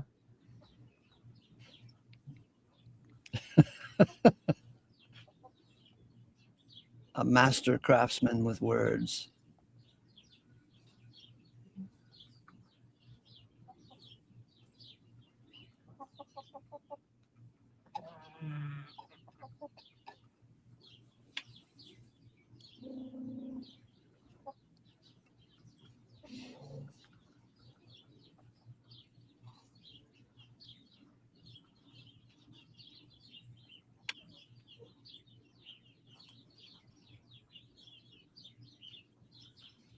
Okay, boys and girls, I'm going to wind it up there. Check back later, and we'll pick up the reading of the book All in All later this evening, Lord willing. And thanks for stopping by. We didn't have much to say theologically today. It was mostly just a hangout session talking about politics and history and current events. Maybe it deserves a thumbs up. If so, pop it in there. Leave comments and share this episode with somebody because it might bless their little hearts. And remember, the title of the show is Romans 5:18 is a most difficult passage for Christians. They try to hide it. So go check out Romans 5:18 and leave your comments in the after chat about that verse and see if it strikes a note of harmony with you.